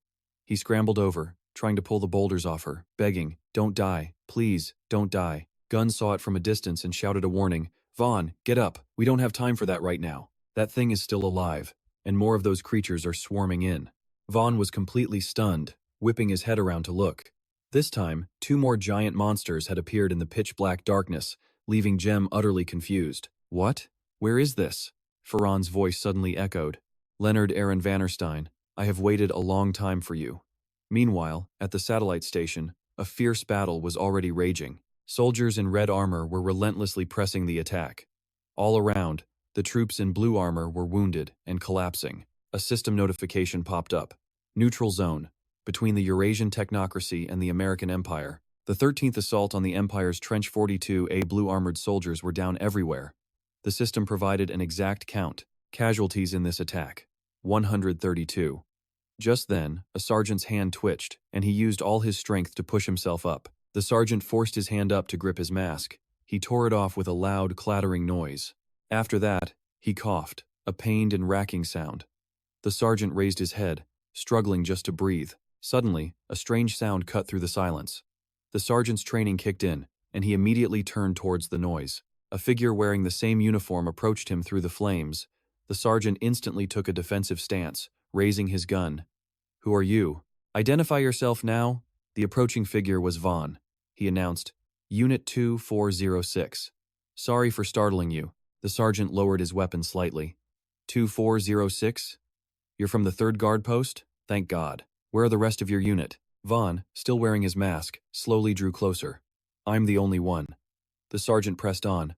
What about the rest of my men? He seemed to grit his teeth, answering in a low voice. All dead, Sergeant. You're the only one I could find.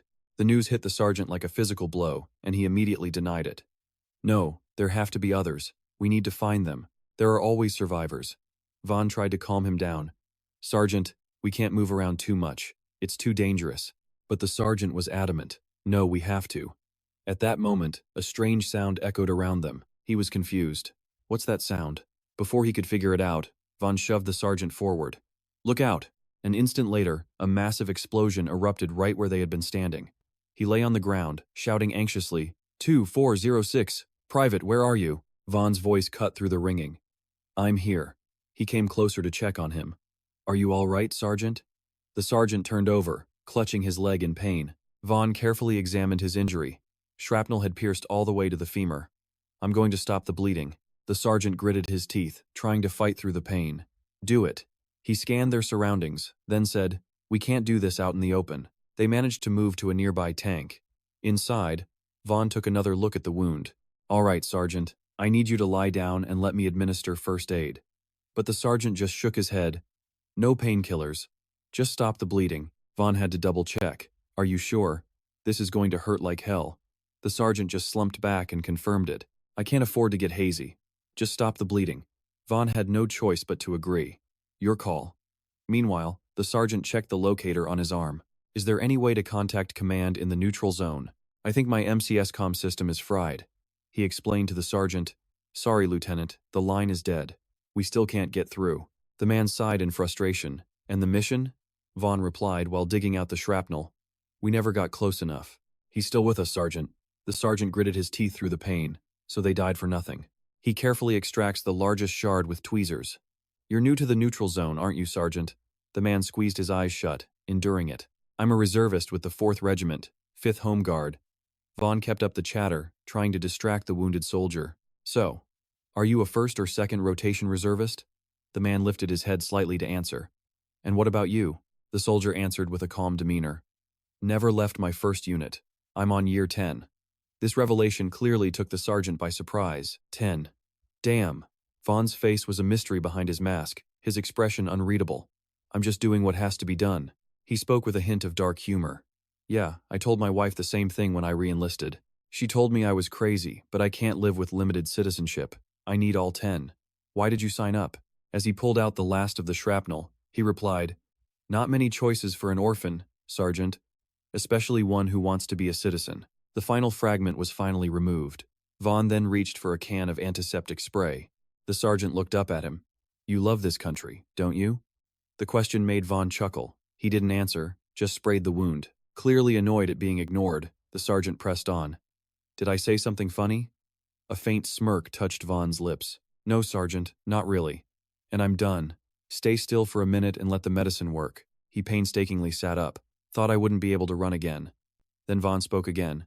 If we wait a little longer, I think we can sneak back without a fight. This suggestion from Vaughn left the sergeant completely bewildered.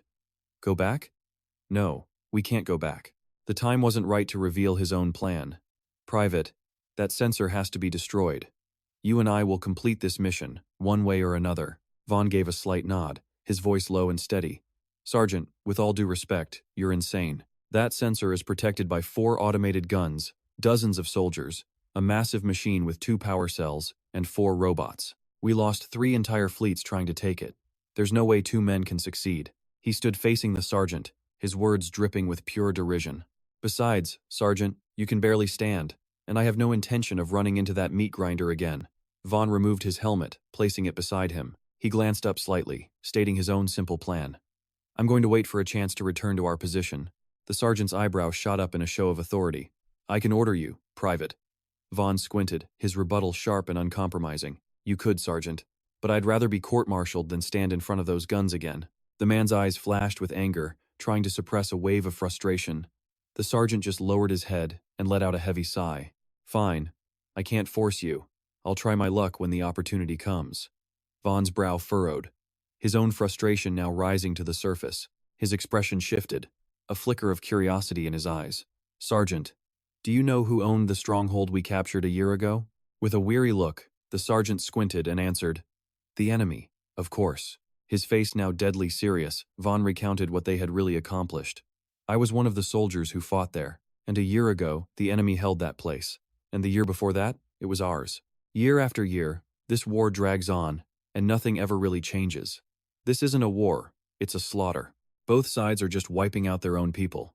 The poor, the refugees, anyone with nowhere else to turn. They promise us citizenship after 10 years of fighting, but nobody even lasts 6 months, and we all foolishly fall for the lie. As he finished, the sergeant's face was a mask of pure shock. We're just defending ourselves. His eyes betrayed the war raging in his mind. I'm sure that's what their leaders say too, Sergeant. Everybody thinks they're the good guy, even when they're not. The sergeant ground his teeth, his eyes wide with disbelief. So you've been broken? He glanced over, his voice chillingly calm. No, I'm just telling the truth. I've seen more of this war than you have. Enough to know that if you go out there to take that sensor, you will die for absolutely nothing. Life will go on, the war will go on, and your wife will be left all alone, until the day she can't stand it anymore, and moves on. The sergeant was speechless, his expression a mix of confusion and torment. His eyes suddenly drooped, as if hit by the weight of a memory. I told her to move on. Vaughn leaned gently against the wall behind him, his gaze fixed on the empty space ahead. Is that right? His voice dropped, every word heavy with an unspoken sorrow. I told her to move on, too. I didn't want her waiting for someone who might never come back. I came here to die. I hope you can understand that. I'm going to finish the mission.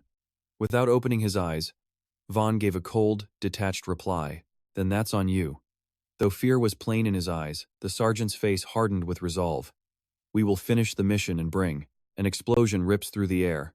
As the ground shakes violently, Vaughn struggles to keep his balance. Artillery. He whips his head around. Have they found us? Both men move cautiously, their eyes scanning the area through a narrow gap. They spot figures outside and a wave of relief washes over them. It's our guys. They're attacking the trench. A hand suddenly grips a helmet. We have to get out there. We can use this distraction to attack the sensor. It's not far, maybe 150 meters. The sergeant slowly puts on his helmet, unable to hide the unease on his face. His words of comfort are warm and sincere. Sergeant, trust me, you can't do it.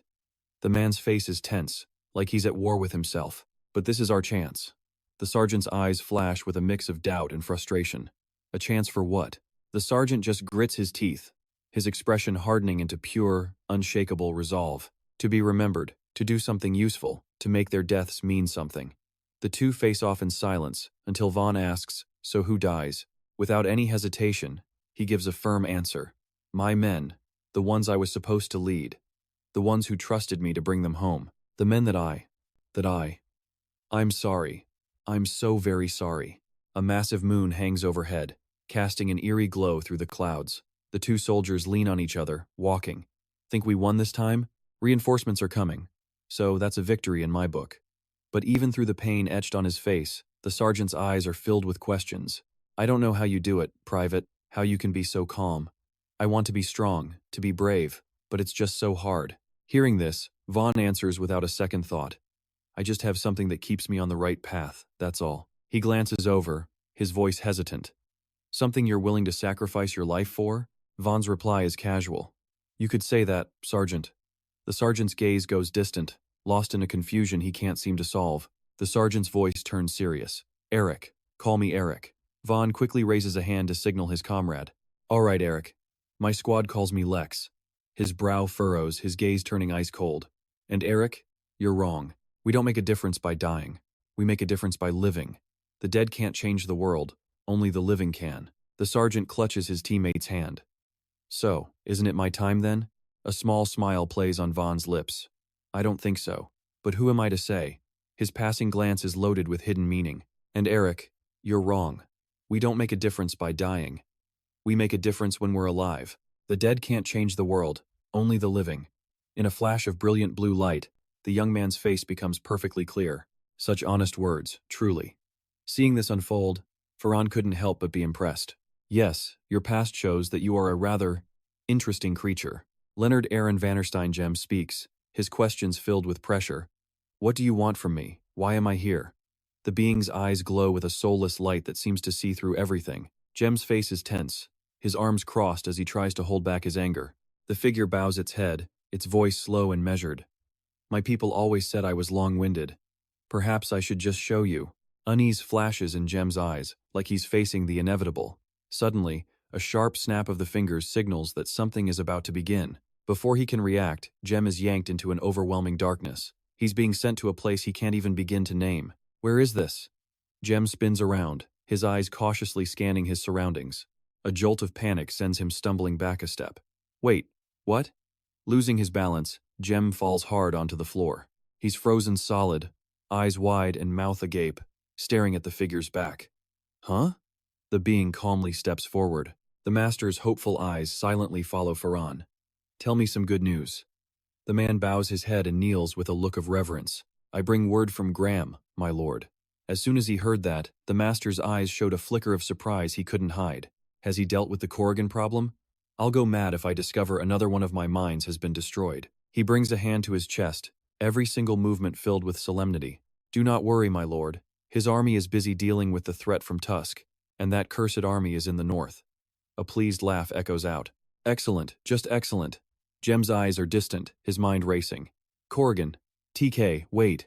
In Jem's memory, those factions were wiped out completely. After delivering his message, Farhan simply turns to leave, the silence heavy with meaning. His face shows pure shock, as if he's just realized something from the end of the Age of Gods. This is a memory from centuries ago. Farhan suddenly stops, his voice a deep and warm rumble. My lord, you know where to call me. I've reported everything necessary for the next step. The man stood completely still, as if time itself had frozen in that moment. Hen stared, asking, Is that really him? The monster that united all the species and conquered the world?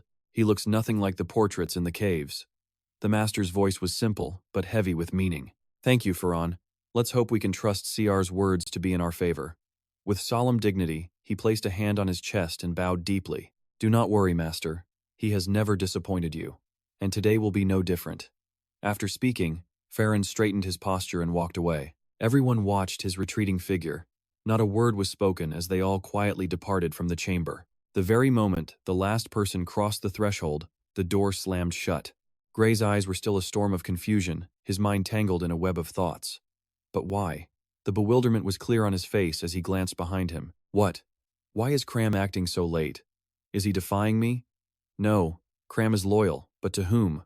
A piercing scream of agony rings out. Gray clutches his head. Was that my thought? Did I go too far? No, I can't lose. I can't stop it. Impossible. Too much to do. So much to do. And just like that, the pain vanished. Gray stood frozen, back to reality. Curing him is easier said than done.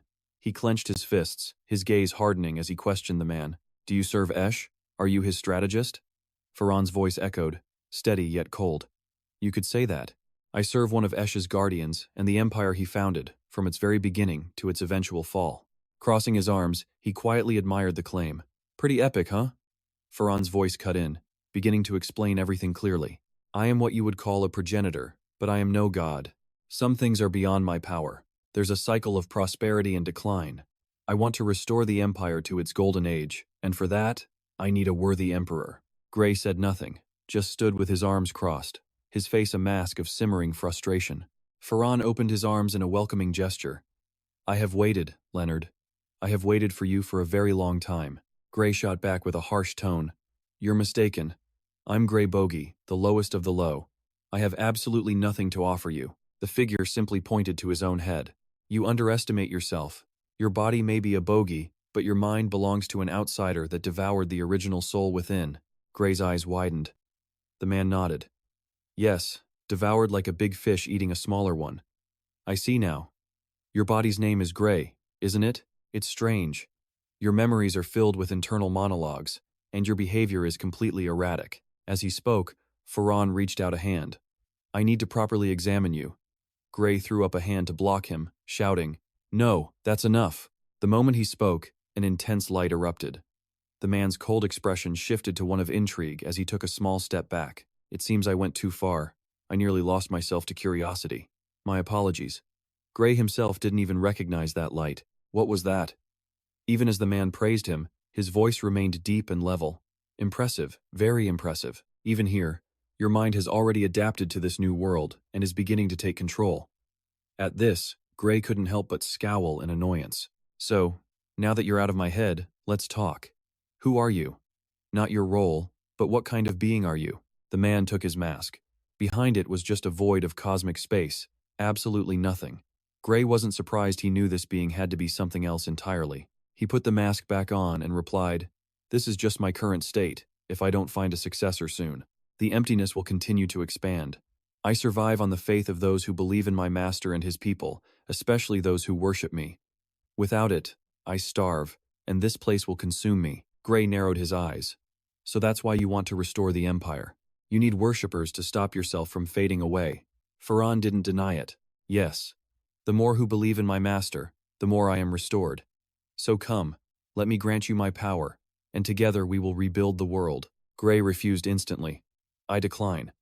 The being seemed genuinely stunned. What? I've read enough history to know power like that is never free. There is always a price to pay.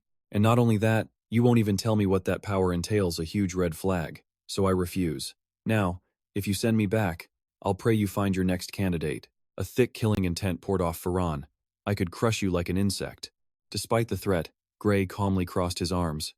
You could, but I don't think you have much energy left for that. If you did, you would have done much more than just try to impress me. The being's face went blank. Gray smirked.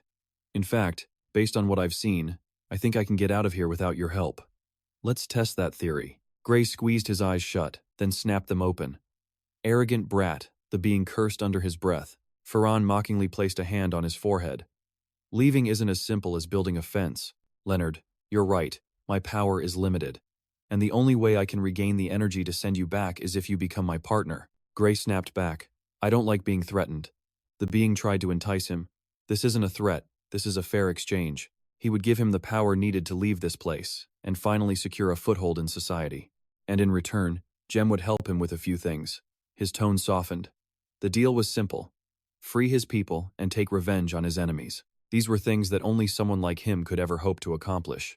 His people were sealed just like him, and whether Jem took the deal or not, his enemies would become Jem's enemies soon enough. Jem asked with curiosity, were those people the masked figures standing around the throne of Enos? The entity explained everything. Yes, he needed their obedience, and so would Jem. Come now, Leonard, accept the offer. You are more than ready for the trials ahead. He promised the power to be free was right in his hands. And all he needed was for Jem to use that power to grant him freedom. Come with me, he promised. I will not lead you down the wrong path.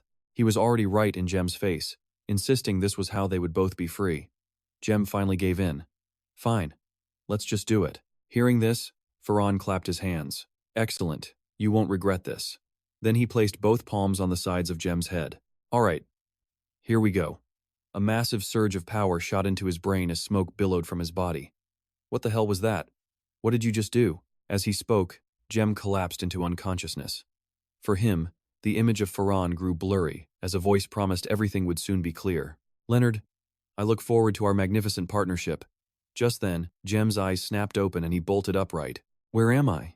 Rafa's eyes widened in shock. Jem was awake. VG just laughed with confidence. See? I told you he was alive. I didn't kill him. Jem asked in confusion, how long was I out? The answer came back about 2 hours. Do you know what happened? Jem answered vaguely. Not really. Everything is just a total blur right now. As Jem stood there, talking with his arms crossed, a loud noise echoed out. Every single head turned toward the sound. The door covered in masks was cracking open. Look at that. It's opening. VG gave Jem a sinister look. What a coincidence, right? He just played it cool. You bet. The door slowly swung open wider. Ova wondered aloud where it led.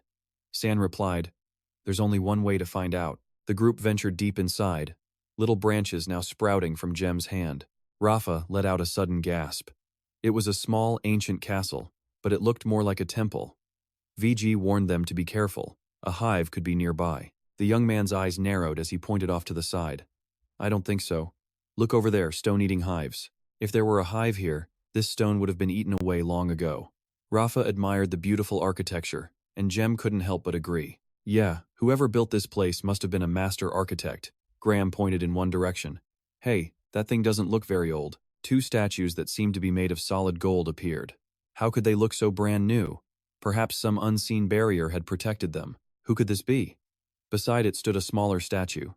She gestured towards the other one as Graham stared at the ancient words carved into its base. It reads, "The one who betrayed her people for her love of a monster." Ova asked, completely surprised. You can read that? VG calmly replied that anyone with a proper education could read Anshadian. Grassa sighed, annoyed. Anshadian, is everything that falls down here some Anshadian thing? VG shot back with a sharp reminder. Rasa was the most legendary leader of the goblins, so of course many things were named in his honor. He waved a dismissive hand, saying he didn't care what it was called. He only cared if there was anything here worth taking. While Jem was sitting quietly on a wall, someone came up to talk. Leonard, is something wrong? It feels like we've grown distant. The young man answered nonchalantly, it's nothing. I just made a deal with a monster, that's all. Hearing that, the other person froze up completely. A deal? What do you mean? Jem rubbed his chin. He said he'd solve our problems. Although, he was a little doubtful the guy was strong enough to help anyone. The boy asked nervously, what if he's just using you? Jem answered calmly. He is. He wants me to become his puppet emperor, just like him. Hearing that, the boy was even more confused. What? Why would you agree to that? Feeling cornered, Jem got a bit defensive. I can handle him, don't worry. The boy just pouted. I hope you know what you're doing. Rafa then approached, a confused look on her face. Talking to yourself? Jem didn't even try to hide it. Sometimes I do. Find anything? The girl sat down next to him and said, I found nothing. What about you? Jem held up an old gun, an ancient weapon that looked more like a magic wand. The girl asked curiously, can we still use it? His voice was flat. Only if you want to commit suicide. Looking at the gun, Rafa commented on how rusty it was. VG cut their conversation short. The temple grounds are all clear. We found an exit and gathered some weapons. Jem sat up and said, that's pretty good. When Ova returns, we'll see what's out there. What's wrong? VG placed a weapon down, his voice full of curiosity. It says our hero who washed away the sins of his father from us. I wonder who that could be. From the distance, a voice called out, hey everyone. Ova joyfully waved her hand. Look what I found hidden here.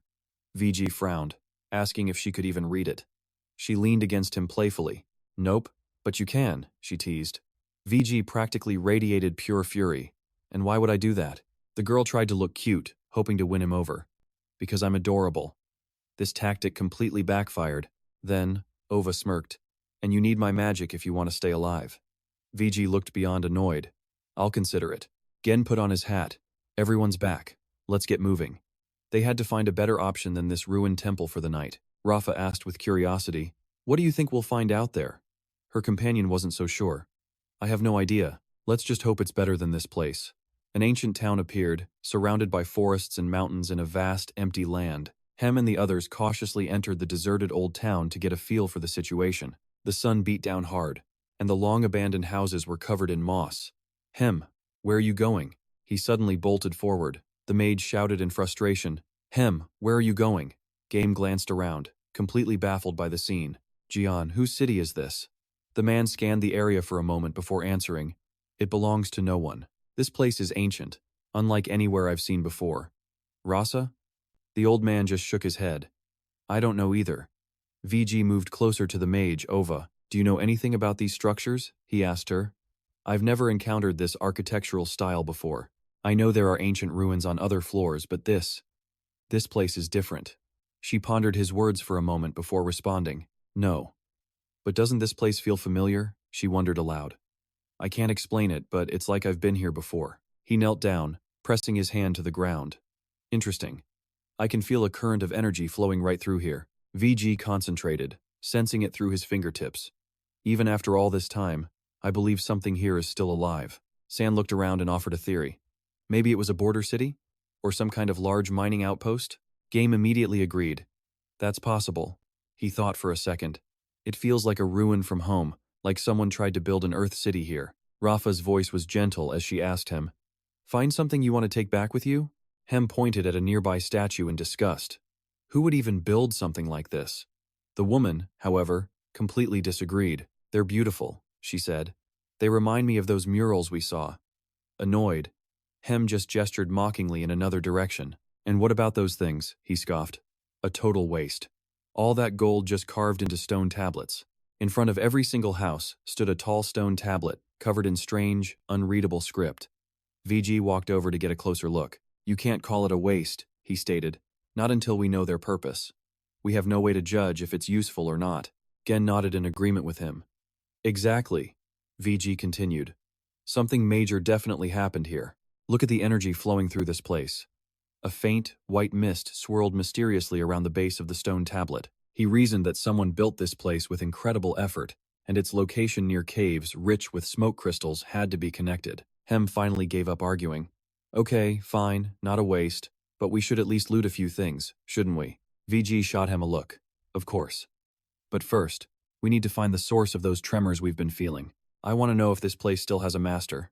With that decision made, the group moved deeper into the city. As they walked, Game noticed a pattern. Everything seems to lead toward the city center. Rafa looked over at him. What do you think is there? Game could only voice his own hope. Answers, hopefully. Sunlight streamed down between the massive, towering buildings all around them. The architecture of the homes was incredibly detailed, managing to be both beautiful and magnificent at the same time. And just as before, those same stone tablets stood in front of every house. The mage stared in absolute awe, while VG whispered, Incredible. A gigantic black sphere suddenly appeared before them all. Game's eyes went wide with excitement. It's so huge. He was completely mesmerized by it. Beautiful. As Game reached out his hand to touch it, he breathed, Absolutely magnificent. Seeing this, Rafa instantly landed a hard punch on his head. Game clutched his skull in pain but slowly snapped out of the trance. Thanks, Rafa. But Hem was still captivated by the black sphere. He drifted closer, reaching out his own hand. So beautiful. Hem's fingers were just about to make contact when Game grabbed his arm, stopping him cold. Startled, Hem came to his senses as Game warned him, Better not touch that. Nearby, VG also received a sharp smack to the head from San. Game looked back, realizing something. Interesting. It only seems to affect the gray-skinned race. Rafa felt the tension rising. You think it's a trap? She asked. Gen then offered up his own theory. We'd have to touch it to know for sure, he stated calmly. And I don't think that's a good idea. She thought for a second and had to agree. Yeah, only a total bird brain would touch something so suspicious. Her words made Game stop short, a sudden realization hitting him. Birds? He repeated. She looked back at him, confused. What about them? Game's voice dropped. Look around us. What's missing? But Rafa still didn't understand. She shrugged, guessing randomly. Jem glanced around and suggested, I don't know, maybe birds? But it wasn't just birds. The rocks, the trash this city felt hundreds of years old, yet the streets were spotless. Grasa began to realize something was very wrong. So who's maintaining this city? Suddenly, a volley of arrows rained down from nowhere. Grasa screamed out a warning. Enemy attack! Jem swiftly raised his shield, just in time. But one arrow pierced straight through, making Jem's blood run cold. He looked up to see a group of archers aiming right at them. Jem realized the situation. Looks like we just found our answer. Grasa eyed the enemy, wondering, You think we can communicate with them? The figures above kept shouting incomprehensible words. Then, one of them was struck down, collapsing on the spot. Grasa roared in fury, Shut up! Jem watched him, exasperated. I was about to say no. His face hardened as he readied his stance and gave the order. All right, everyone, Get ready. Looks like we have to fight. Masked figures armed with weapons leaped down from above, charging forward to attack. Jem gripped his weapon. I'm really getting tired of fighting, Grasa added. We both are. All three of us, the mage chimed in, refusing to back down. Her eyes burned with determination. We're all sick of it. Grasa took cover behind him. Jem's team braced for impact as the masked creatures closed in. Both sides crashed together in a vicious brawl. He fought alongside the others, powerfully knocking enemies away. A storm of arrows flew straight for Jem. He quickly ducked low, deftly dodging every single one. Jem shot a sharp glance back behind him. He dodged an attack aimed at the masked man's blind spot. Jem smirked at him. Nice shot. Then he countered with a direct blow to the black masked figure. But not good enough. The creature clutched its stomach in pain, staggering and babbling in that strange tongue. Jem couldn't understand a word, analyzing the situation. What language are they even speaking? It wasn't the Ainside tongue, and it wasn't a local dialect either. A moment later, the black masked enemy collapsed. The others saw this and looked over in alarm.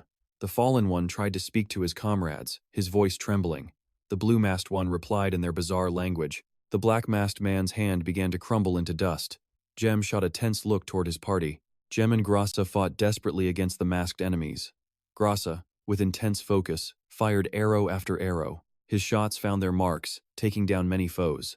But their remaining comrades just kept charging forward. The mage and San held a defensive stance, ready to counter at any moment. Jem assessed the battle. He had to draw their attention to give everyone else some room. They were small, but they couldn't be underestimated. The blue-masked figure raised a hand, giving a command in that alien language. Jem noticed, a flicker of surprise on his face. All the remaining masked fighters began to retreat towards the blue one. Jem backed away, on high alert. Are they surrendering? No, he thought. They want me to fight this short one. The blue-masked enemy advanced alone, then rushed forward to attack. Jem sized him up. The color of this one's mask was different. What's with this one? He parried a blow with a mocking grin. You're not very good, are you? The blue-masked one stomped the ground, building momentum. He shouted more strange words as he lunged forward again. Jem coldly slammed his foot on the enemy's spear, pinning it to the ground. The creature froze in shock.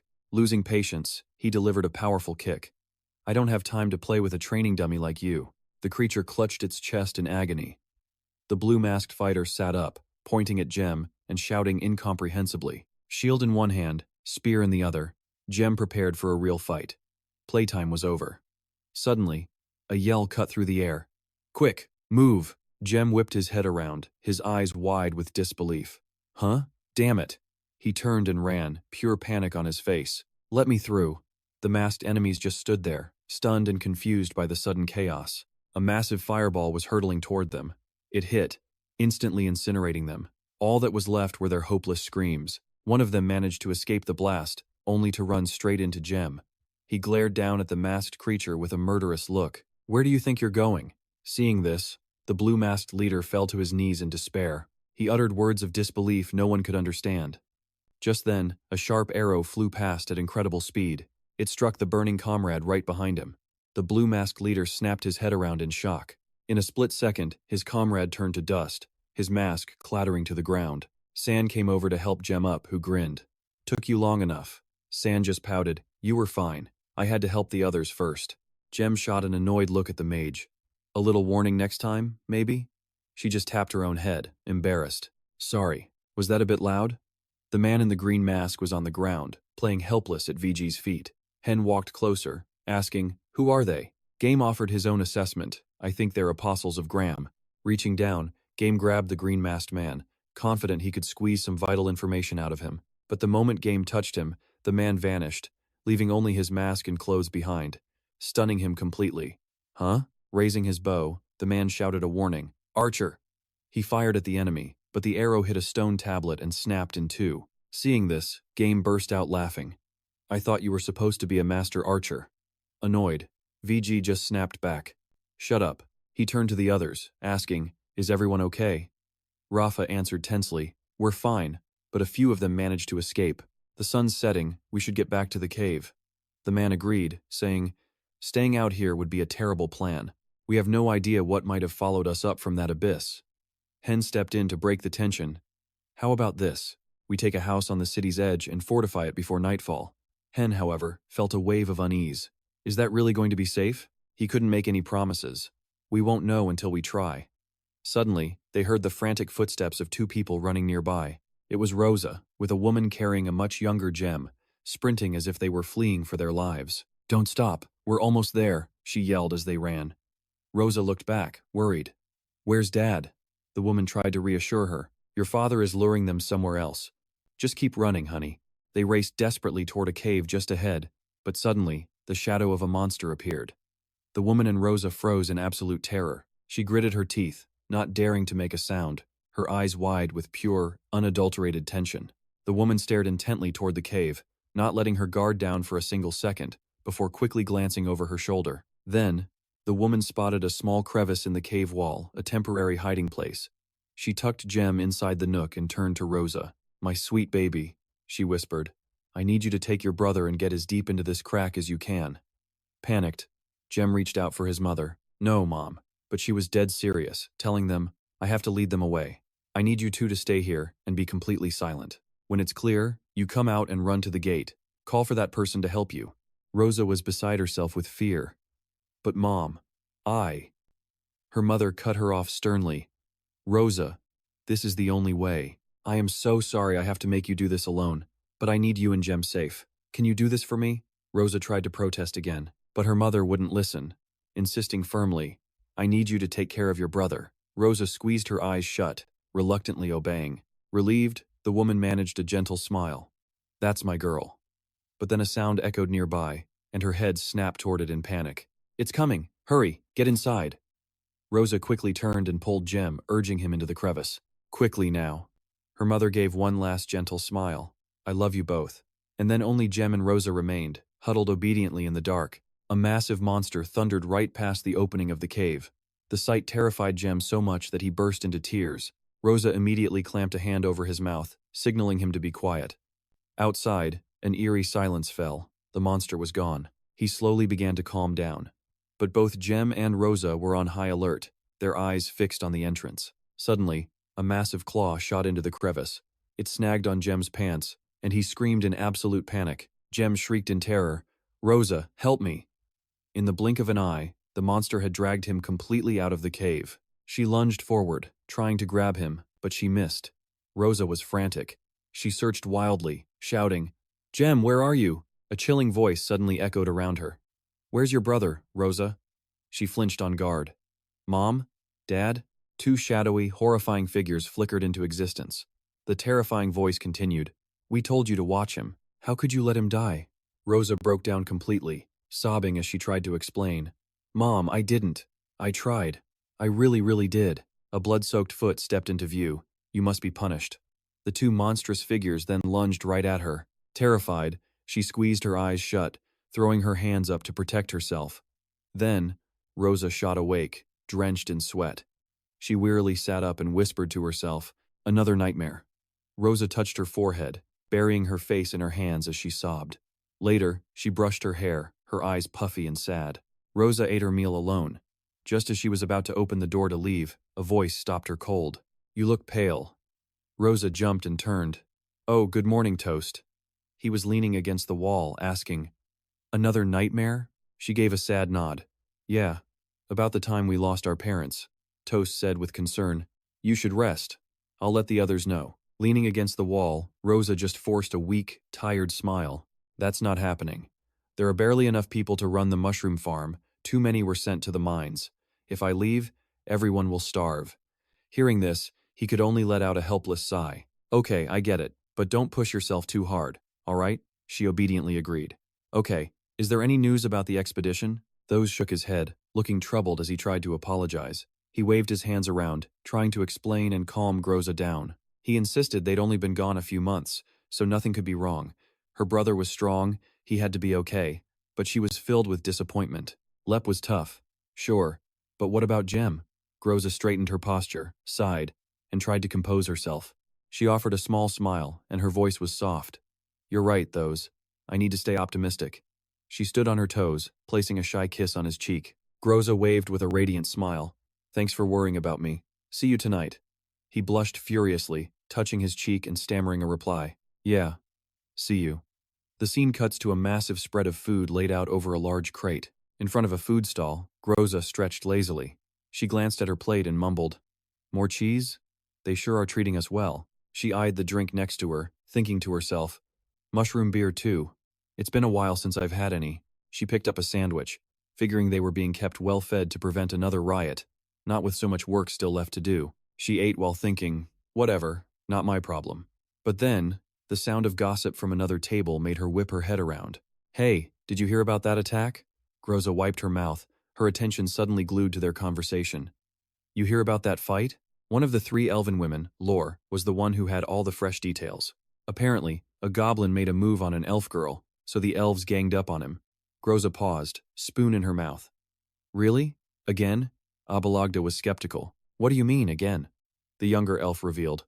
"Didn't the same thing just happen last week?" Lore frowned, trying to remember. "She's right," she confirmed. "Goblins are always pulling that kind of disgusting stunt." Abalagda shot to her feet, fists clenched in pure rage. "Those filthy goblins. I want to kill them all." A green-skinned man nearby turned at the sound of her shout. Lore hissed through her teeth. "Hey, Abalagda, quiet down. You want to get us caught?" She casually gestured behind her. "Who's gonna tell? Nobody here is gonna report us." The only person who heard was that weird girl over there. All three of them followed her pointing finger, their eyes landing on the harmless-looking Groza sitting on a rock. She just blinked, looking completely lost. "I'm sorry." Lore immediately turned back to her friend. "Abalagda, you're causing a scene." Riza frowned in agreement. "Stop it. You're scaring the poor girl." Then Abalagda's expression suddenly shifted to one of interest. "Hey, you want to join us?" Groza was totally thrown off. "Really?" Lore let a small smirk play on her lips. "Don't worry, we don't bite." Then she teased, looking back at her friend, "But Abalagda just might." The tough girl flushed in embarrassment. "It was one time. Only one time, and you guys never let me forget it." Lore pointed to each of them as she made the introductions. "By the way, I'm Lore. This is Riza, and that's Abalagda. She's only so grumpy because she's worried about her brother." Groza introduced herself cautiously. "I'm Groza. Is your brother on the expedition team?" "My brother is, too." Abalagda crossed her arms, annoyed. That moron followed some idiot gang leader to go pick a fight. And just like that, Groza's guard came down. She felt the exact same way about Jem, my brother too. His commander is the idiot gang leader. Lore explained with a light-hearted tone, "Abalagda is actually the reason we got transferred to this farm. She got so mad at her brother that she punched the foreman." Groza's eyes went wide in disbelief, stunned for a second. "Seriously?" Abalagda rolled up her sleeve, flexing a veiny bicep. "He totally had it coming." Riza chimed in, "That's why no man wants to approach you. You're more of a man than they are." She just grinned smugly. "I have boyfriends, you know. Lots of them." The younger girl recalled all the goblin guys Abalagda had dragged away in a headlock. They were victims, not boyfriends. Offended, she clamped her huge hands over Riza's mouth. "How dare you?" As Groza was wandering around, she heard Quay's voice call out from behind. "Glad to see you." She sighed. "Please don't make fun of me, Mr. Quay." He leaned against a wooden doorframe with a slight smirk. "Just teasing. Are you lost, kid?" Groza closed her eyes, enjoying the moment of peace. "No, I'm just taking a walk to clear my head." Quay seemed to see right through her. "Missing Gem? If you ever feel lonely, feel free to stop by my place. I don't get many customers anyway, and I could use the company." Groza peered into the shop, which was filled with woodworking tools and machines. "Did everyone leave on the expedition?" He was blunt. "Either there, or in the mines. But things are going to change soon." Groza's curiosity was piqued. "You heard something?" Quay suddenly looked around nervously. "I heard a new messenger arrived this morning." She immediately pressed him for more information. "A messenger from the expedition? What did they say?" He glanced away. "Nobody knows. The Blueskins held a council meeting and wouldn't let anyone in."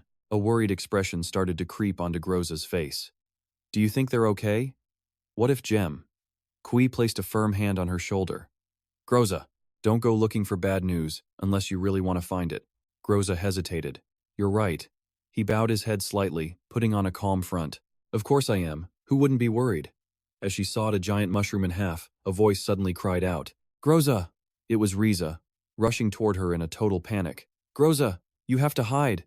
But Groza just calmly asked, "Hide? Why?" the girl asked, wiping sweat from her brow. A foreman was looking for her. Huger was stalling him, but he couldn't buy much more time. She sensed something familiar about the description. Why were they here? "Wait, Riza. What does he look like?" Riza stroked her chin, thinking back. "The foreman? Thin, tense, pretty handsome, weird eyebrows. Rosa knew instantly who it was and took off running to see for herself. Meanwhile, Huger had lost his cool, throwing a flurry of punches at Those. I won't let you abuse these girls. Those dodged without fighting back, just holding his hands up in surrender. He tried to explain, but the man wasn't hearing a word of it. You people are always trying to take them away. Those realized the situation was escalating, his own patience wearing dangerously thin. Will you just listen to me? As the next punch flew, he was forced to catch it dead in its tracks. In the blink of an eye, the tables turned. Those easily slammed Huger to the ground, just as Rosa ran up in a panic. Those, stop, don't hurt him, she cried, stepping between them. Thank you for looking out for me. But I'm sorry, he's my friend. Rosa marched right up to him. Those, what's wrong with you? You can't just come storming into the farm like this. Those shoulders slumped, the words barely escaping his lips. The expedition, we were ambushed. And Jem, the news shattered her world. With no defense against the truth, Rosa collapsed into Tho's arms, unwilling to face reality. Elsewhere, a new day was dawning, the sky outside a brilliant blue filled with warm sunlight. In an abandoned house, VG stood watch by a window, his eyes scanning the area with caution. He turned to see Jem and Rafa awake and couldn't resist a jab. Ah, the lovebirds are finally up. The girl cut him off, clearly annoyed. Shut up, Vigra. He just wandered over to where Hem was cooking. I didn't know you could cook, Hem. The response was brutally honest. Where I come from, you either cook for yourself or you starve. VG kept his eyes on the perimeter, but still got another dig in. Starving to death sounds a lot better than eating your food. No one's making you eat it, Hem shot back angrily. Their bickering stirred the mage from her sleep. Hey, can you two keep it down? I barely got any sleep last night on this filthy old rug. He just shot her a look of pure disdain. Shut up, he scoffed. You say you couldn't sleep, but you were snoring loud enough to shake the walls. The mage shot up, furious. What did you just say? He was just as irritated. Silence is golden, kid. Either learn it, or I'll teach it to you. But she wasn't scared. She was amused. Go ahead and try me. Just as the tension peaked, Hem arrived with the food. All right, break it up, you two. Breakfast is ready. The mage scowled at him. And you, Hem? He looked completely confident. Feel free to burn me, but you won't get any dessert. Her entire attitude shifted in a heartbeat. Dessert? You actually made dessert? For me? Hem seemed helpless against her sudden cheerfulness. You did say you wanted something sweet, right? Now go get Grassa and Sandy. They're in the front hall. She happily skipped off to get them. Rafa gave him a curious look. So you're making sweets for Ova now? Well, she asked for it. Hem stammered. Soon everyone was gathered around the table, Grassa already digging in and praising the meal. This is seriously good, Hem. But Jem was curious. Where did you even find meat and vegetables out here? Hem thought for a moment before answering. I caught some small animals and found a few vegetable patches with broken fences at some of the houses. Hearing this, the man spat out his food. Grassa started coughing violently as someone asked, Are you all right, Grassa? He broke out in a sweat, turning to look at Hem. Wait a minute, you really don't know what a farm is, do you? Hem crossed his arms, annoyed. What's that supposed to mean? I've seen a mushroom farm before, he grumbled. VG, sitting opposite, clarified. Yes, but he has no idea what a surface farm looks like. Grassa stared at him in disbelief. Seriously? VG began his explanation. Sadly, yes. Very few elves have ever seen the surface world, and the ones who come up here to hunt are taxed into the ground. Grassa looked utterly speechless. How can you people live like that? I'd go crazy if I couldn't see the sky. VG looked at Grassa with a dead serious expression. We won't have to, he said. Not for much longer. Bungu's tyranny is about to start a riot. He'll try to crush it, and that will spark a full-blown rebellion. The other man looked doubtful. But will your leaders even agree to that, right? VG answered calmly. In the past, maybe. But Jira has isolated our neighbors, and other rebellions have already started. It won't be long before the goblin forces are spread too thin. He then turned his focus to Jem. You've noticed the food prices changing, haven't you? Jem immediately nodded. VG continued. They're using slave labor for mining instead of farming. The food supply is drying up. Jem looked up, his gaze sharp and calculating. And you're just waiting for the right moment to make your move, aren't you? VG lowered his head and gave a slight, chilling smile. I'm not going to deny that. His eyes were filled with ambition. Chaos breeds opportunity, and I intend to seize that opportunity to become the new chieftain. Everyone at the table's jaw dropped in unison. What? Sandy turned to confront VG. You're saying this openly? Have you forgotten who we mercenaries work for? We'd get a huge reward if we turned you in. VG just met her threat with a mocking smile. Come on, San. Your people were sacrificed. Don't pretend you don't hate him just as much as the rest of us. He shot a sharp glance toward Gra, who nervously avoided his gaze. He tried to play it off. I don't know what you're talking about, he said, faking a search for something in his pockets. Of course. Just know that you'll be helping the entire elven race if you just keep your mouth shut about me. He confidently tossed a small pouch onto the table. And besides, we're all friends here, aren't we? San suspiciously opened the pouch, finding it filled with green stones. He calmly sat down, slipping the gems into his own pocket. Friends indeed, huh? Grasa and San took their shares before tossing the rest over to Gra, who quickly snatched it. Yeah, best friends. The mage, silent until now, finally spoke up. So what about me? What's my cut? VG stroked his chin, considering. For you, you get your freedom, plus the entire magic archive of the elven chieftain and his crew. She immediately gave a thumbs up. Deal. Hem, however, just crossed his arms, completely unbothered. You don't have to give me anything. I'm not involved in this. The man showed no surprise. Of course, Hem. I expected as much. I just need you not to interfere, for the good of our people. VG then turned his gaze to Rafa and Jem, and Rafa will follow whatever Lep decides. He tapped the table, calculating. I have to admit, I'm not sure what to offer you, Lep. I suspect your goal is the same as mine. The man just smiled back at VG. I think my aim is just a little bit higher than yours. The man let out a cunning laugh. You seriously think my only plan is to get my old job back as the elven chieftain? That's just the foundation for something much bigger. Jem guessed. A king? VG let out a small chuckle. An emperor. Someone who could rival Ias himself. Hem spoke up, clearly amused by the idea. Great. So this guy wants to become another Goma. He crossed his arms and stated bluntly, Goma had ambition but lacked vision. He brought about his own failure, and I won't make that same mistake. And neither will you, right, Lep? Lep calmly countered VG's words. No. History is filled with great kingdoms and grand empires, and there will be more to come, but sooner or later they all fall. Mine, however, will last longer than any of them. The man paused, speculating. So you want immortality? Jem immediately shot that down. No. A legacy. A legacy that will endure for all time. The two of them stared intently into each other's eyes, trying to decipher the other's true thoughts. VG suddenly burst out laughing. All right then, I suppose my offer remains open. We'll just have to see who reaches the top first, won't we? Hem's voice cut through the heavy atmosphere. If you two are done, can we continue eating before my stew gets cold? The mage quickly chimed in. Hurry up, I want to get to dessert. Suddenly, a hand shot up. Wait a minute, Hem. Since everyone's here, there's something important I need to discuss with all of you. Deep within countless majestic mountain ranges sat an ancient, abandoned complex, completely covered in green moss. Sunlight streamed through a dusty dome. Rocks of all sizes were being thrown against a wall. Grasa, squatting on the ground, was the first to speak. Is there any good reason why we're still exploring these damn ruins? Meanwhile, Jem stood nearby with his hands on his hips. This building is unique. It's constructed differently from the others. At that moment, Grasa casually tossed a huge boulder aside and grunted. So what? That doesn't mean we need to risk our lives finding out what's inside. If you keep asking me about it, you're just wasting your time. Someone else immediately replied, Well, nobody is forcing you. Suddenly, the mage, holding his staff, asked a serious question. Don't you want to return to the other DKs, Grasa? Hearing this, Grasa, who was now carrying another boulder on his shoulder, fell completely silent.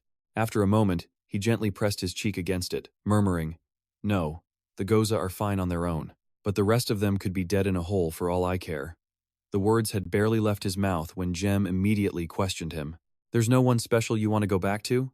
After hearing that, Grasa hurled the boulder he was holding as he growled, You just had to remind me. I thought I had found someone, but just before we were set to leave, I went to her home and found her making a deal with another man. After saying that, he couldn't help but tilt his head to the sky and let out a booming laugh. Seeing this, Jem immediately broke out in a cold sweat. I guess that's his way of reacting to the pain. At that moment, Grasa spoke again. Don't worry about it. She actually did me a favor. I always hated that guy, and I challenged him to a one-on-one fight for what he did. The mage suddenly leaned forward, his face pale as he asked, What happened? Grasa narrowed his eyes judgmentally. She can have him, but she'll never be able to have his children. His words left everyone present in a stunned, heavy silence, with absolutely nothing to say. A moment later, the mage calmly asked from a distance, Don't you have any parents? Hearing the question, Grassa looked down slightly, replying casually, "Probably. Somewhere out there. I was raised by a gang until I was old enough to go out on my own." As he spoke, the sorcerer touched his cheek, deep in thought. He had assumed life on the surface would be easier, but this wasn't so different. Just then, Sand dragged over a massive log, his voice cold. "It all depends on where you are. Some places let you live well, others, not so much." Perched on a high rock, VG whipped his head around in total shock. No matter where you live, your life is only what you make of it. You either control your life, or someone else controls you. Rasa did what he had to, just like all of them. Grassa stared down the newcomer, muttering, "You're saying some smart things for a Greyon." Hearing this, VG shot back sarcastically. "The truth isn't smart. It just is." Down below, Rafa glanced at the man and clicked his tongue. "What's not smart is staying out here much longer. They'll notice this entire group is missing." Then, down on the ground, 3 strange objects appeared as a heavy door slowly creaked open. Game, holding a shield, followed behind with a warning. "Careful. We have no idea what we're about to find in here." In that moment, everyone's eyes shot wide open in absolute astonishment. Game had to admit, this wasn't what he expected. VG and him stared, their eyes wide with awe. Absolutely breathtaking. For once, I agree with Rasa. Nearby, Sand broke into a cold sweat. Who could build a place this massive? And why is it here? Is that an audience chamber? But where's the throne? Together, they all began to move slowly, deeper into the structure. Game once again looked up, observing, "This has to be the throne spire we saw from outside." Suddenly, a brilliant light flashed ahead. Sand flinched back to dodge it. "Looks like it. And what are you going to do with these strips?" The mage furrowed her brow in thought. "They look like connectors from the temples in the caves." Her long ears perked up. "They're probably lines carved to link different runes together, to perform specific functions. There should be a control rune here somewhere." As her hand rubbed a symbol on the stone, another voice suddenly spoke up. "Found it." A purple smoke snaked along the inscription right in front of the mage. Seeing this, she panicked, immediately denying it. "Not me. I was just wiping it off. I didn't use any mana." In the distance, the stone pillars started reacting the exact same way. Hem, Rafa, and Game grew more agitated. "They're definitely activating. LP, what do we do? Just wait." And then, a blue illusion appeared, saying, "Welcome." The figure spread its arms wide as it continued. "Welcome to the city of Paris, one of the newest border cities founded by the great Ez and his followers." Dedicated to hearing this, Game's face immediately twisted in confusion. "Graham the Wise is indeed Graham." After listening, Game asked, "Please tell me how I can assist?" "Dedicated to. That means you are not Graham. I am the artificial manager of this city, manufactured in Cram K35. My task is to keep communications active until Graham's inevitable return." As he spoke, Rafa raised his longsword. "LP, what is that thing?" The manager, however, remained strangely calm, reassuring them, "Do not fear me, young one. I cannot harm beings of flesh and blood. I exist only to serve this city and my master." Game couldn't help but break out in a sweat. "I don't think it intends to hurt us. Not right now, anyway." Hearing this, the manager calmly agreed. "That is correct, citizen. However, I do not know your name. Please state it so I may enter you into my system." Game stared at the figure before him and replied, "LP. My name is LP." The manager immediately responded, "Thank you. Indeed, citizen LP. I will not bring harm to you or any of your companions." Nearby, VG already had an arrow knocked.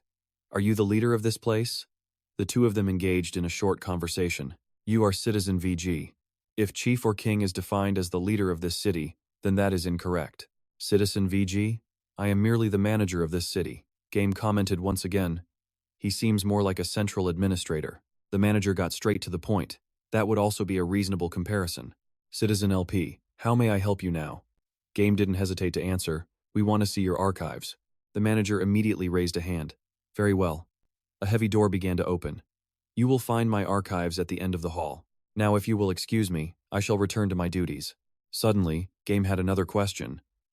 "Wait, what if we need your help again?" As the manager slowly faded away, he left them with one last sentence.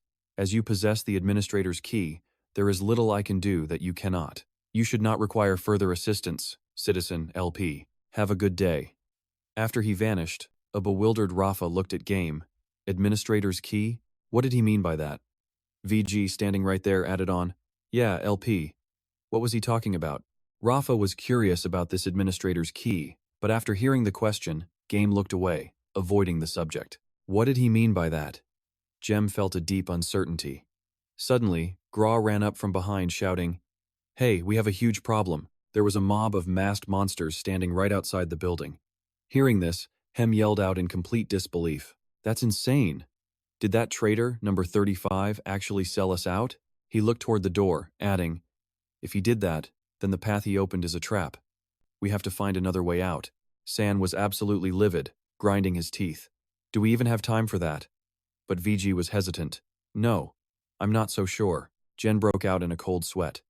"Then we don't have many choices." He lifted the shield in his hands and gave the order. "Grasa, Hem, Jen, push that tower closer to the door and block it. That should hold them off for a little while. Follow us when you're all done." At his command, everyone shouted in agreement. Jem looked back, telling the others it was time to move. 4 of them, 2 men and 2 women, sprinted ahead.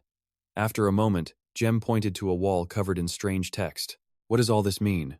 VG quickly put a hand to his chin, thinking, "I'm going to need a little time." Meanwhile, Ga walked up to Jem to ask a question. I guess this wasn't a trap, but Jem didn't want to hear any of it. "Save it for when we're all out of here." Suddenly, Hem ran up with a new report. "All right, we managed to block the door. But..." Hearing that, Jem asked with a hint of exhaustion, "But what?" Hem quickly spoke up. "Remember when Grasa said there was a group of those things?" This made Jem a little curious. "Yeah?" Hem recalled the massive swarm as he continued. "It's not a group. It's an entire army, like a real, legitimate army." Hearing that, Jem immediately turned to the silver-haired man. "So we need to get out of here, now." VG instantly nodded his head in agreement. Right. I think I finally figured it out. Turns out, this building is organized by floor and room numbers. And this right here is a list of all those locations, laid out like a historical record." Jen stared intently at the writing. "So it's basically a directory for this whole building." "I see. Does it list any kind of exit?" VG, however, disagreed. "No, but I think I found a room that could be very useful for us right now." Without missing a beat, Jem asked the obvious question. "What kind of room?" And so VG answered, "The city's armory." Hem looked over at a row of sharp spears, breaking out in a sweat. "Tell me I'm not dreaming. Is all of this iron?" On the other side, Gra picked up a metal hammer and remarked, "No, it's something even better than that. It's steel." At the same time, Jem waved his hand and gave a cold command. "Go check all the rooms and find weapons that are suitable for you. We're going to need the absolute best weapons." He looked at the silver-haired man, VG, who couldn't help but feel curious. "What is it?" Jem suddenly lowered his voice. "I know you only wanted to find a weapon for yourself, but thank you for showing us this place." Hearing this, VG immediately raised his hand. "You can spare me the pity. Arming everyone here just increases my own chances of survival."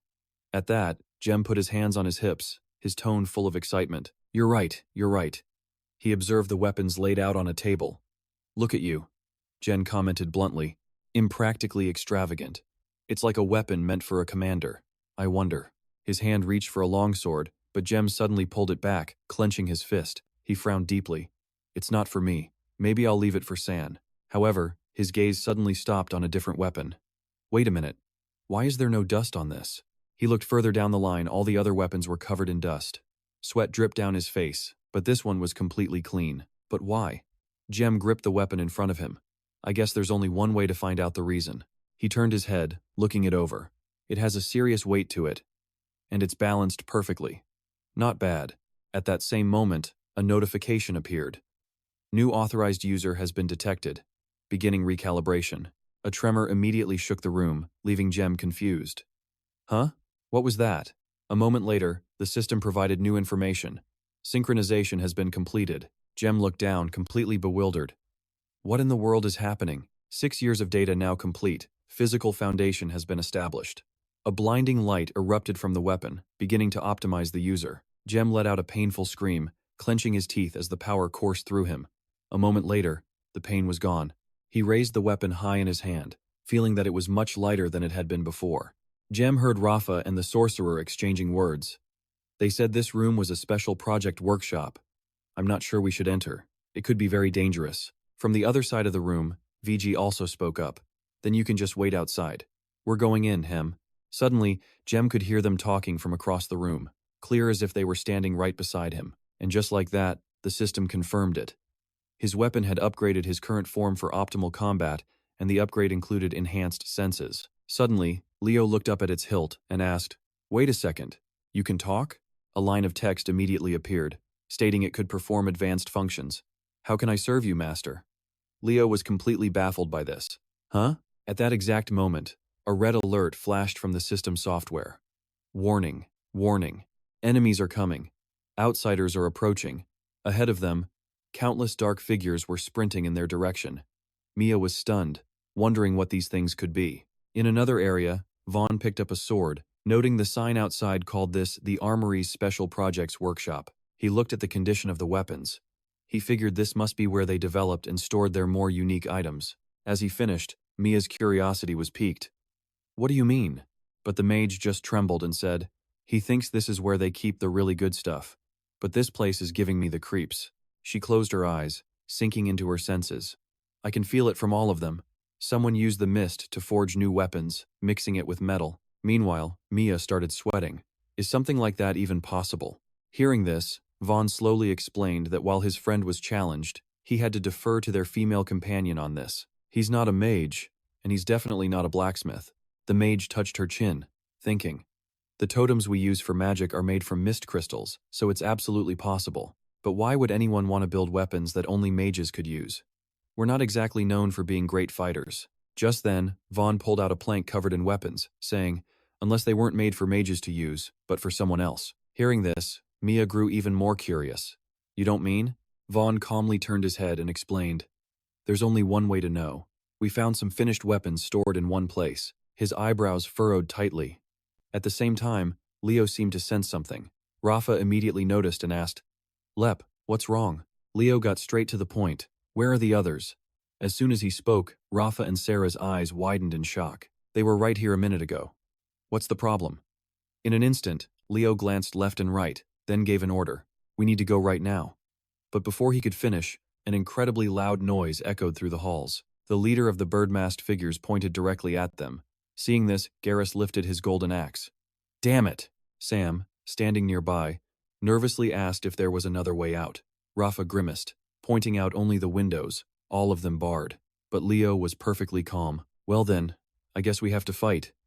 Rafa moved to stand behind Sam. In that moment, an enemy lunged right at Sam. Without mercy, Vaughn slammed his axe into the creature's back. Leo quickly raised his own weapon. "Let's see just how strong you are." He thrust it directly into another one's head. "Are these things always this slow? Or is it you?" A system notification popped up. "This blade will serve you well, my lord. Use me to cut them down. Kill them. Kill them all." Then, with a single slash, 3 enemies were gone at once. On the ground, only their empty cloaks and masks remained. Leo looked at his blade and whispered, "Not bad." His eyes darted to the side. Leo ducked low and moved out, his voice a low growl. "Garrus, with me. We need to close those doors before more get through." Hearing the command, Garrus slammed a bird-masked foe into the ground. "Right behind you." The two of them entered a room and quickly shut the door. Leo didn't hesitate. "Bar it now, before they get here." Why do I suddenly feel so weak? But he immediately realized something was wrong. Does that power-up only work when I'm holding it? Meanwhile, Garrus kept yelling, "Hurry up, Grayskin. There's a lot more of them out there." Leo had no choice but to rely on him. "All right, I'm sorry." Elsewhere, Sam slammed against a door, yelling, "Get back!" The countless weapons they'd used as a barricade were sent flying everywhere. Sam spoke with a grim tone. "I'm not sure it's going to hold for long." But Mia seemed completely unaware. "Damn it, did we miss something?" Leo, standing across from her, replied, "Looks like someone just got back from a shopping trip." Mia immediately held up a gleaming weapon, admiring it. "This is amazing. We found a room in the back with a pile of these strange weapons." Vaughn also raised his new sword. It seemed to be a workshop. Most of the weapons weren't finished, but these two looked like they were completed. Rafa, facing the mage, asked, "You didn't get anything?" The mage immediately let out a short breath. "I already have my staff." Meanwhile, Leo was still inspecting the other weapons. They looked like some kind of steel. Mia quickly chimed in, "It's way better than steel. Eva said there are mist crystals inside." Hearing that, Leo had a question. Wouldn't that make the weapon more brittle? At his words, Vaughn glanced at his own weapon. "It seems these are designed to use mana in some way, though I haven't figured out how yet." Hearing this, Leo looked away, deep in thought. Jem asks his blade, "Are these other weapons like you?" And immediately, the system provides information. They are masterpieces from a great craftsman, but his companions are too primitive to unlock their true potential. Hen breaks out in a cold sweat. What do you mean we can't get out? We just have to make our own exit. He then slowly turns and places one hand against the wall. All right, let's do this. He winds up his weapon, and a massive explosion erupts. When the thick smoke clears, an escape route has been created. Jem looks skyward. What are you trying to say? The system clarifies. This means they'll never unlock the weapon's full potential. It's just a tiny fraction of what these weapons are truly capable of. Dismissing his weapon's praise, Jem thinks, useful info, before telling Hen, good job. Meanwhile, the other guy won't stop kissing his weapon. You're my new baby, aren't you? Rafa peeks out from behind the wall. Looks awesome. Hen rushes them forward. Let's go, everyone. My baby's ready to do some smashing. Once outside, VG can't hold back his sarcasm. We never should have given him that axe, he mutters, but Jem quickly cuts him off. Don't spoil it. He's actually happy. Hearing this, VG just sighs, looking like he's at his absolute breaking point. A moment later, Jem raises his weapon to ask, any enemies nearby? The system reports.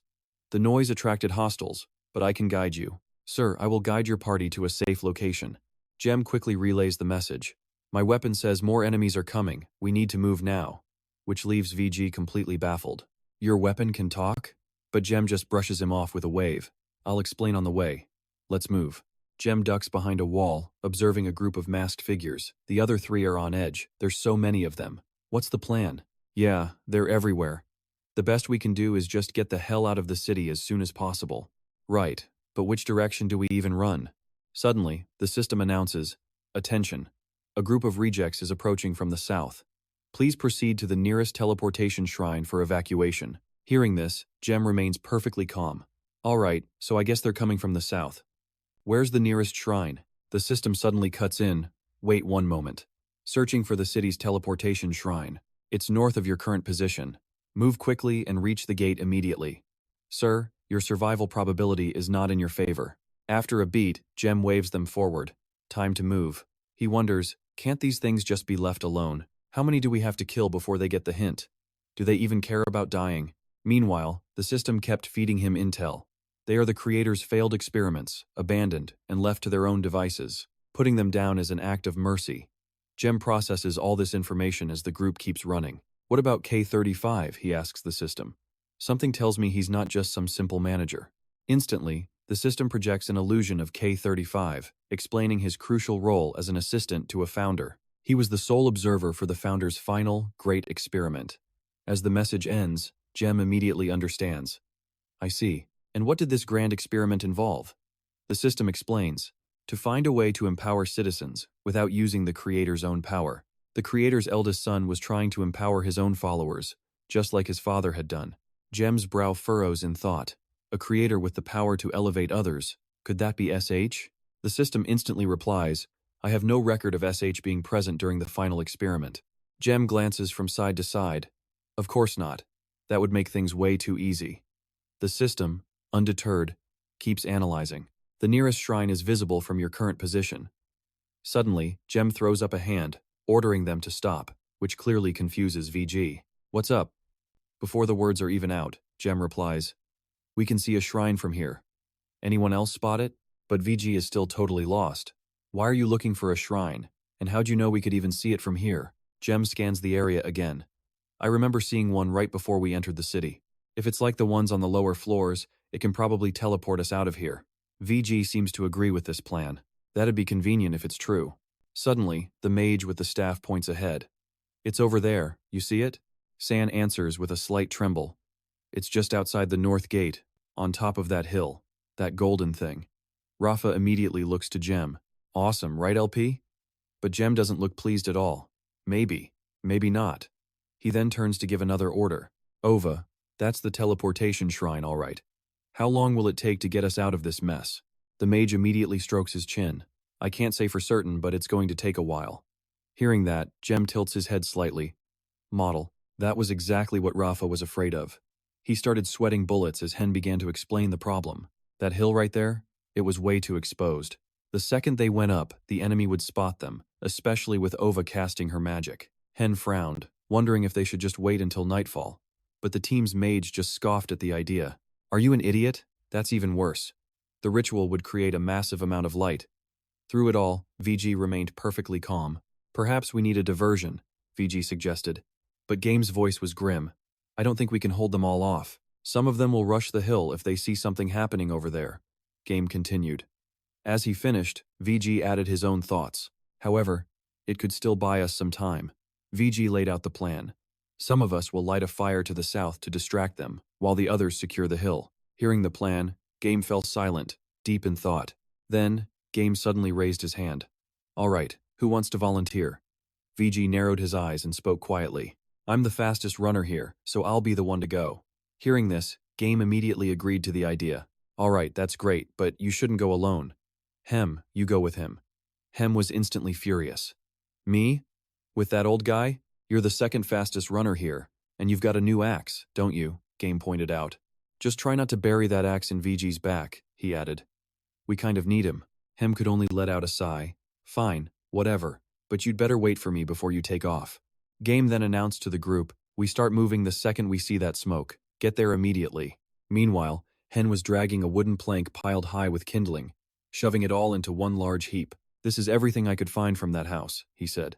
Most of it is rotten, so it'll burn easy. Add it to the pile. I couldn't find much either, but this should be enough to get their attention. Hem then glared at VG. You could help, you know. VG, who was already busy working, shot back. I am helping. This will give us a head start before the blaze gets too big, increasing our odds of survival. Hem just squinted one eye. Yeah, I know. Good thinking, Hem admitted. A moment later, VG held up a tightly knotted rope. It pains you to praise me, doesn't it? But Hem just put on an indifferent face. Yeah, so don't worry about it. At his words, VG lowered his head slightly. I won't. I doubt I'll need to. Your kind always dies too young in battle. But Hem wasn't letting that go. Hey, what the hell is that supposed to mean? He demanded. VG responded with chilling calm. Exactly what it sounds like. With all your emotion and lack of restraint, you would have been dead long ago if not for me. Without missing a beat, Hem shot back. Hey, I'm not the one who's constantly losing his lieutenants. Though I have to admit, he added, Game does have a pretty nice axe. VG couldn't help but clench his jaw in pure fury. Hem was spoiling for a fight. So you're finally showing your true colors, huh? All right then, let's go. You're shouting too loud, you fool. Your stupidity led them right to us. We're surrounded. Elsewhere, Game was having a conversation with the system in his mind. Are there any creatures around the shrine? He asked it. Negative. The losers are currently concentrated in the city. Game closed his eyes, pleased. Good. But behind him, Vet stood with her hands on her hips. I don't think this is a good idea. Suddenly, another system notification popped up. Warning. Stranger detected. At the same time, Vet continued. Sorry, Game, but I think this is the best way for us to get out of here. He pointed to the sharp tip of his weapon. I'm not talking about your plan. I'm talking to her. Vet was baffled. The sword is a she? Vet slowly examined the blade. There's a girl's soul in there. But something feels wrong. You shouldn't trust her. But the weapon's voice rang out, ignoring the warning. You are in the way. You're obstructing my master. Vet continued her judgment. She feels distorted, broken. The weapon immediately snapped back. Lies. This is its complete form, ready to purge the world's sins for the glory of the Empire. Vet just crossed her arms and stood back. See what I mean? Absolutely insane. There's a reason LP left it behind. Meanwhile, the weapon continued to send out a distress signal. Master, this one is distracting you, the weapon pleaded. She can be purged.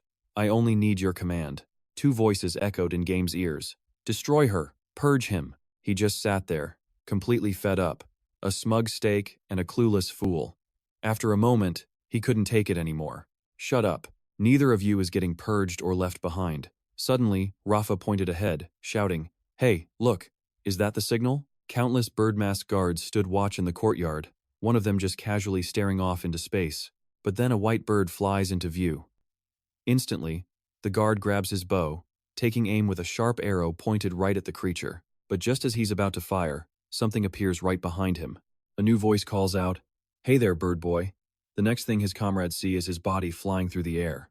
Sanvung's blade slices down as he yells, Graza, this was supposed to be a surprise attack. Graza just shrugs it off.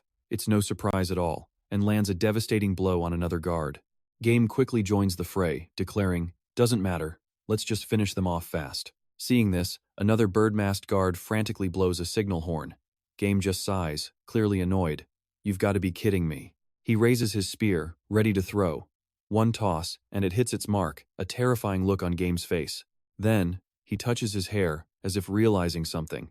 He'd forgotten what happens when he's disconnected from her. At that exact moment, an enemy appears from behind, ready for a sneak attack. But he's kicked to the ground by an ally. Rafa appears, asking, "You all right?" Game immediately plunges his spear right into the attacker's gut. Rafa gently reminds him, "Just a little time is all it takes. Let your guard down for a second and they'll kill you. Be careful." Hearing this, Game quickly responds, "All right. I got it." Just then, the mage asks, "Is that all of them?"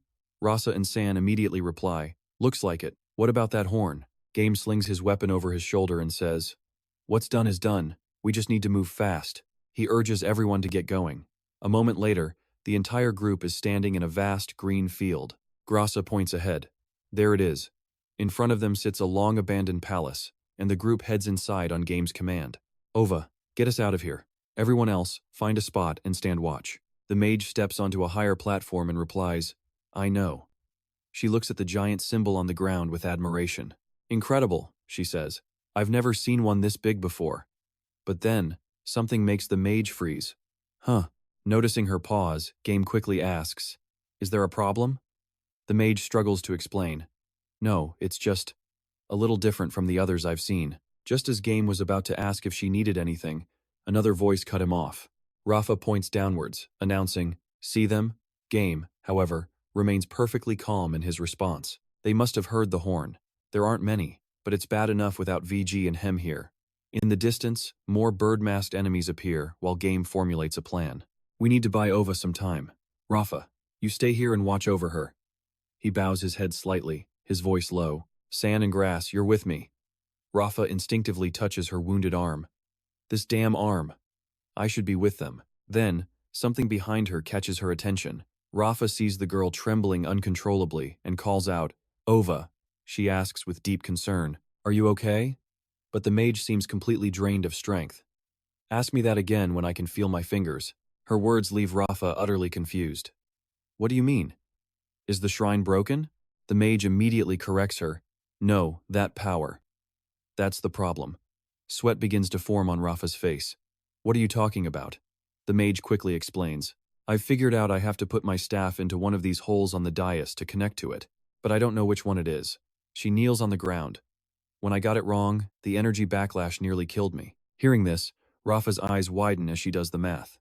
But there are still 4 holes left, all while sweat drips from the mage's face. "Yes," Ova confirms. "If I choose wrong one more time, I could die." Ova's eyes are wide, sweat pouring down like rain as sheer terror floods her mind. If she chooses wrong, she is dead. Her eyes are filled with pure horror as she gasps for air. Ova raises a hand to cover half her face as tears well up. She stammers in fear, "I can't do it. I just can't."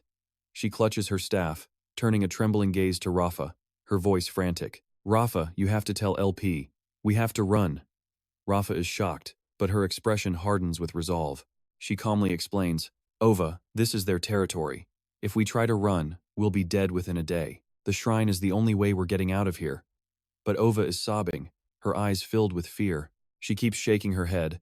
"But I can't do it. I can't." Rafa stays silent for a long moment, her hand on her chin in thought. She stands up, pointing to the ancient symbols at their feet.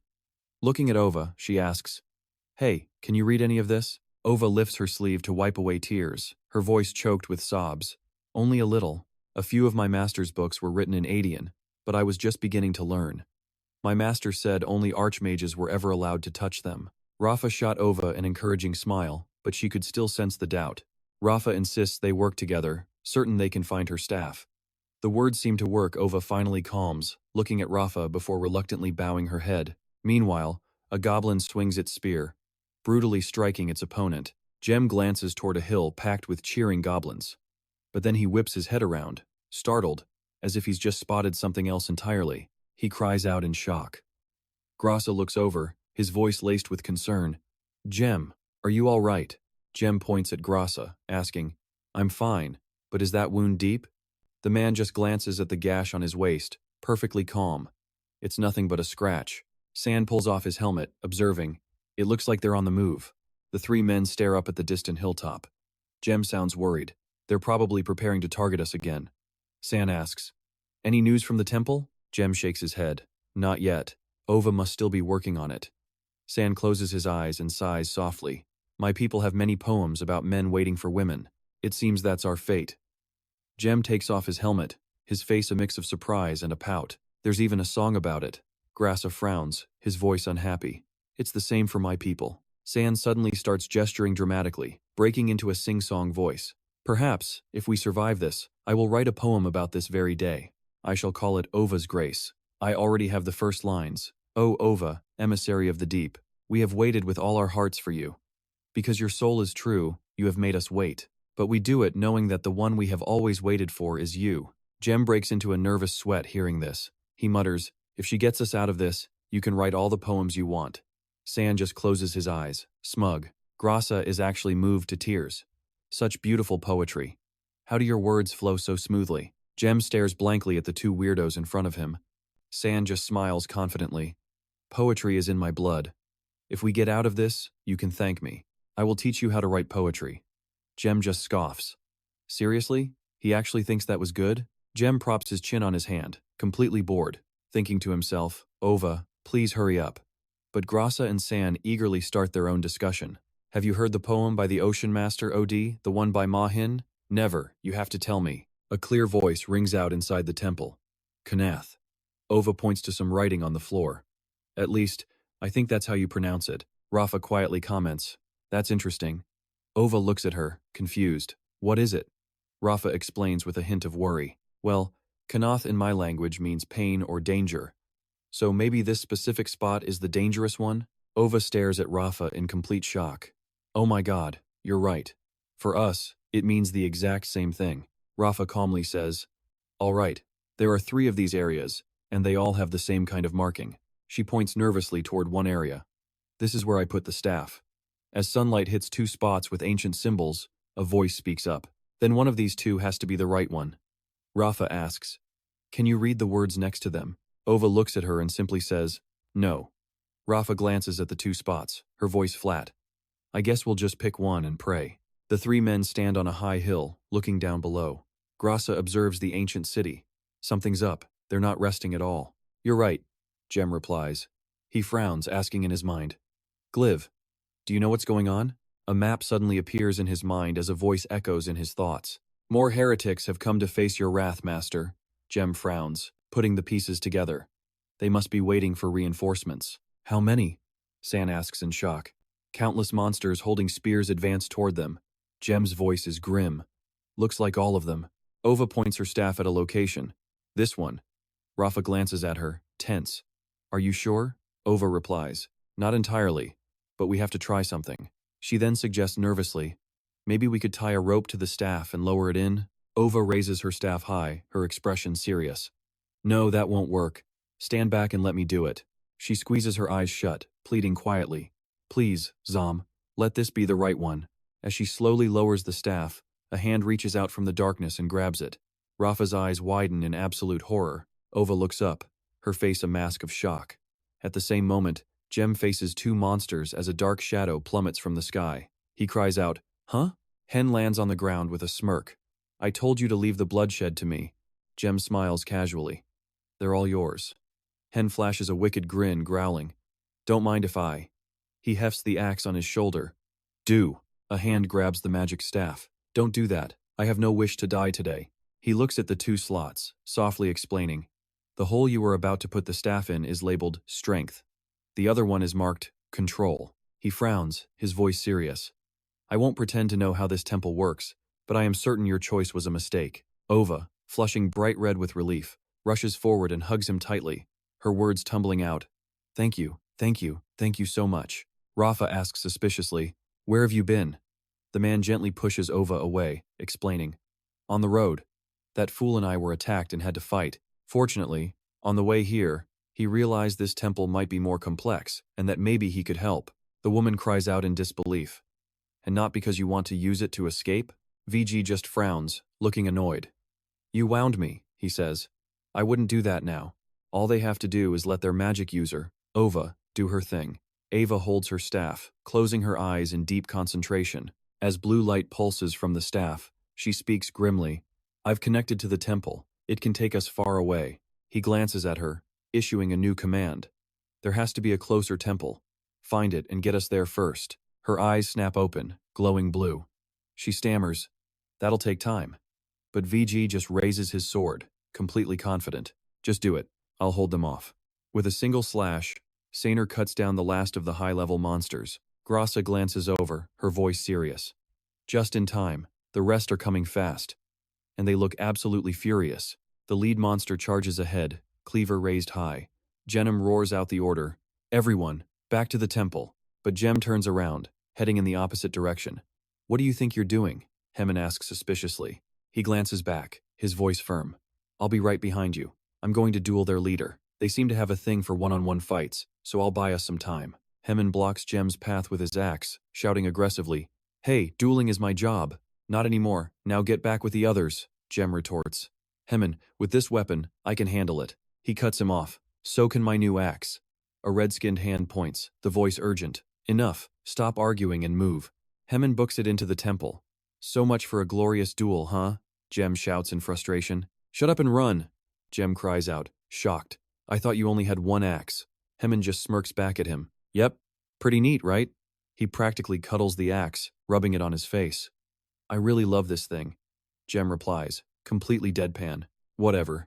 He ducks behind the temple wall, dodging a volley of incoming arrows. His expression is tense as he yells, How much longer do we need to hold out? VG, with his back to them, answers, She's almost done. Just a little more. He steps onto the altar, shouting, Form a circle around Ova. Protect her at all costs. They all brace for the attack, waiting for the monsters to get in range. The leader steps into the temple, his voice filled with grim determination. I have to stop this. Genom is horrified, yelling out, Wait! But the leader's hand is already reaching into the temple. A blast of rainbow-colored light erupts from where Ova is standing. Her eyes fly open as she screams. The tribespeople are seen transporting their belongings back home. In front of them lies a huge rock crevice, and behind it, a hidden door. The chief watches with a grim expression as Bungu is carried in on a palanquin, then steps onto the ground. The chief respectfully places a hand on his chest. Greetings, Lord Bunu. Welcome back to our settlement. He looks at the man with surprise. Wine, Bunu commands. Bring me wine and fresh food. I'm starving to death. Bob sees the chief's annoyed look and speaks up nervously. Chief. The chief just raises an eyebrow. Bob, glad you made it back. The chief steps closer, his voice low. Is it as bad as the letter said? He frowns, his voice filled with concern. I'm afraid so. We lost almost 2/3 of the entire expedition. The chief's lip curls in contempt. Yes. Yes. Some grayskins died. A real tragedy. Did you manage to protect the treasure? The man's face is tense, but his tone remains confident. With losses like that, it wasn't exactly easy. But yes, we hid the treasure we collected inside the ore carrier. The goblins will never find it. The chief cracks a satisfied smile. Good. Excellent. Once the goblins leave, I have a plan to make use of them. Bob's expression turns serious. Rengat, there's something you need to know. In the distance, 2 tribe members watch them. AM looks shocked. That's the elf chief. Vu Unun just crosses his arms, his tone full of scorn. Yeah, don't worry about him. He's pathetic, as weak as they come. He sold his own daughters to Bungu's brother just to get that position. AM glares at him, disgusted. Pathetic. Absolute scum. She then turns to Du, her voice full of questions. Commander, where are you going? Du replies, I'm going to check on a few things. Keep watch for me. A tribesman covers his face, his whole body shaking as his voice chokes out. I'm sorry, he didn't make it. Across from him, an old man collapses to the ground in grief, his body trembling as he whispers, No, no. Du walks through the settlement, seeing tribesmen who are grieving and crying right next to others who are celebrating their return. He passes another tired group, just sitting on the ground. Gun calls out in surprise. Ruun, what did you find out from them? He responds dejectedly. See for yourself. As he pushes a cart, his face is grim. He looks at her with an annoyed tone. Got something to say? She just looks back, her own pain showing. Gone. I told you she would be safer with you. But he was firm. I can't take her with me. A girl, unconscious and severely wounded, lay on a cart as his voice carried over. If Bungu finds out she's alive, she won't make it through the night, he said through gritted teeth, his face a mask of pain. But her condition is getting worse. She gently patted his shoulder, suggesting, "You have healers, right? Ask one of them to help her." A voice cut through the air. "Vaughn." He turned to see two people behind him, Gun and Zem. Gun spoke. "Vaughn, you need to talk to them." He quickly replied, "Right, I'm coming." Then gave her a suspicious look, calling out, "Run." Vaughn calmed himself, his voice thick with gratitude. "Thank you for helping me. We never could have brought her back here without you." Run just waved a hand, a small smile on her face. "Don't mention it. She helped me so much when Rafa was lost, so I owe her, that's all." He spoke awkwardly. "Anyway, may God bless you." She waved to the two men standing behind him. "You too, okay? And greetings to both you, Grayskins." Vaughn scratched his neck, looking tense. "Gun, what am I supposed to say?" Gun just stared at him, looking completely baffled. "I have no idea. Just do whatever Lef said to do." He hung his head, weakness seeming to pour out of him as his voice trembled. "But I'm not Lef. I can't talk like he does. Maybe I should just ask Zem." Gun frowned, trying to console him. "Vaughn, you're the leader now. You're the one who brought us together. You can do this." Vaughn suddenly stood straight, his face a picture of grim resolve. "Right, I can do this," he said, though his voice still shook. "So, we did everything and made it back. Thank you, everyone." Below, his tribe members muttered amongst themselves, their faces filled with worry. "It's terrible that not everyone could come back with us, or that they were eaten, which is even worse." He frowned, trying to shout, but another man's voice cut him off. "But I'm proud," he said. "Hey Vaughn, when do we get paid?" Vaughn's expression went blank with confusion. "Huh? Paid?" Next to him, Gun's eyes went wide as he shot Vaughn a tense look. The man scowled, his voice impatient. "Yeah, we don't care about any of that other stuff. When do we get our reward for the expedition?" Vaughn answered calmly, "I will pay everyone as soon as I receive it from the Greenskins." Gun pressed his lips together, nervously glancing over at him. Instantly, the men across from him burst into cheers, oblivious to his anxiety. "All right, boys, let's go get a real meal." He let out a shaky sigh of relief, muttering, "That went well." "Yeah," Gun replied. Run, however, was looking somewhere else. She grabbed her friend's hand. "What is it? Why are you running?" The girl yelled frantically. "I'm here to take you in. We're going back to the surface. Bungu is declaring war." Her eyes widened in pure horror. "War? A war against who?" Bob Burt frowned, his face etched with worry. "We were already prepared for the expedition in 3 weeks. Bungu has declared war on the Hipplins. He's planning to exterminate them." A man slammed his fist on the table. "That's insane. We don't have enough men. Is he planning on sending the entire Goblin army?" The chief scowled, his voice dripping with annoyance. "No more goblins or mercenaries. He wants us to handle this." Another man at the table leaped to his feet in a panic. "That's crazy. It'll cause a riot, Chief. You have to talk some sense into him." Bob Burt was sweating buckets, his voice tight with anxiety. "Yes, please, talk to him." The chief crossed his arms with a look of defeat. "It won't do any good. Bungu has bet everything on this expedition, and if he goes home now without the promised treasure, his own father will execute him. The man is desperate." A man cried out in fear. "But we can't." The chief stated flatly that they had to. Bob Burt cleared his throat. "Ahem." The chief asked quietly, "Do you have an idea, Bob Burt?" His brow was furrowed, worry clear on his face. To call it an idea might be a bit much, but yes, I have a few thoughts. He raised his hand and began to explain. "What we really need is time. I propose we start a general mobilization plan. At the same time, I'll work on persuading Bungu's advisors. It will be expensive, but I'm afraid we don't have any other choice. What do you think, Chief?" The chief stroked his chin in thought for a long moment, while an image of the badly wounded girl flashed across the screen. A man took a long drink from a cup as someone spoke to him. "Mushroom stew," he finished, wiping his mouth. "Can't you do anything for her? Healer Jock." Vaughn's voice was heavy with despair. "I'm not that kind of healer. You need to find someone who uses more than just herbs and moss." He turned away, waving a dismissive hand, but most of them already died on the expedition. "As I said, she is a fungus entity." Jack looked at Vaughn before introducing himself. "Thanks for the beer, by the way." Jack said his name. "Vaughn," he whispered back, full of grim resolve. "No, I'm not giving up." The other man frowned, stating the obvious. "So we just need to find a healer?" "Right. But like you said, most of them are already dead." He snapped back in frustration, while the other survivors were completely exhausted. Clenching his fist, he walked away, utterly helpless. Gozak watched him go, his expression dark with worry as the little girl lay unconscious. He was terrified, trying to convince himself everything would be fine. No, absolutely not, Vaughn screamed, losing his composure. But you have a healer on the surface, don't you? The man hesitated, frowning. We do, kid, we do.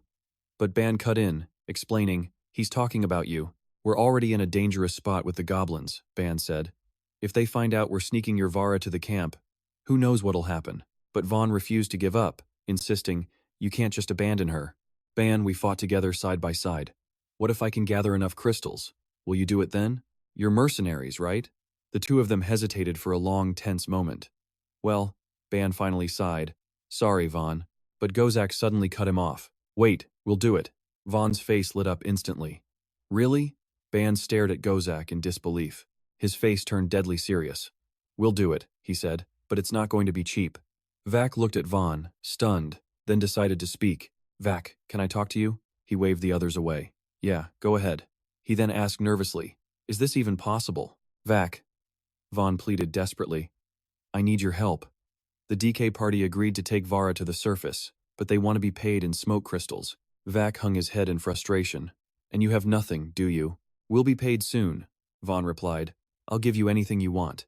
Vac's expression hardened, his voice a low growl. Anything I want? Vaughn, do you even hear what you're saying right now? He yelled back. It doesn't matter. Vac frowned, his expression filled with concern. Vaughn, I want to help you, but it's just not that easy. Vaughn could only stare back in shock. Why not? I thought you wanted to help her.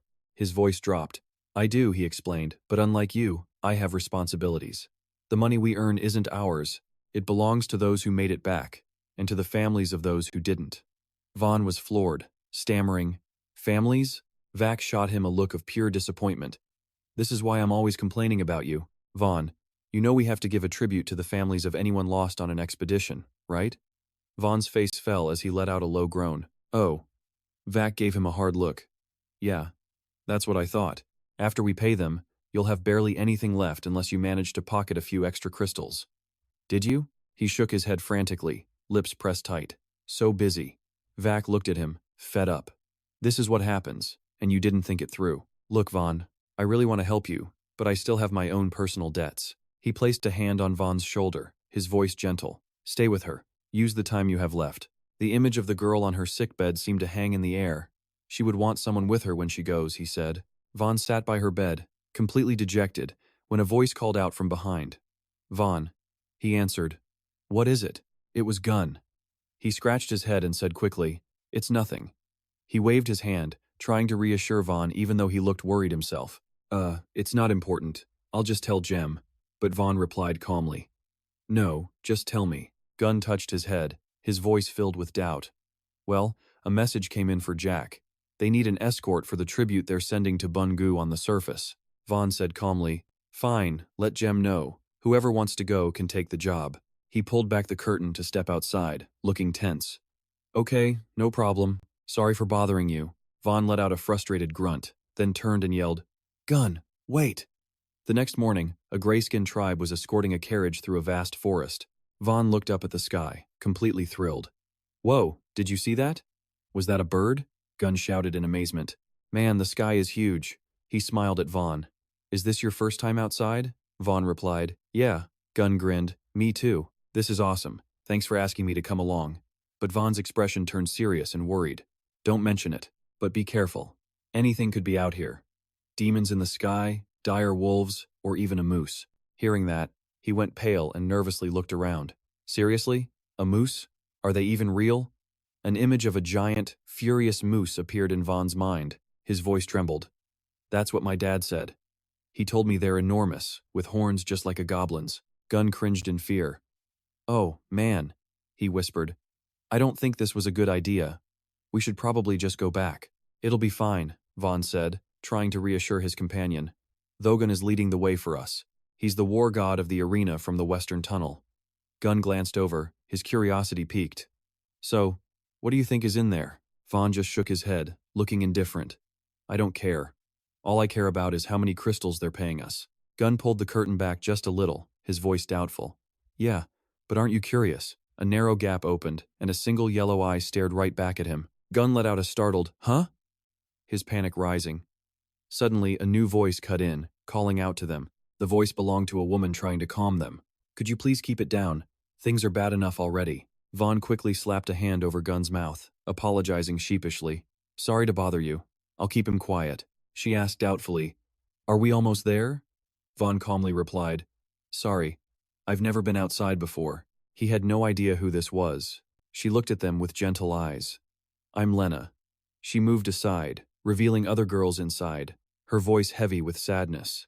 "We were sent to serve Bun the Hunchback." Gun's eyes went wide in disbelief, shouting, "You're slaves?" A man in a purple headscarf sitting on the carriage turned around and yelled, "Hey, you lot!" His face was pure rage as he growled, "Stay away from the carriage!" Vaughn paled, forcing a smile. "Sorry, we didn't mean any harm." Gun frowned, completely disgusted. "They're sending women to Bun the Hunchback." A cold sweat broke out on Vaughn as he whispered, "Gun, it's not our business. For all we know, they're volunteers." But both their expressions were sickened. "But how many of our friends died because of those greenskins?" They remembered a little girl, buried under a pile of rocks. He cursed under his breath. "Forget it. It's their fault Vara got hurt. They should have all been left to rot." Gunn was about to say more, but Vaughn cut him off. "Enough. Focus on the job." The group approached a large gate. Stepping inside, Gunn immediately started looking around. A soldier led Vaughn's group into a room and gave an order. "Drop your weapons and wait here. We'll bring some food and water." Goblins swarmed the fortress walls, whispering to each other. "See how huge this fortress is? There must be 100 of them. Look at the armor they're wearing. I wonder if we'll actually get to eat real meat." Vaughn glanced at Gunn suspiciously. "You haven't said a word. You're so quiet." Gunn's face was pale, his voice filled with dread. "Do you think they're going to eat us?" He shook his head. "I'm pretty sure goblins don't." Just then, Ruin waved to them from behind a wall. Seeing her, Vaughn made an excuse. "I have to take a leak." Gunn, still shaking, hadn't noticed Ruan. "I'm coming with you," he insisted. Ruan asked frantically, "What are you doing here?" Vaughn gave her a questioning look. "We're escorting the tribute for Bun the Hunchback." She bit her lip, her voice trembling. "Tell your supervisor to get out of here, now." Vaughn could only ask, stunned. "Why? Ruin, what's going on?" "Yeah." She frowned, her voice suddenly serious. "Something strange is happening." Her eyes widened in terror as she screamed, "An assassin! An elf assassin has murdered Bun the Hunchback." Gunn and Vaughn froze in shock. They looked at each other, faces drained of color, and yelled in unison, "Oh crap." Elsewhere, an exhausted Ova sat down. She looked up at him, asking, "So what do we do now?" He replied, "We're going to follow the tracks. It's the fastest way through this floor, and it'll lead us to the others." Jem's voice explained, as countless footprints stretched across the dark path ahead. "It'll take a while to get home, but it's faster than just exploring randomly around here." The man frowned, his expression serious. "Before we head out, LP, there's something I need to discuss with you privately." Suddenly, Hemin appeared, blocking the man's way with a dangerous look. "What do you want to talk to him about?" The man's eyes filled with contempt. "Someone like you wouldn't understand." Hemin's blank stare only made the old man's face darken. "Is that so? Let's find out." His hand drifted to the sword at his hip as he threatened in a low voice. "You shouldn't provoke me, boy, but if you must know, I need to ensure that Lee and his followers don't stab me in the back once we rejoin the main force." Jem grabbed Hemin's hand to calm him down. "Hemin, it's fine. He's smart enough to know not to kill me." At that, the old man gestured for them to proceed. "So, shall we discuss this somewhere else?" The two moved to a darker area before the man turned back. "I think this spot will do." Jem glanced at him, already guessing his true motive. "This isn't just about the future or factions, is it?" The man smiled slightly. "You're as sharp as ever." Jem took a breath, steeling himself.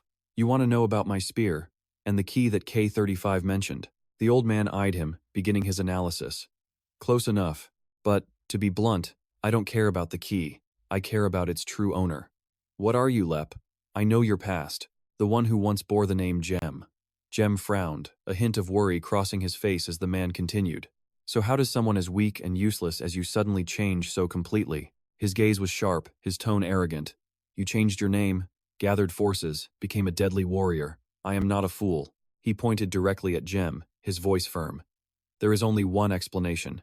You are the chosen one." Jem looked exhausted, pointing to his own head. "Are you out of your mind?" The man scowled, annoyed. "I am not crazy," he insisted. This kid you trained useless, timid minors into a disciplined military unit.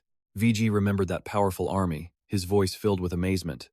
And you used that motley crew to snatch victory from one of my most fearsome subordinates. He recalled Jem's interactions with Jack and Gozak. A friendship had formed between them that he'd never thought possible. Not to mention your sophisticated political moves, he said. Your power plays have surpassed anyone in my clan. VG frowned, filled with doubt. However, there's one thing I still can't understand. Jem narrowed his eyes and asked, "What is it?" VG looked at him skeptically. Despite countless dangers, you never used your special skill, not even when death was close. Jem held out a hand, speaking casually. Who knows? Maybe it's because I'm not the chosen one. VG stroked his chin, his voice laced with amusement. True enough, perhaps you're just a lost soul after all. Jem's eyebrow shot up in disbelief. A lost soul? Seriously? After everything you just said about me, why would you call me a lost soul? He grinned, his voice full of pride.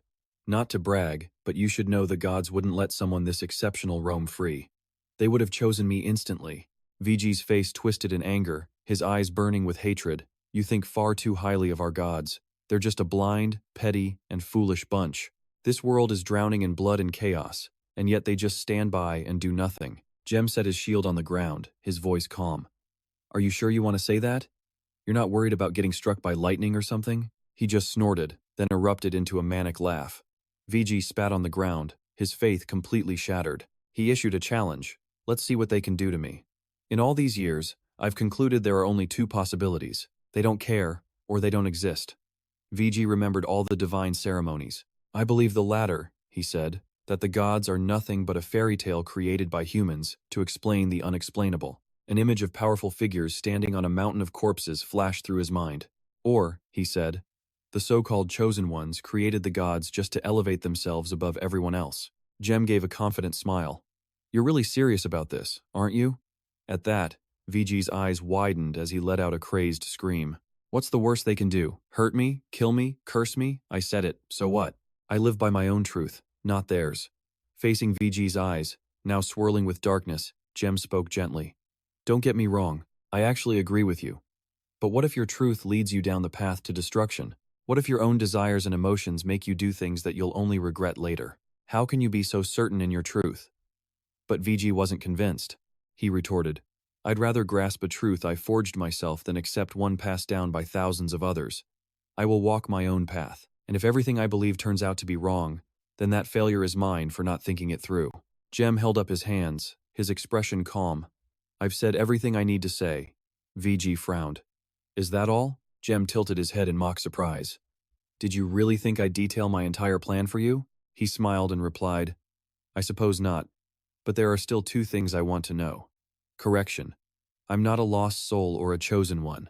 VG laughed out loud, his voice dripping with contempt. There it is, the kind of deception I've come to expect from you. Another lie.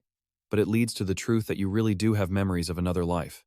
Did you fail to achieve your goals in that life too? Did you also lose hope and just give up? Jem's expression soured, his face falling. He closed his eyes, replying with irritation. I didn't, and I never will. Good answer, VG pressed. And that leads me to my second point, that key. What is it and how did you get it? Jem snapped back. It's a long story and one I don't want to talk about, VG pleaded. Consider it the price for my future cooperation. Jem was silent for a long moment, his face twisting as if reliving a terrible memory. He let out a long sigh and answered, Fine. Jem began telling him about the monster who once held the very blade in his hands. The key was a relic from the dead city, a burial ground for failed experiments and worn-out magical creations. He stated casually, As for how I got it, that part isn't important. Jem turned and began walking away. Take this weapon, for example. It's bound to me, and only I can use it. For anyone else, it's completely useless. Jem rested the blade on his shoulder, speaking calmly. That key is me. He rested the blade on his shoulder, his voice threatening. So if you want access to the city and its treasure, you had better make sure nothing bad happens to me. He frowned, his voice a low growl. Is that clear enough for us to understand each other? VG just frowned, lost in thought. Vogue bowed with a smile. It seems he was mistaken. Jem stared in shock as a smirk spread across the old man's face, his tone mocking. Perhaps the god of trickery is real after all. Vogue raised his hand, his voice firm. So then, a truce. a real one. Threatening people only makes things worse. We need to work together to control the chaos that is coming. Jem raised his hand to meet the old man's, replying, "That's right." Sunlight hit a hand-shaped mountain peak as a straight wooden fence appeared before the forest. Two soldiers scrambled towards them, planting their swords firmly into the ground as they skidded to a halt. The soldier's face was pale with fear. "Report, the goblins are on the move." Vac, axe resting on his shoulder, glanced in that direction and tilted his chin. "Hear that?" Vaughn turned his head. "Yeah, I hear it." Vac's brow furrowed as he roared. "Everyone, get ready. Let's show these goblins just how well we elves can fight." A voice cut through the air. "We're lost, you insects." Hemon gritted his teeth in frustration, demanding, "What the hell is this place?" Grassa replied nervously, "I don't know either." He stared at the bodies, his voice tight with anger. Dozens of them, scattered everywhere. And finally, the corpse of a giant insect, completely riddled with spears sticking out of its body. Ova covered her mouth, horrified, her voice trembling. What in the world happened here? Was this an elven attack? Jem glanced around, a worried look on his face. Maybe. But that doesn't explain why almost all of the dead are just regular civilians. Vogue inspected a nearby corpse, his voice low in agreement. "I'm with you on that one. The nobles would never send their private guards down to the second level for people like this." He glanced back at them, his voice deep. "How interesting. This woman was killed by a spear, not a bite." Hemon snarled, grinding his teeth. "A spear? What are you talking about?" Ova's eyes flew wide in disbelief. "Wait a minute. Does that mean she was killed by one of the guards? But why would they do that?" Vogue stood up, a somber look on his face. "I don't know. Let's check the others." A voice called out.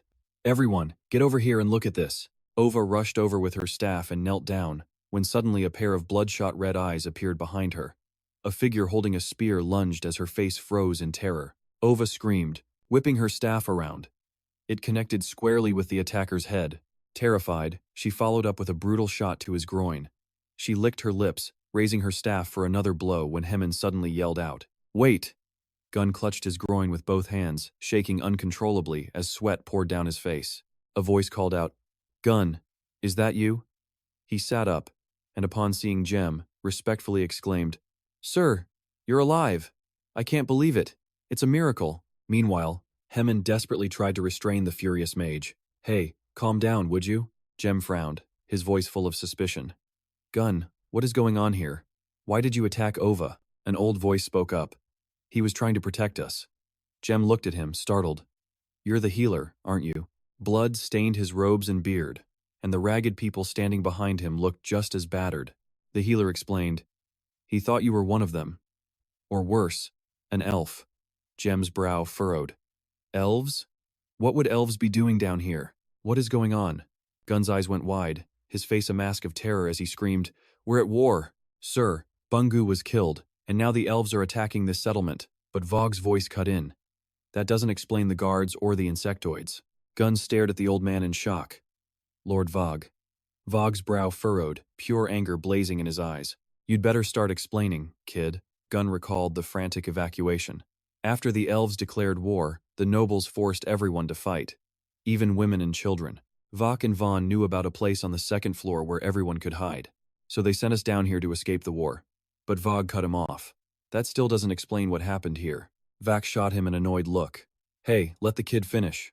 The image of insectoids facing off against civilians flashed through Gunn's mind. Gunn said sadly, "The nobles found our hiding place and sent the guards down to capture us, so we tried to escape.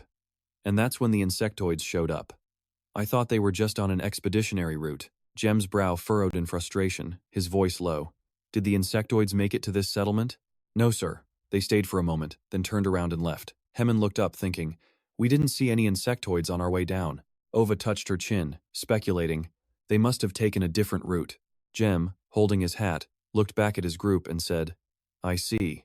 He then turned back to Gunn. "What about my sister? Wasn't she with you?" Gunn stammered, his face went pale, his voice trembling. "Sir, I." Jem's eyes widened, his expression frozen. He demanded, "Gunn, tell me." Gunn turned his head away, unable to meet Jem's gaze, his expression filled with despair as he spoke in a low voice. "No, sir, she wasn't with us. We tried to get her to come, but she wouldn't leave. She stayed behind at the settlement." Hen couldn't believe it. "You mean Thos, the foreman?" A wave of relief washed over Jem. Jem answered calmly, He must have already confessed to her. But then Hem's voice cut in. What's your sister's connection to that foreman? Jem just threw up his hands, completely exasperated. Young love, what can you do? Looking at them, he took charge. Okay, we need to reach the settlement and see what's happening. But then, another voice cut in. Well, sorry kid, he said. But this is where we say goodbye. Rasa looked at him, adding, he's right. This isn't our war. If we go any further, we'll be dragged into your war.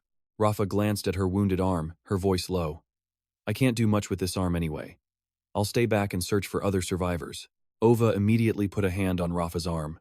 I'm staying with her, in case those bugs decide to return. Jem looked at them both with a resigned sigh. All right, we'll send someone to let you know when it's all over. Jem glanced over his shoulder at the two men. Viraga, Hem, you ready? Hem raised his axe high, pumped up. Ready. Viraga simply stated, I have many questions that need answers. Hem waved to the others on the hill. Jem's eyes hardened with resolve. All right, let's go. Bob's anger turned to confusion. What are you doing? He asked, watching Chief Ringit bark orders at everyone. The chief shot him a scornful look. What does it look like? Bob's eyes narrowed in suspicion. It looks like you're getting ready to leave. With a tired smirk, the chief glanced at him. Of course I'm leaving. And you should be too if you're smart, Bob yelled in frustration. But chief, the battle's just started. The chief just returned a cunning smirk. This battle? It's nothing but a delay tactic. Once the goblins arrive with their full strength, they'll annihilate us. And I have no intention of sticking around for that. Bob's anger flared. Sir, you're the one who led the council to mobilize everyone. To fight instead of sacrificing our children. As the chief, this entire settlement is counting on your leadership. And now you're just going to leave? The chief recalled the fiery determination in the noble's eyes. The Anbrake family and the others were dead set on fighting, he said nonchalantly. He crossed his arms with a smug, knowing smirk on his face. There was no stopping them. I only agreed to it so I could. Suddenly, his eyes darted to something, and he yelled, Don't you dare drop that, you idiot. Bob's brow furrowed, his voice tense. I know exactly what you're planning. The chief's expression suddenly turned serious, his gaze toward Bob surprisingly warm. He lowered his voice, almost pleading. If you're smart, you'll come with me. Bob, mark my words. His eyes narrowed as he whispered, This settlement is doomed. Bob stepped out and shut the door. He was startled by a sudden voice asking, Is the chief inside? A noble stood before him. Bob asked calmly, Gwyn, are you here to make a report? Gwyn snapped to a military salute, his expression serious. Yes, sir. The council sent me to deliver the latest update. Bob looked uneasy, replying in a low tone, I'm afraid the chief is unavailable at the moment. He then added, But if you don't mind, you can tell me. I'll pass along the message. Gwyn scratched his head, looking resigned. I understand. I suppose that'll have to do. Gwyn then recalled the sight of the tattered people standing grim-faced in the army's ranks. We have finished the total mobilization, he began. All slaves who are still capable of combat have been organized into settlement defense units. Gwyn then began to lay out the details of their defense plan for him. The smaller entrances are now sealed. We've set up defensive posts at all the main thoroughfares. Bogot and his overseers are currently guarding the west gate. Meanwhile, Haimo's forces are holding the east gate.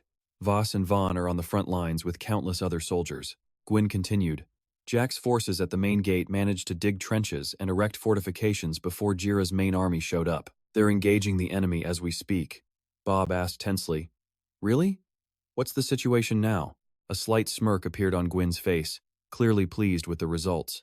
The goblins have launched several assaults, but Jack's forces have pushed them back every time. Bob frowned, pressing on. Good. And what about our messenger sent to the mercenary camp in the valley? Have they returned? Gwyn recalled the image of Gozak dismissively waving away his men. They have, sir. The mercenaries are declaring neutrality. They say they won't fight for either side unless the goblins pay them for the campaign up front. Bob couldn't hide his relief. With Bungu dead, he said calmly, they'll be waiting a long, long time. Gwyn's expression, however, remained concerned. Yes, sir, but they also claim the old contract still binds them, so they won't be helping us either. The man's brow furrowed, his expression turning grim. That's all we needed to hear. We won't ask for more. We just have to be ready to defend ourselves. Are the reserves prepared? Gwyn thought of the weak women and children, pausing for a moment before he spoke. Yes, we are training them, but Borb's voice cut in. But what? Gwyn's mind flashed to the people who had fled not long ago. So many working-class and lower-class families had simply disappeared after the general mobilization order was issued. We believe they fled to the lower caves or other hideouts. Borb frowned, clearly annoyed. I see. Have you sent men to find them? Gwyn pictured the guards who had descended into the deeper levels to search for the runaways. The supervisors are all busy with training and defense, so we sent a number of guards to find the deserters. Borb's eyes narrowed as he roared with fury. A waste of manpower.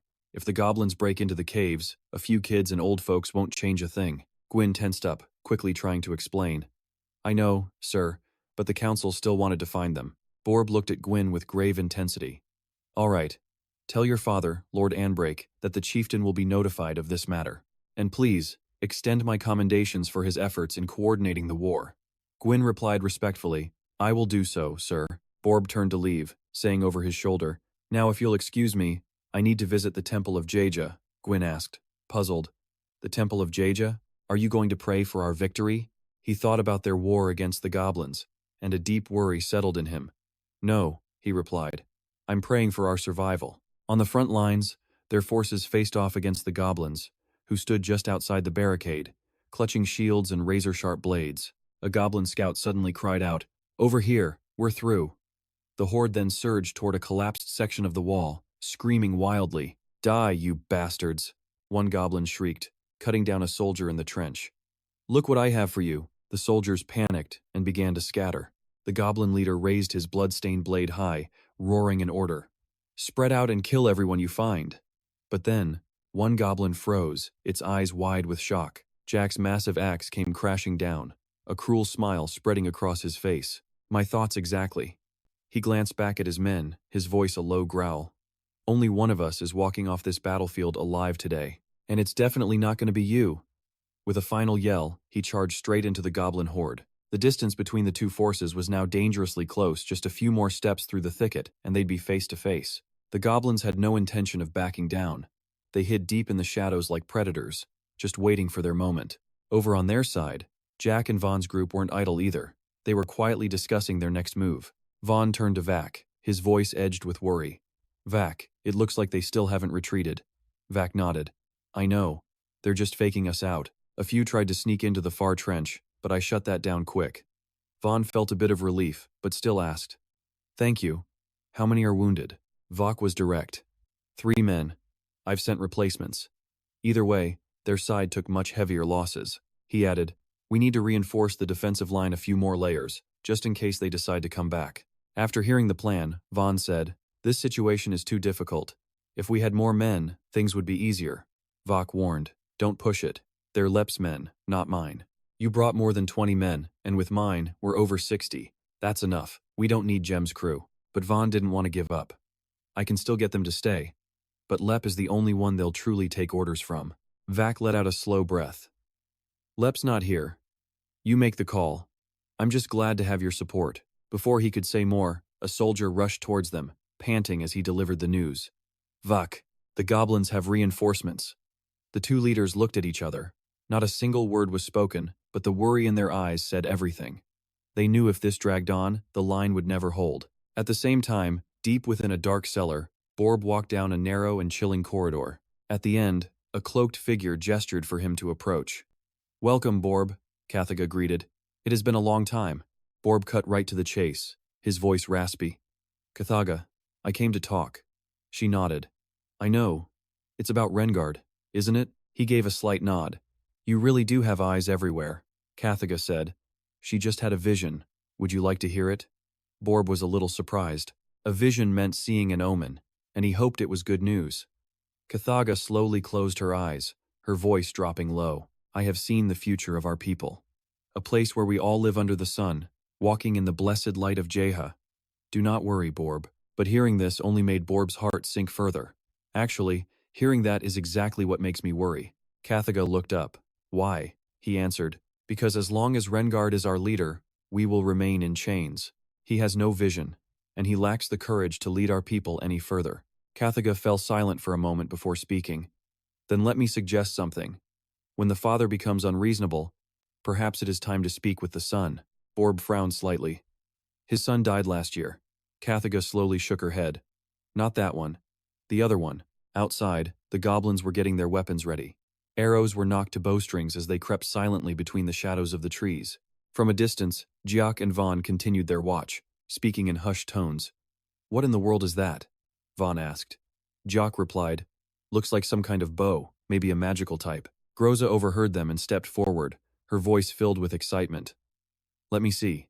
Vaughn jumped, startled. "Hey, what do you think you're doing?" Groza just laughed it off. "I just want a closer look.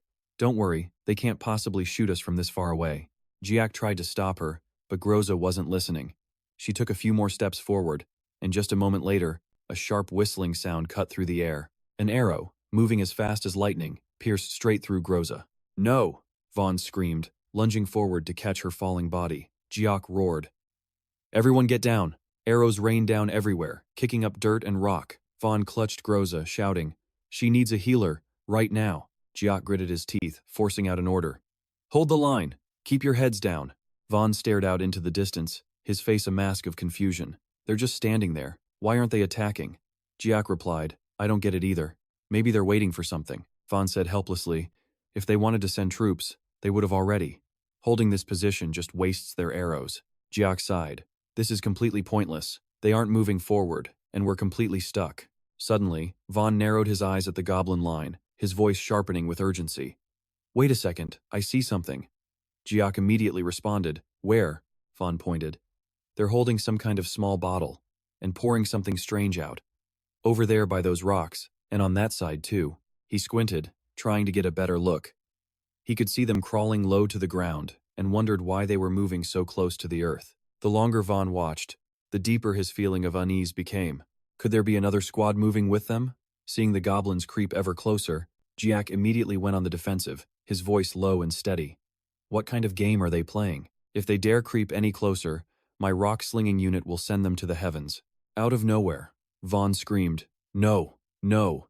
The shout tore through the tense air, startling everyone. He was trembling, biting his hand, his eyes wide with panic. "Now what is it?" Jiak turned back, confused by his friend's terrified state. "Vaughn, what's wrong? What's the matter with you?" He was flashing back to a horrifying sight, goblins preparing to throw oil bombs down into their trench. "That's not all. They have another plan. If we try to interfere, they'll use crossbows to take us all down.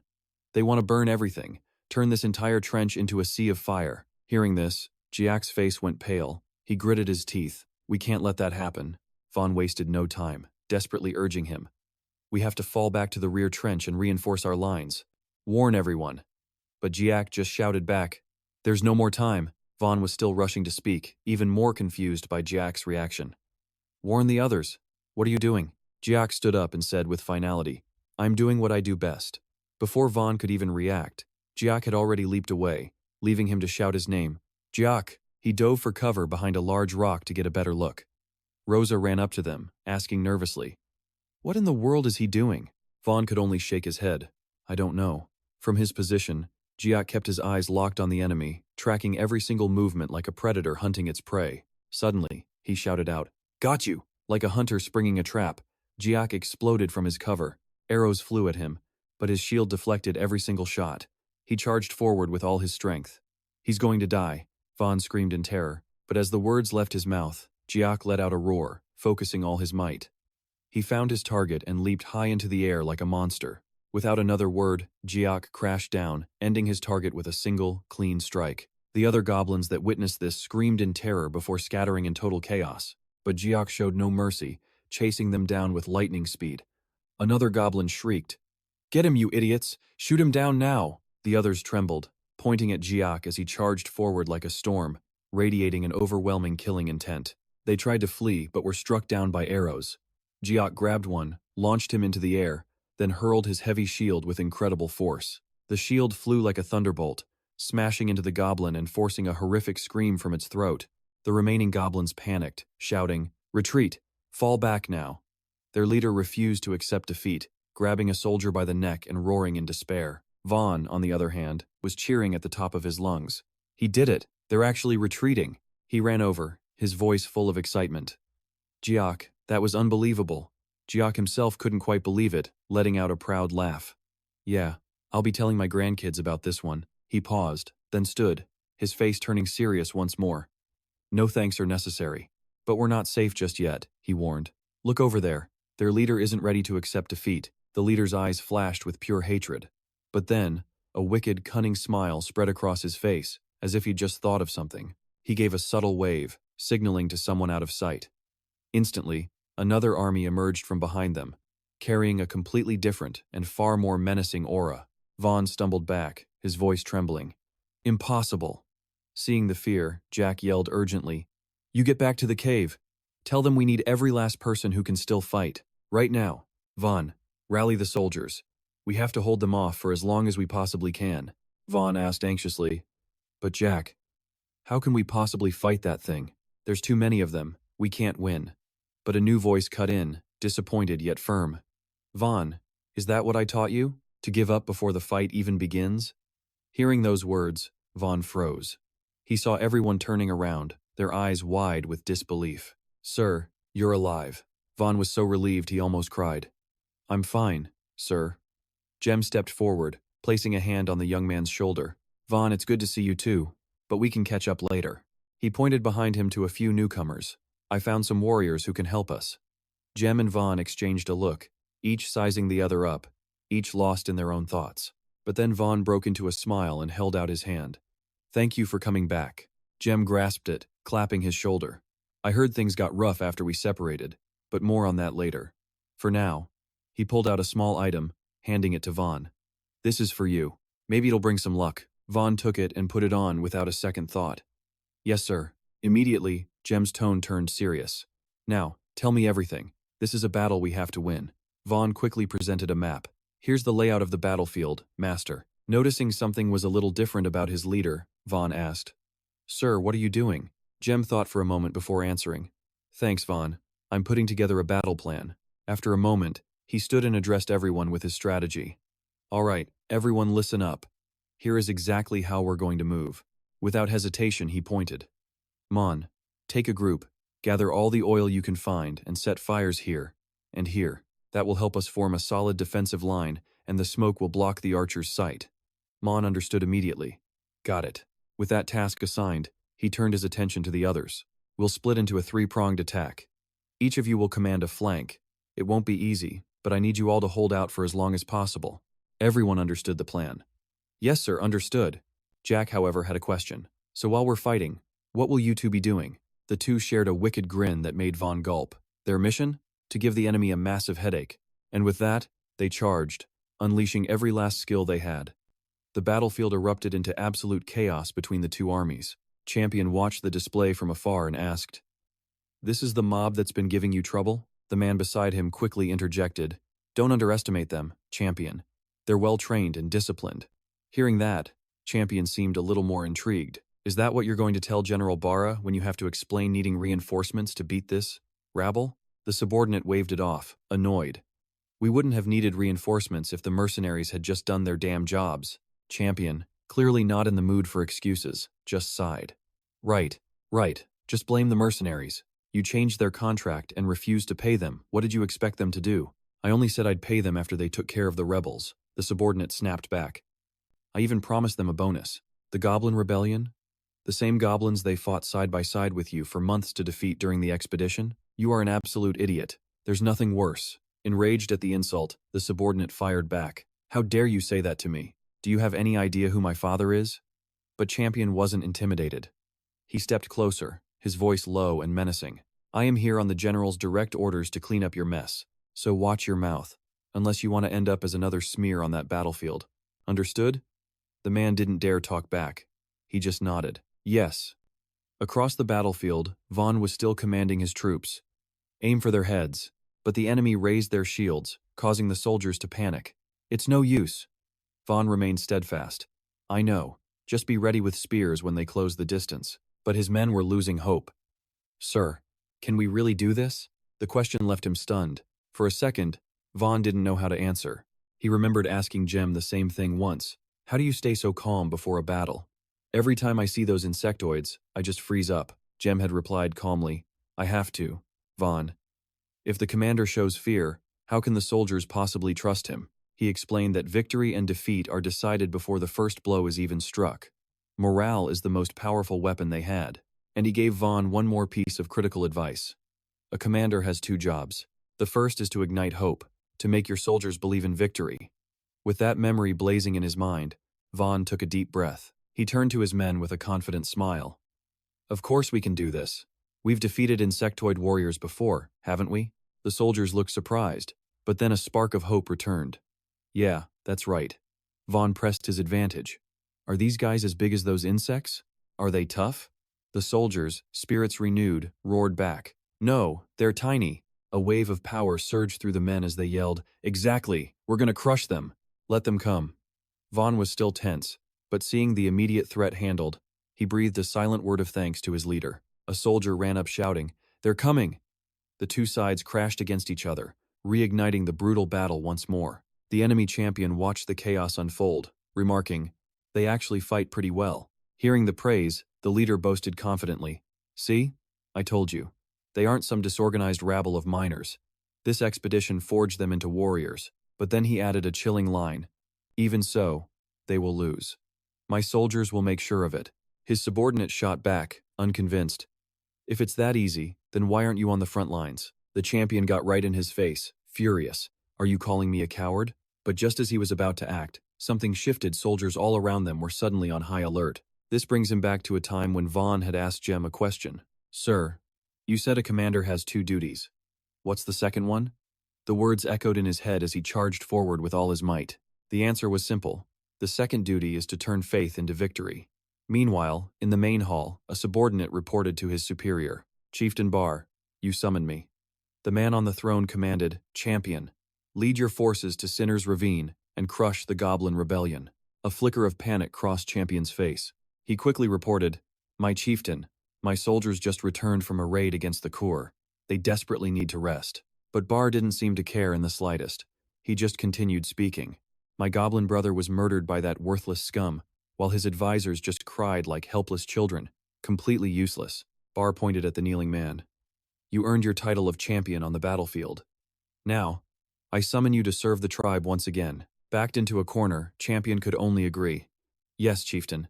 We'll march tonight. We will crush them, leaving no one standing."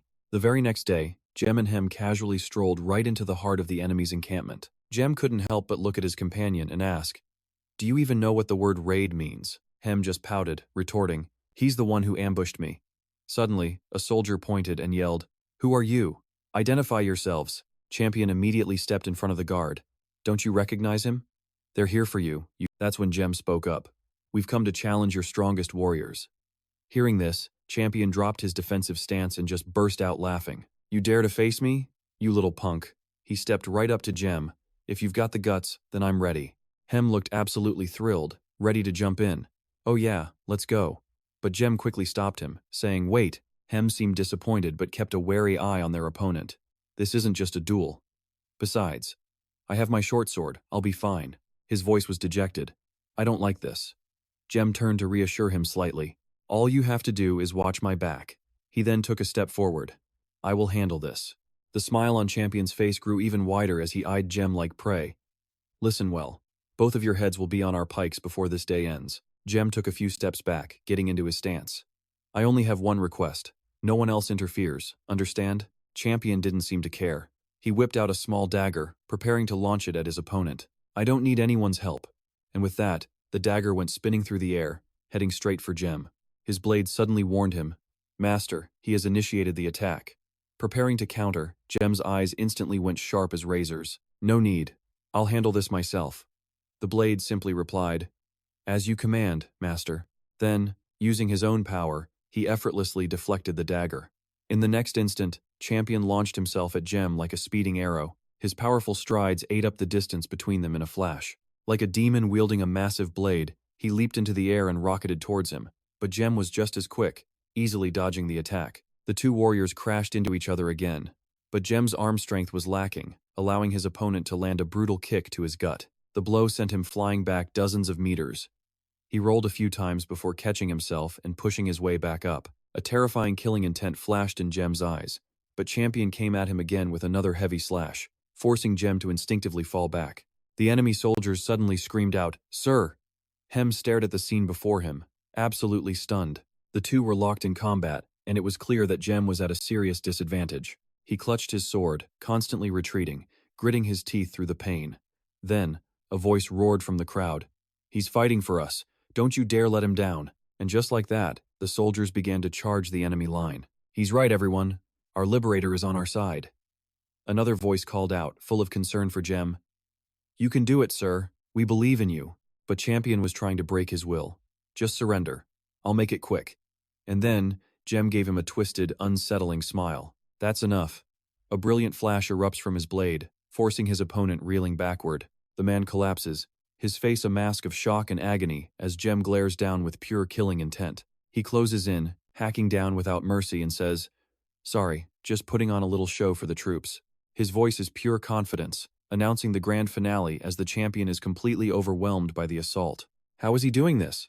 The man stumbles back, desperately clutching his wounds. The enemy soldiers begin to panic, an officer shouting, "You!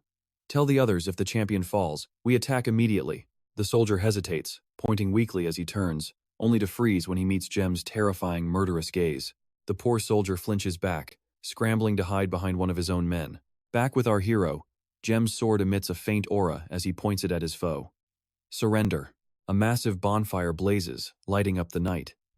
Jem's focus is absolute, until a strange noise suddenly makes him turn his head. Figures approach from the darkness, his allies.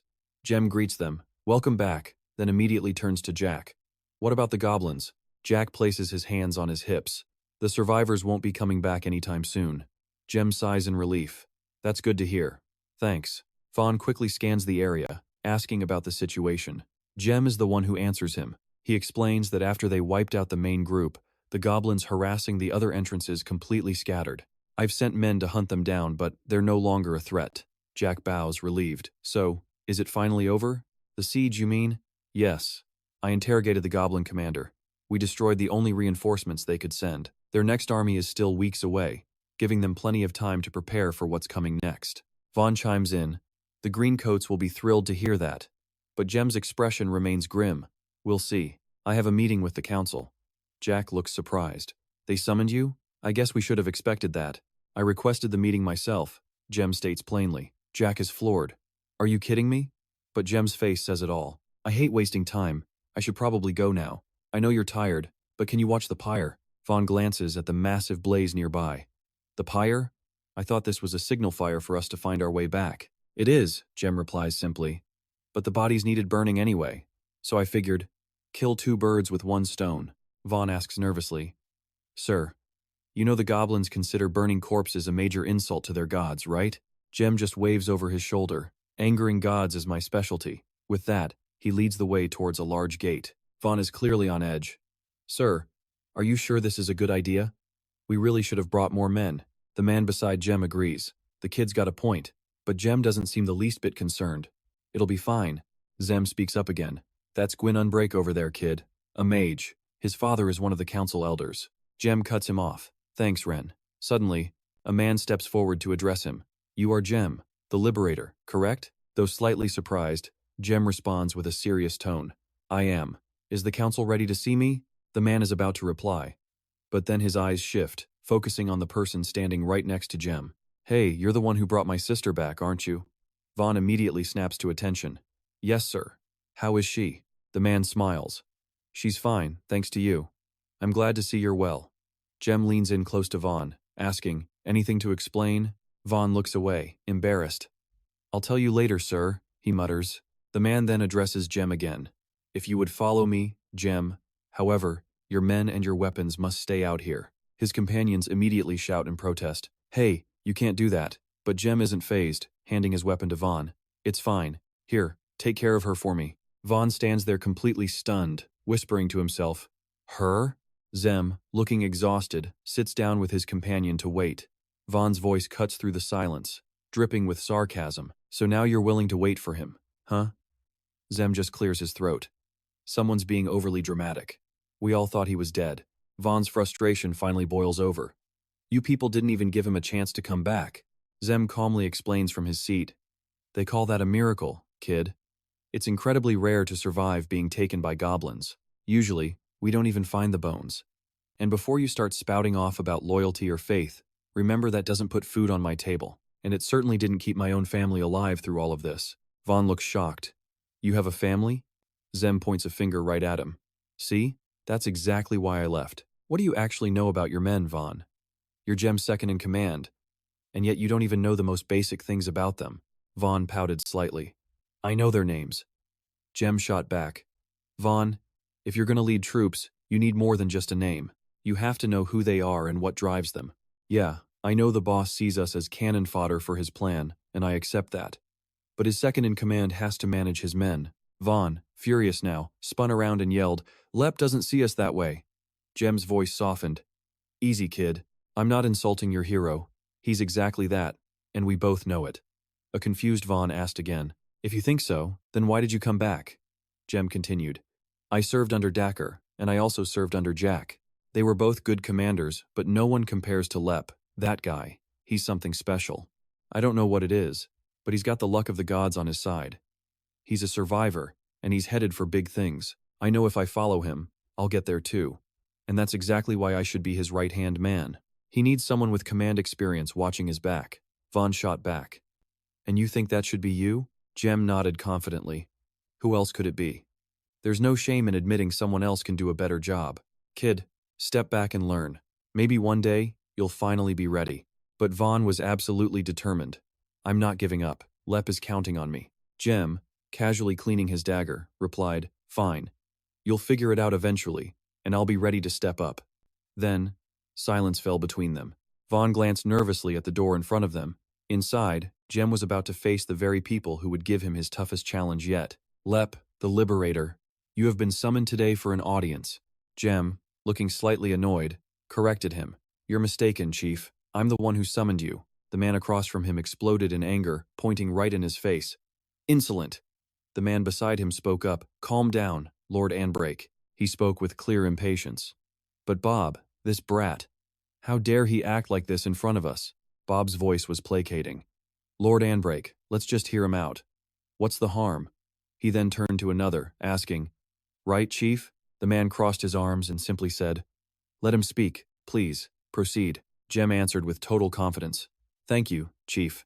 First, let me be clear, I have no intention of overthrowing you. Anbrake, losing patience, slammed his hand on the table. What? You think a grayskin like you could possibly overthrow us? Jem explained. You were the ones who sent your most elite guards into the dungeon, only to have them wiped out by runaway grunts. He clenched his fist, his voice firm.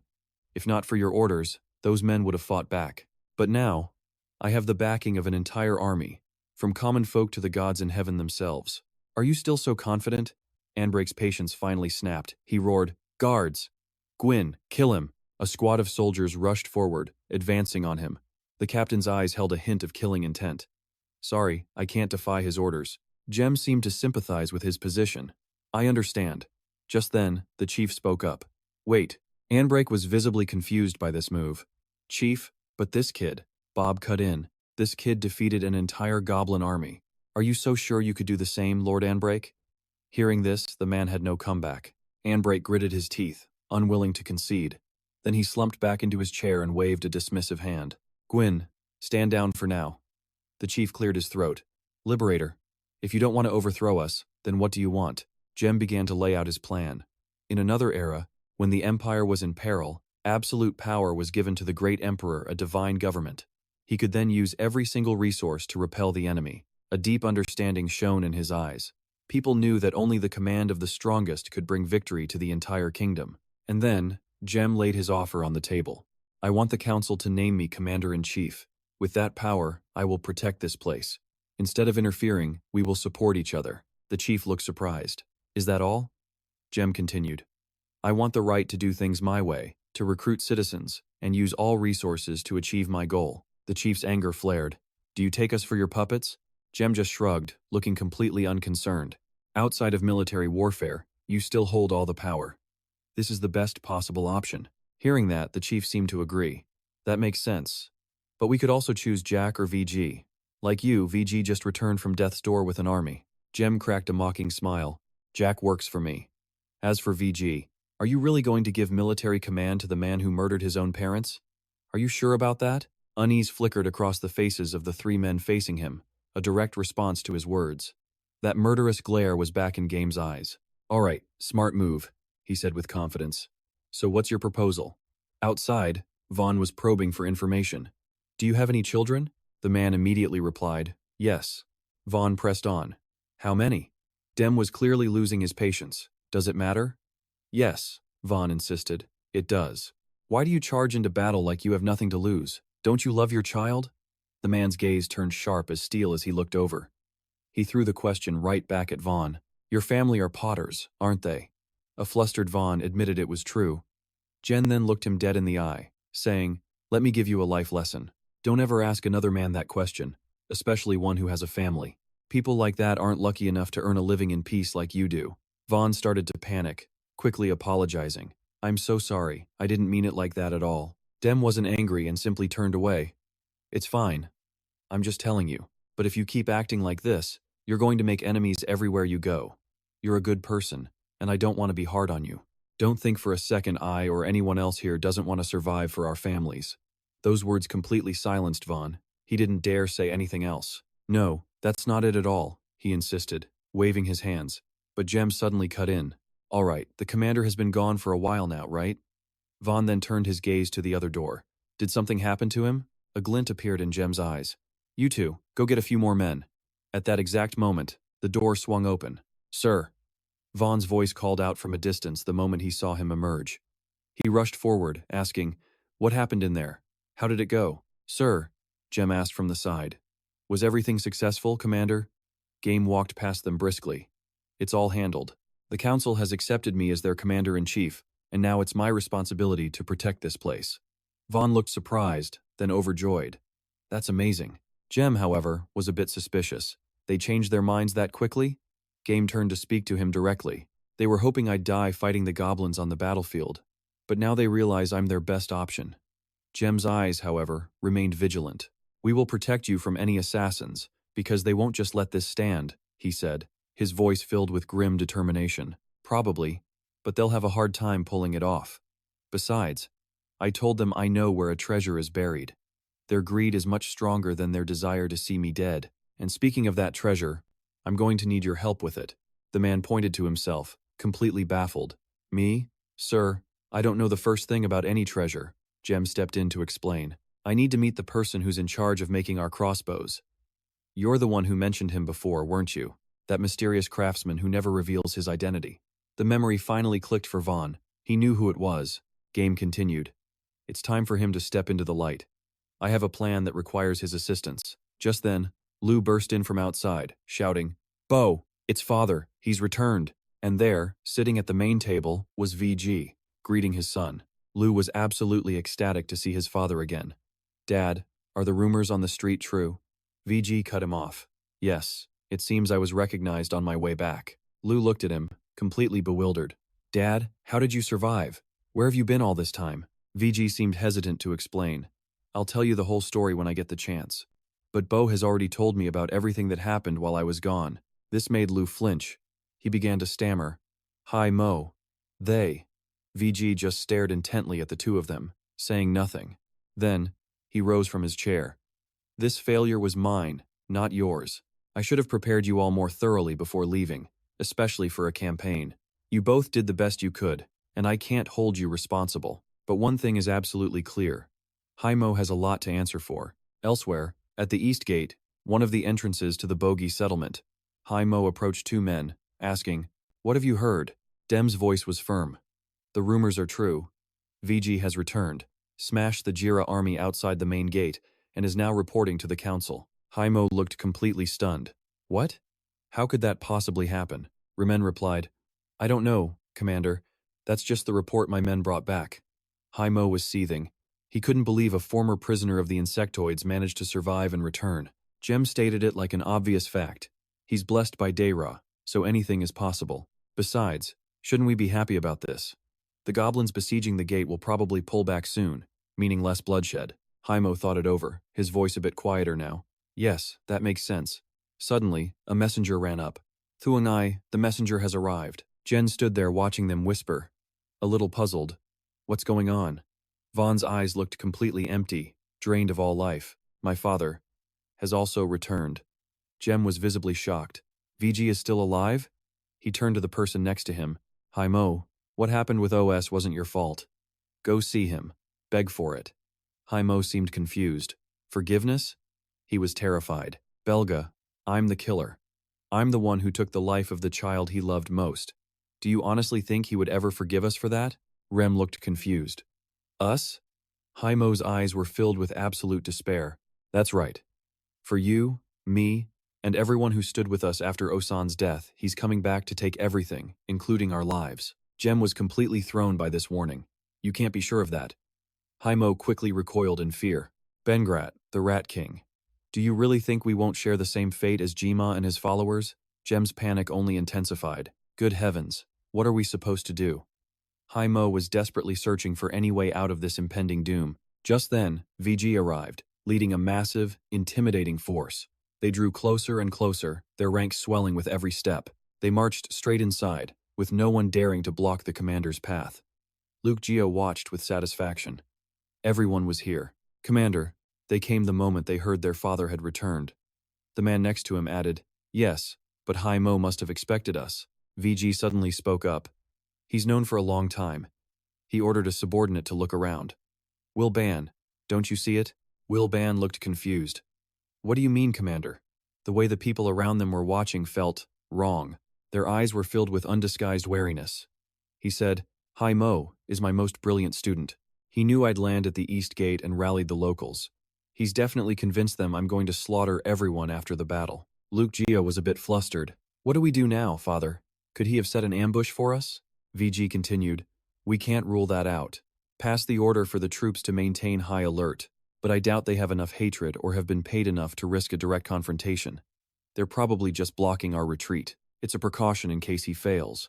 It's exactly what I would do in his position. Luke Geo asked again, Father, shouldn't we wait for word from the messengers sent to Rak and Lep?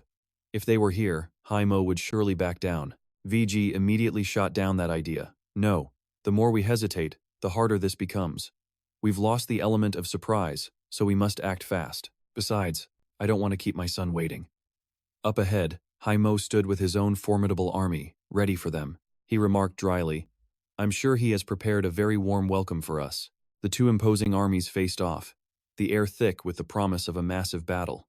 Across the way, Haimo watched his father cautiously. VG, for his part, was seething with anger. He couldn't believe Haimo had gone this far. Someone from behind suddenly whispered, They see the boss is back. What are those 50 people doing? Luke Geo bit his lip, saying, Haimo must have told them father would punish them if they didn't join him. VG immediately chimed in. He probably also promised them a fat reward for fighting on his side. Someone behind them wondered, but he doesn't have that kind of money, right? VG stepped forward, his voice ringing out clearly. The dead have no need for payment. Haimo and VG then met in the center of the field. Haimo's voice dripped with sarcasm. Welcome back, father. I see even the spirit knights couldn't stand being around you. VG spoke softly. Haimo, end this foolishness. I have 3 times your number of troops, and you are at a disadvantage. Haimo simply offered a slight smile. Is that so? He then held up a small bag. A sudden howl echoed throughout the entire cavern. Luke Geo looked on, completely bewildered. What in the world is he talking about? A man nearby shouted, Hey, look at the gate! The massive gate suddenly swung open, and VG's eyes filled with pure killing intent. What have you done? Haimo answered with absolute confidence. The bogey have no future. Father, even if LP had won, the Jira would have come and crushed us. So I did what was necessary to ensure a future for our people. They will help me purge the rot from within our settlement. A legion of armed soldiers began marching in. He continued, and in exchange, the bogey will once again walk beneath the sun. VG snarled through his teeth, as slaves. Haimo roared back, as free people under the sky. He pointed an accusing finger at his father. A promise you made, but all you ever delivered were empty words. VG looked away, a flicker of guilt on his face. Haimo then gestured back to his own army. But as for me, I will fulfill my promise. I will free our people from the greenskins, and from you, father. I'll do whatever it takes to become the true leader our people need. VG's expression grew darker by the second as Haimo's face lit up with excitement. So now, I will accept your surrender. Don't worry, unlike you, I will be merciful. I won't make you suffer the same pain that Giama endured.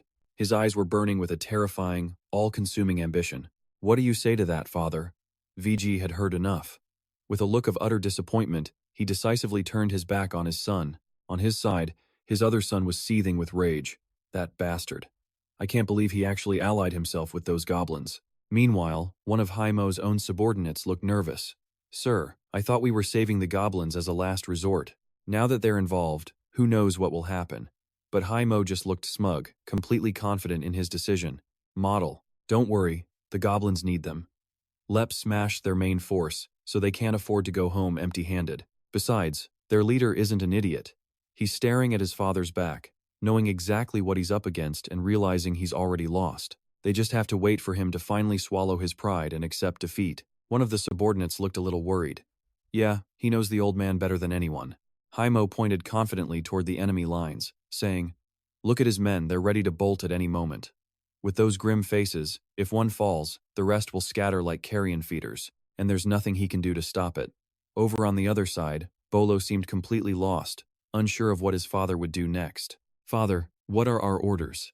Just then, VG raised his bow high in the air, his voice booming with absolute authority. Everyone, listen to me. We came here today seeking justice, but now we stand here fighting for our very survival. Haimo has brought the Jira horde to our doorstep, and we are the only line of defense between them and our families. You never thought you'd be called to defend our people today, but the gods themselves have chosen you to protect your friends, your families, and your homes from these invaders. Think of them as you fight today, and know this, if we fall to the Jira horde, there will be no place left for us to run. If we stand united, we can win this, but it's going to demand everything from every single one of us. Loser was practically buzzing with excitement. Yeah, tell him, this is good. VG's voice grew even more powerful. Who will stand with me today? Will you fight by my side?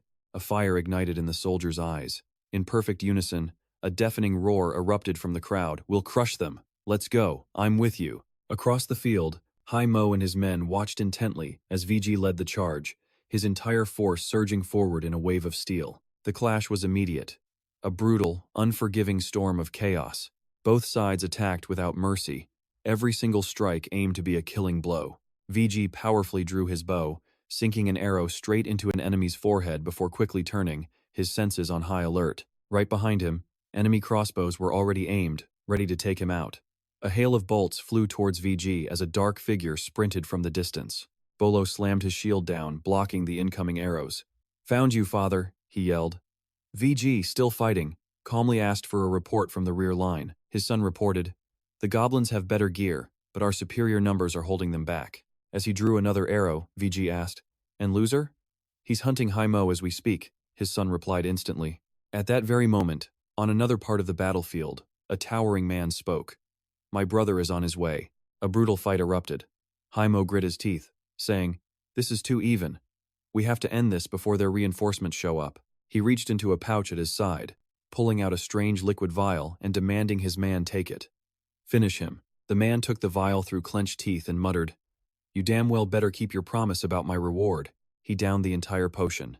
Meanwhile, Loser was tearing through enemies with his spear, only to be blindsided by a phantom-like figure that slammed into him. The punch sent him flying backward into a wall, the impact so severe it looked like his chest had caved in. Suddenly, a massive explosion rocked the battlefield, kicking up a thick cloud of dust that blinded everyone. Panic shouts rang out. What was that? After drinking the potion, the man began to glow with an eerie blue light, screaming like a rabid animal. Then he unleashed a wave of attacks, his newfound power completely unstoppable. Willian yelled out the order, Get him! Protect Loser!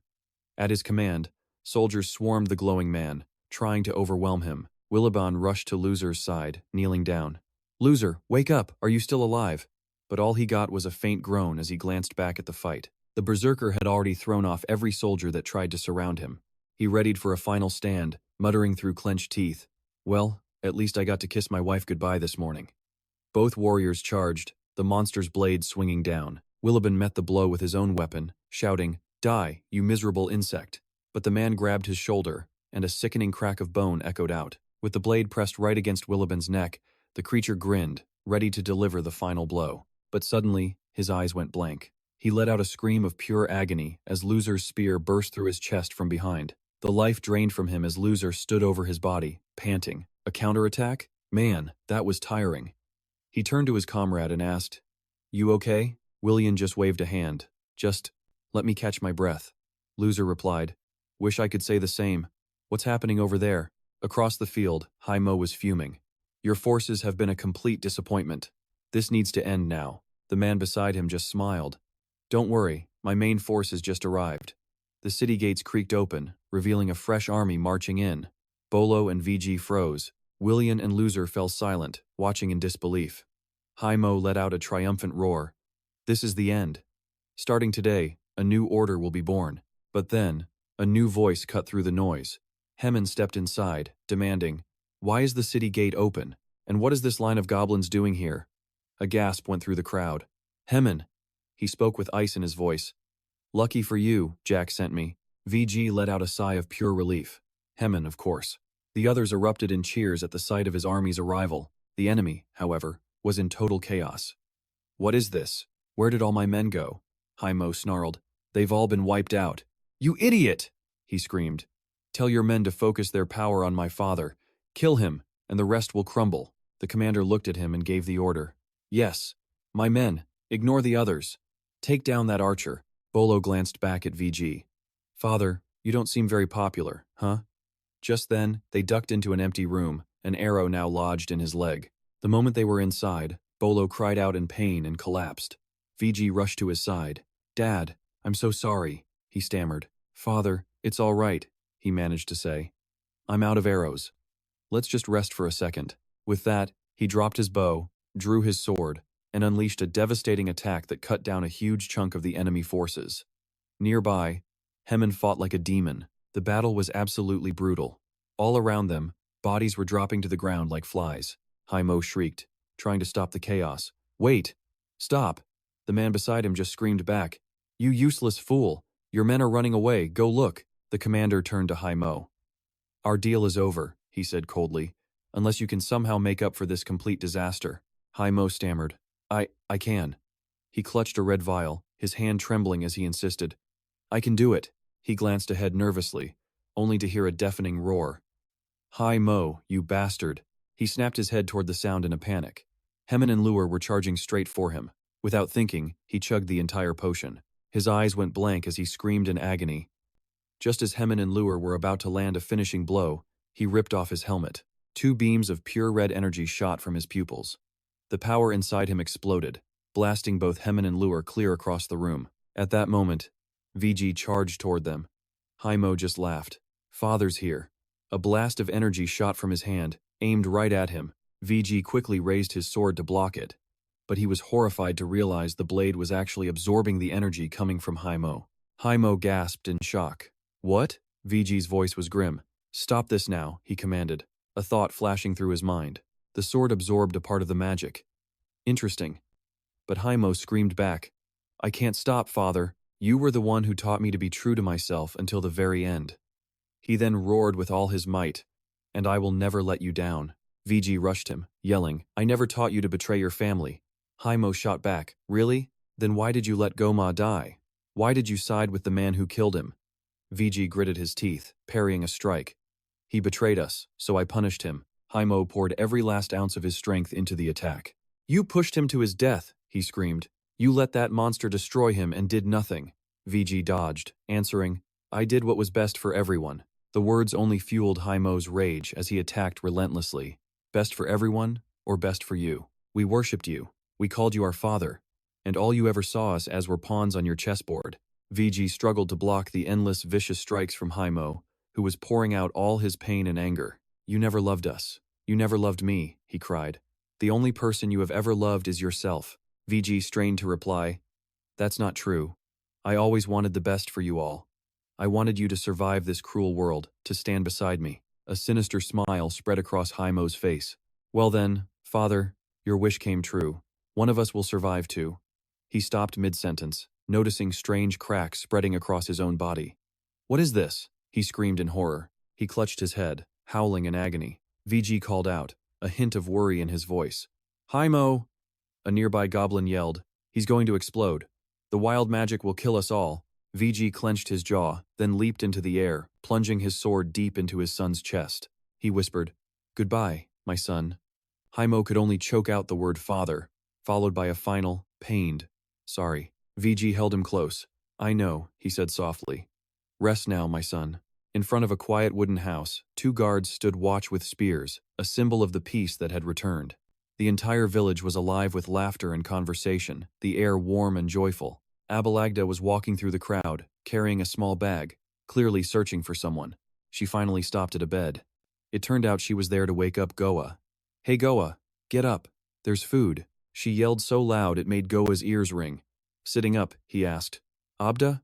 I thought you were with Elle." She held out the bag. "I was. She sent me back with a few things before she went to go check on something," she explained. Goa just smiled at her answer. Goa just smirks and looks away, thinking about that little thief. Abalagda sits right down next to her, unpacking a bag and starting to talk. Apparently, that little thief is the reason they're eating so well, and Jack's crew is keeping them all safe. But food is getting scarce, especially with the blue and green factions hoarding it all. If it weren't for her skills, they'd all be starving by now. Inside the supply bag were just 3 items in tiny amounts: bread, cheese, and rice. Goza heard this and gave a silent nod of agreement.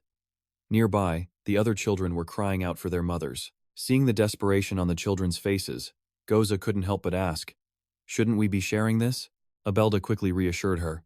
"Don't worry, I brought food for the others too. This is just our portion."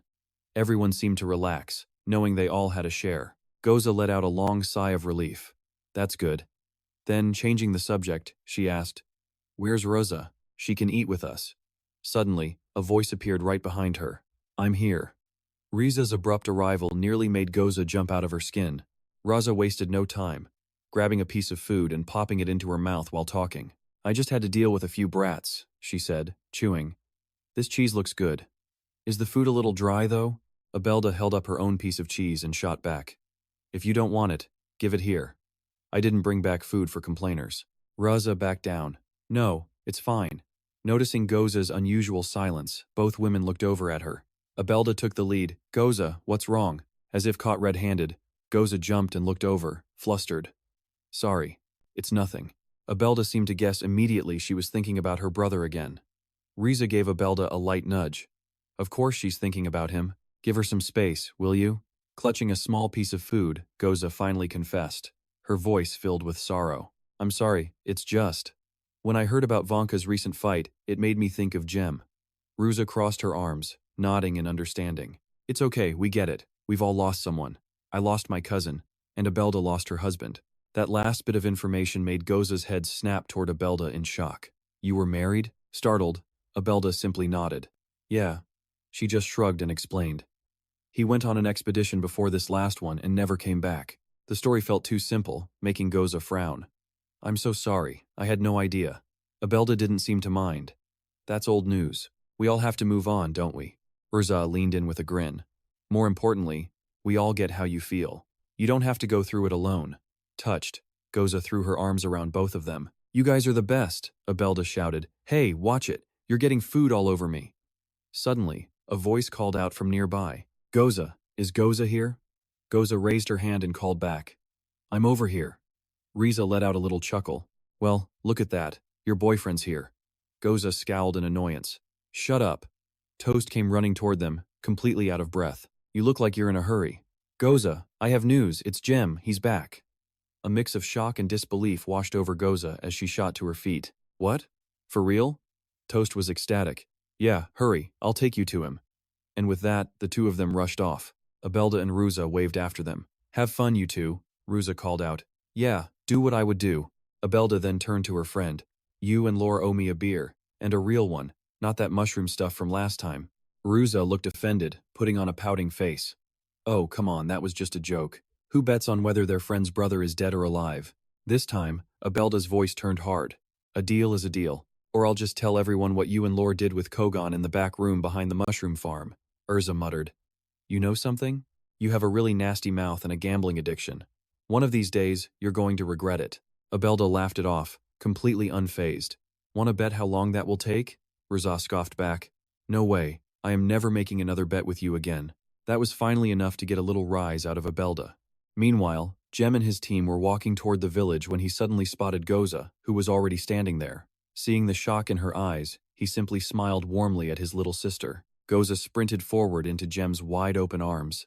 The two siblings hugged each other tightly in a moment of pure joy. Goza looked up at her brother, her eyes welling up with tears. But the touching moment was short-lived. She suddenly clamped her hand over Jem's mouth, Leaning in close to Jem's face, Goza glared, her voice a low, terrifying growl. Why didn't you tell me you were coming back? She didn't stop there, continuing to scold Jem as the crowd around them erupted in cheerful laughter. Vaughn was showing Jem around the village, pointing to a specific structure. Sir. Jem glanced around, taking in the sights. Your mysterious craftsman friend lives in a pretty interesting place, huh? Embarrassed by Jem's comment, Vaughn stammered a reply. Ah, well, he's not exactly my friend, sir. My father just helped him out a few times. As they approached the door, Jem asked, Do you know why he lives all the way out here? If he's as good at his work as people say. Vaughn glanced back. Well, sir, he's…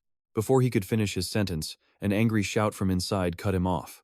A man with long hair was absolutely furious. You know what? I think I'll do it. Go to hell, you damn old man. Seeing the man, Vaughn just smiled and raised a hand in a friendly greeting. Oh, hey Bo, how are you doing? But he just storms right past them, furious and silent. Left hanging, Vaughn turns back awkwardly, and Jem is just as confused. He's a good guy. Do you know him? Scratching his head.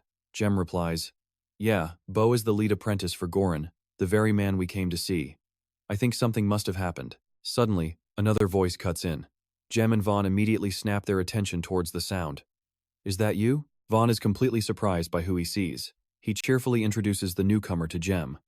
Sir, this is Go. He's one of Goran's apprentices. Jem immediately shakes his hand to greet him. It's a pleasure to meet you. Go smiles back. You too. After the introduction, Vaughn gets straight to the point. What's going on? Is something up with Bo? It's complicated. Go only mentions that he and the old man got into another argument. I've heard that fathers and sons tend to do that, Jem adds. It's not really like that. Go shakes his head, looking exhausted. That old man isn't our father. He simply raised us. Finally, understanding, Vaughn begins to explain the whole situation to Jem. Sir, after Goran ran into trouble with the nobility, he moved to the outskirts to be left alone. But Bo, Go, and the others just kept following him. As he talks, a smile crosses his face. We used to come here as kids and mess with the old man, throwing rocks, breaking his things, trying to scare him. He remembers how the old man would scold them like a father, then hand Bo the broken items to fix. One day we were being particularly foolish, and the master caught us red-handed accidentally wrecking his cart. He made us repair the damage we'd caused, and used his forging skills to fix it. The three of them watched with wide, shining eyes. That was the first time any of us had ever seen a real forge. Bo was so captivated, he was the first one to come back to the workshop. Alone with the forge on his mind, Bo returned the very next day, begging to become an apprentice, but Bo just kept coming back. And eventually, the old man gave in and accepted him. We joined up a little while after, but lately, it feels like all they ever do is fight with each other. The story sounds pretty complicated. Jem rests his chin on his hand, asking, Any idea why? Go just shrugs, unsure. However, this all started after Vaughn returned from his expedition. Suddenly getting called out, Vaughn jumps, pointing at himself in protest. Me? What did I do? Go begins to explain. Remember when you came for more lead bolts for your crossbow to fight the goblins? Everyone was talking about how amazing you were, helping us fight back. Bo even said he wanted to join you. Go frowns. He and the old man had a massive fight about that, and they've been at odds ever since. Jem then cuts in. Well, this is all very interesting, but we came here to see your master. Is he around? Rubbing the back of his neck, Go looks uncomfortable. Sorry, but you'll have to come back another time. He's in the back room. Jem turns to Vaughn. So what does that imply? Vaughn replies, It means he's drinking, sir. His door is closed, which is probably why he doesn't have many friends. He's not exactly friendly when he's drunk. They picture him completely wasted. Sometimes he stays in there for weeks. The worst part is, the longer he's in there, the less likely we know when he'll come out. Jem isn't backing down, which makes things awkward. The problem is, we need him immediately. The request leaves, Go totally stuck. Go shakes his head. I'm sorry, but there's nothing I can do. Vaughn suggests, maybe we should go somewhere else. Sir, we could ask Kui the caretaker, he has a shop. But hearing that suggestion, it seems that won't work either. No, Kui is more of a carpenter. Goran is the man we need to talk to. Vaughn is out of ideas. So what do we do now? A stone skips across the river. Someone's throwing them. It turns out to be Bo, sitting there with a massive scowl on his face. A voice calls his name. Jem and Vaughn have tracked him down. We need to talk. But he's still bitter about earlier. Bo angrily throws a rock. Go away. I'm not interested. Jem turns to Vaughn and says, Show him. What he sees leaves Bo absolutely stunned. Bo stammers, This is? Jem gets right to the point. You want to impress your master, don't you? Help us with this, and I promise you he will be. Seeing Bo hesitate, Jem holds out his hand. So, are you in? Bo is still hesitating, his resolve wavering, but then he firmly shakes Jem's hand. They officially have a deal. Later, standing before them, both Bo and Goran are in disbelief. What is this? Even the Jira don't have something like this. It's a blueprint covered in complex diagrams and descriptions. This is a design for an advanced crossbow. It's lighter, reloads faster, and has way more power. Jem points seriously. And I want you to build it for me. Overwhelmed by the impossible request, the old man rubs his head, his hands slick with sweat. In all his years as a mercenary, he'd never seen blueprints like these. Where did you get this? He demanded. Did you steal it? Unfazed, Jem simply replied that he'd designed it himself. The man was in absolute disbelief. The old man's eyes went wide as he stared at the design. A demon with this kind of talent? He couldn't believe it. How was this even possible? Jem just shook his head and cut him off. That doesn't matter. What I need to know is, can you build it? Faced with this difficult request, the man stroked his beard, hesitating. I could, but no, I won't be helping you. But then, another voice cut in. Fine, I'll do it myself. Stunned that the words came from Bo, the old man whipped his head around. What? Bo looked at Jem with dead serious eyes. Let me try, he said. I repaired the last one, so I know I can build this. The old man practically screamed, that design is far too advanced for you. It's full of complex parts. Jem simply nodded. Perhaps. Bo turned to the master and said, but doesn't that depend on the teacher? If you taught us well, we'll find a way. Bo might not be ready, but with Go and Sam helping, we can get pretty far. Hearing that, Jem followed up. That's what a family does for each other, right? Jem's unwavering expression gave the old man pause, supporting each other through the tough times. His words hit their mark. The master looked away, flustered. And so, they began the work. Bo and the others fired up the forge. Bo and Go went back and forth, discussing the best approach. Their hands moved with meticulous care, shaping the material. Bo poured his entire soul into the project, his brow furrowed in concentration. Halfway there. But he hit a wall. If I keep going like this, it's going to break. I don't know what to do, Jem conceded. It seems we've hit a snag. Maybe you were right from the start. Vaughn turned to the master to ask for advice. Sir? But the old man just turned his back, uninterested. Jem knew it. Just ignore him. Vaughn watched him walk away, thinking to himself that the old man was getting exactly what he wanted. The master's face was lost in thought, his gaze distant. Meanwhile, Go said wearily, if it breaks, we start over. Maybe a different piece will work better. Bo shot back in frustration. It's not the material, it's my skill. I'm just not good enough. He hung his head, hating to admit it. That old man was right. Suddenly, the master slammed his tools down, yelling, is this how you repay my teaching? You give up this easily? He grabbed a tool, his face now serious, his voice full of fire. Use this. You won't get far with those slow, clumsy tools of yours. Vaughn gasped out loud. Sir, those are your own personal tools. Jem just smiled. I know, Vaughn, I can see that. The three of them were completely moved by the gesture, their eyes welling up. He was passing his tools down to Bo. Bo swallowed hard, holding back tears. Thank you, master. The old man just turned away, embarrassed. Stop your whining. We have a client watching. Fired up, Bo was eager to prove himself. He picked up the tool with a confident smile. Yes, sir. Jem walked over. You did the right thing. The master just grunted. We'll see about that. All three got back to work. They poured every ounce of effort into their craft, working tirelessly. A moment later, 2 crossbow bolts shot out, striking a target dead center. Both bolts punched clean through. Vaughn ran over to check, yelling in pure disbelief. It went all the way through. Jem clapped a proud hand on his shoulder. Good work. But Bo just pointed behind him. It wasn't me. It was everyone's hard work. He even gestured to the old master, saying it included him too. This was way harder than fixing a wagon wheel. I've still got so much to learn. The master proudly threw an arm around Bo's shoulders. That's right. You keep calling me master, and I'll keep teaching you. You little brat. But then his tone shifted. So, how many are you planning on making? You can't be making just one, right? Jem grinned. You read my mind. We're going to need as many as possible. And armor, too. Hearing that, the master was completely floored, having to ask again just to be sure. Armor? Do you have any idea how long that takes? He started to explain. We can't just make them from scratch, you know. Jem already knew that, just smiling as he replied, we'll be refitting the armor the goblins donated to fit our people. We need 45 sets, as soon as possible. the master yelled, absolutely incredulous. 45 sets? On top of the crossbows? Impossible, Jem calmly added. Of course, it's possible if we get help from the other workshops. The request was absurd. The master shot back. Even so, it would take us months to finish all of them. Jem just clapped his shoulder. Don't worry. Goran, let me tell you about a man named Henry Ford from a faraway place called Detroit. Sometime after Vara collapsed, back in the white tents of the tribe, a voice suddenly called out. Hey, Vaughn. He was in the middle of a conversation and snapped his head around at the call. Vaughn broke into a huge grin. Run. You're alive. She immediately shot back. We managed to escape after Bungu was killed. Those damn tribe leaders were going to feed us to the wolves. Changing the subject, Vaughn gestured to a tent. Do you want to pay a visit? She's resting inside. A wounded comrade? Run couldn't believe it, her fists clenched. Vaughn. Is it really her? Is Leb back? Is Rafa with him?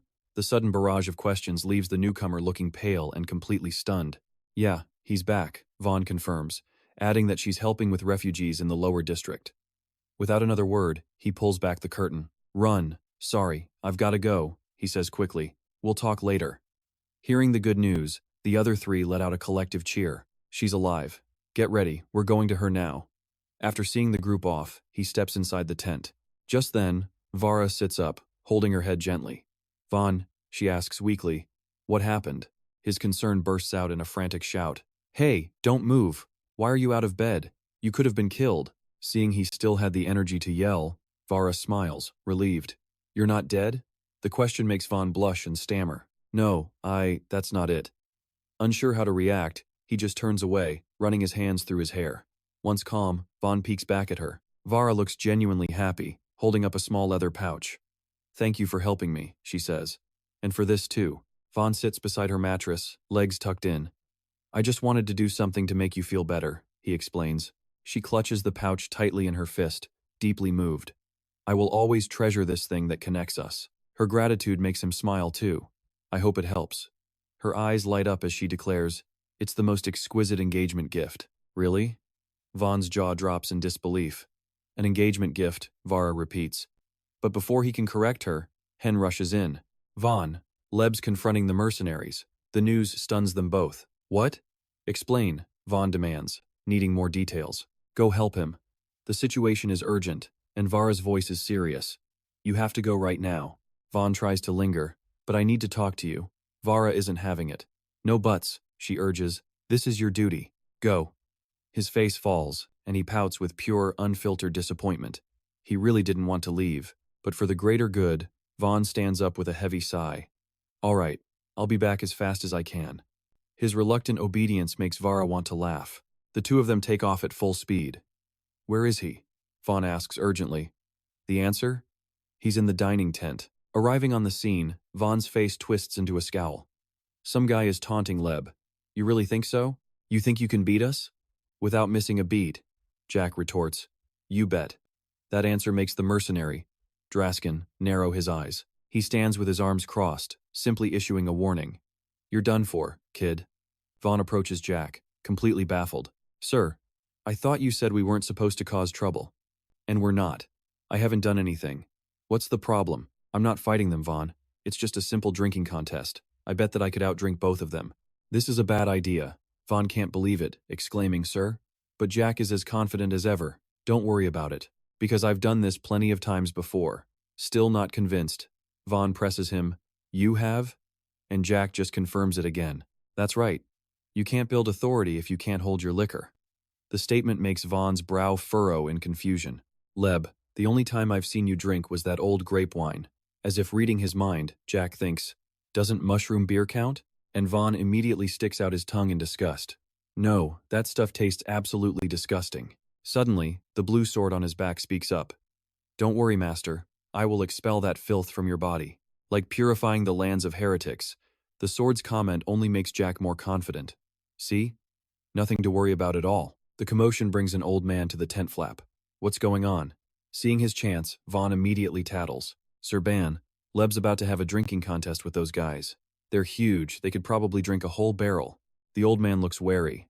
Letting Jack take his chances with these guys? Are you sure? But Leb is just a reckless rookie, laughing it off. I'll be fine. Let's get this started. Hope I'm lucky. But before the fun begins, the old man stops Jack. Hold on, you little brat. Ban points directly at the blue sword. You have to leave that weapon with your best guard. No weapons at the table. That's the rule. The statement makes Jack freeze up completely, while Vess can only facepalm in utter exasperation. The brawny mercenary can't wait, shouting, "Hey elf, are you ready?" Seeing the situation turn bad, his sword cries out desperately, "You can't do this, master. You need me." But Jack is stubborn, a true gamer. He simply says, "Take care of her. Good luck, sir," Vaughn says. Taking the sword feels like a heavy burden. Vess's spirit materializes, begging, "Try not to destroy that body, okay?" But who knows what will happen. All they see is Jack grinning. "Sorry, Dad. I can't promise something I know I can't do." Meanwhile, everyone else is working tirelessly on their own missions, one group suppressing enemies, while another is busy hauling supplies. In a nearby corner, Hem and Willie Bass stand talking with their arms crossed. Hem lets out a sigh. "What a total mess. So VG told you that you were in charge of all this and then just left, huh?" Willie Bass nods. "Yeah." He was heartbroken over what happened to Heim.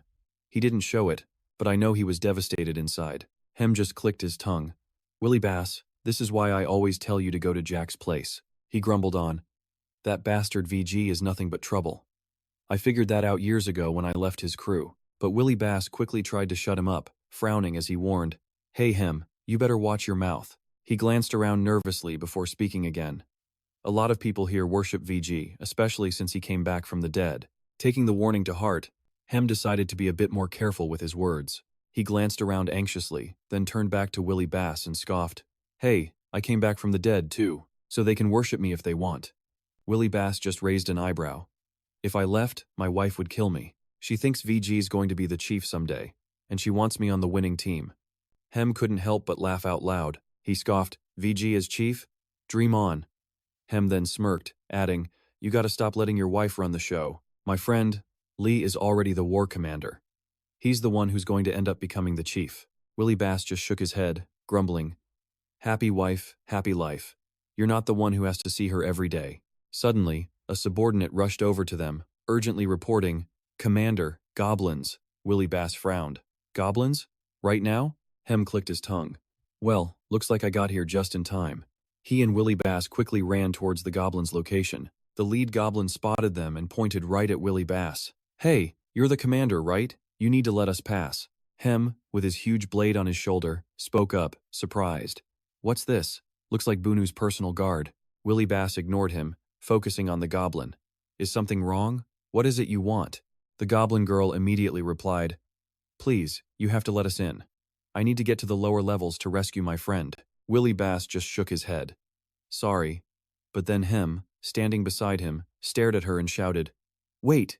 You have a friend on the lower floor? Is it Rafa?" Completely lost, Willie Bass turned to Hem and whispered, "What's going on?" Hem just looked at the hopeful expressions on the goblins' faces and he knew. He turned to Willie Bass. "Let them pass." Willie Bass's brow furrowed as he answered sternly, "Hem, I can't just let goblins walk in." Hem snapped his fingers with a grin. "It's not up to you, it's up to me. You owe me one, just like I owe her friend." With a heavy sigh, Willie Bass waved them through. "Fine, debt repaid." Hem nodded, signaling for the goblins to follow him. He smiled brightly. "I'll show you the way. Just follow me, I'm Hem." The lead goblin girl replied politely, "And I am Van." She then added, "I think I saw you once when I was exploring with Jack, but we never actually spoke." Hem crossed his arms and nodded. "That's why you look familiar." "So how did you know Rafa was down here?" Van smiled. "I ran into Vaughn on my way to the camp.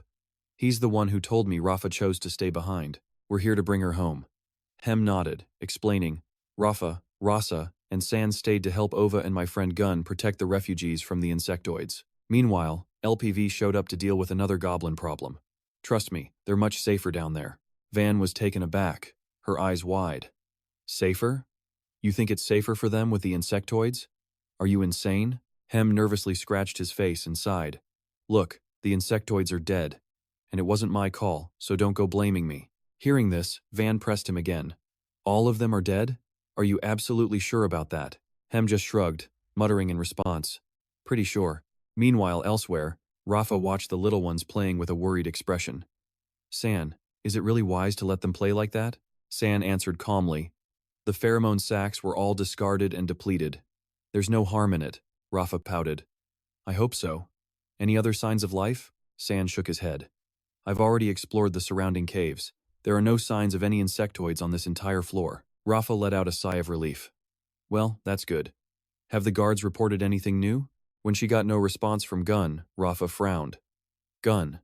Seeing him in a complete daze, she let out a sigh. Did he eat something strange again? San simply raised an eyebrow. Not exactly, Miss Rafa. It's more like something is eating away at him. Rafa was baffled. Eating away at him? Then a realization hit her, and her eyes widened. Ova. You mean it's because of her? San rubbed the back of his neck with a shrug.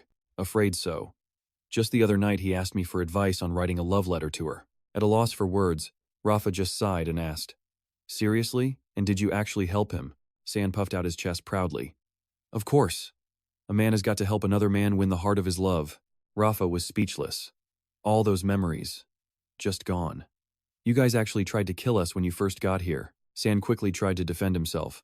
Hey, that was all in the past. Love can overcome any obstacle, right? Rafa just shook his head, arguing, Gian, it was only a few weeks ago. I doubt she's forgotten. San mumbled back. Yeah. Which is why the letter wasn't as effective as we'd hoped. Seeing San's slow reaction, Rafa instantly figured it out. She shot him a disdainful look and asked, She was going to kill him, wasn't she? San sighed, admitting honestly. Luckily, Grasa and I got there in time to stop her. Frustrated, Rafa turned and kicked Gun right in the back. Jolted by the kick, the guy grumbled, What was that for? Rafa glared, snapping back, Stop daydreaming and get back to work. If I catch you slacking off again, you're on kitchen duty. Gun just pouted, retorting, Hey, I wasn't doing anything wrong. Besides, there's no one down here but us, so what's the big deal? Gun quickly darted out of the forest, glancing around secretively. He couldn't stop thinking about what that goblin had told him earlier. The story kept replaying in his mind, sparking his excitement. You're serious? He had asked. It's real? The goblin, grilling some meat, just nodded. Of course. One taste of Der Maz and she'll be absolutely crazy about you, unable to live without you. Gun clicked his tongue, still skeptical. You're just trying to trick me. How could that possibly be real? The goblin just smirked, pointing to his own face. You think I got a wife and 2 mistresses just with my good looks? Gun fell silent, letting out a long sigh. Remembering that conversation, he pursed his lips and muttered, 60 points. This better be worth it. Gun dropped to one knee, surveying the area ahead with a confident smile. Made it to the 3rd floor. Piece of cake, right? With that, Gun pressed onward, moving quickly through the dungeon while reminding himself of the mission. He said it's a red and green flower with blue leaves. Just find it and get out. Suddenly, a hoarse voice cried out from nearby. Help! Somebody please help me! Gun froze, his head whipping around, searching for the source of the sound. He mumbled in confusion. Is someone else here? Then he shouted out, Hey, where are you? Keep yelling, I'll find you. Hearing his voice was like a lifeline for the other person. They immediately screamed back. Desperate, help! I'm over here! Gun followed the voice, breaking into a run and closing in on the sound's location. He slowed down, his eyes narrowing at a massive hole in the ground. A soul-sucking pit, he thought grimly.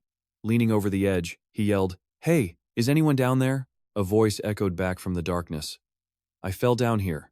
Can you help me? Please, Gun quickly replied. Hang on, let me find a vine. He scrambled around, looking for one long and strong enough, and finally found what he needed. He quickly tossed the vine down into the pit, shouting, Here, grab on, I'll pull you up. The person below grabbed hold and started climbing. But when they reached the top, Gun stared in absolute shock. He was so startled he dropped the vine, but the person just barely managed to cling to the edge, narrowly avoiding another fall. The man gasped for air, slowly pulling himself out of the pit. Oh man, thank you, he wheezed. I never thought I'd get out of that thing. Gun swallowed hard, stammering a reply. No problem. Hey, are you also part of the expedition? The man quickly shook his head. Expedition? What expedition? No, I'm a doctor, not a soldier. And please, call me C. Gun just looked confused.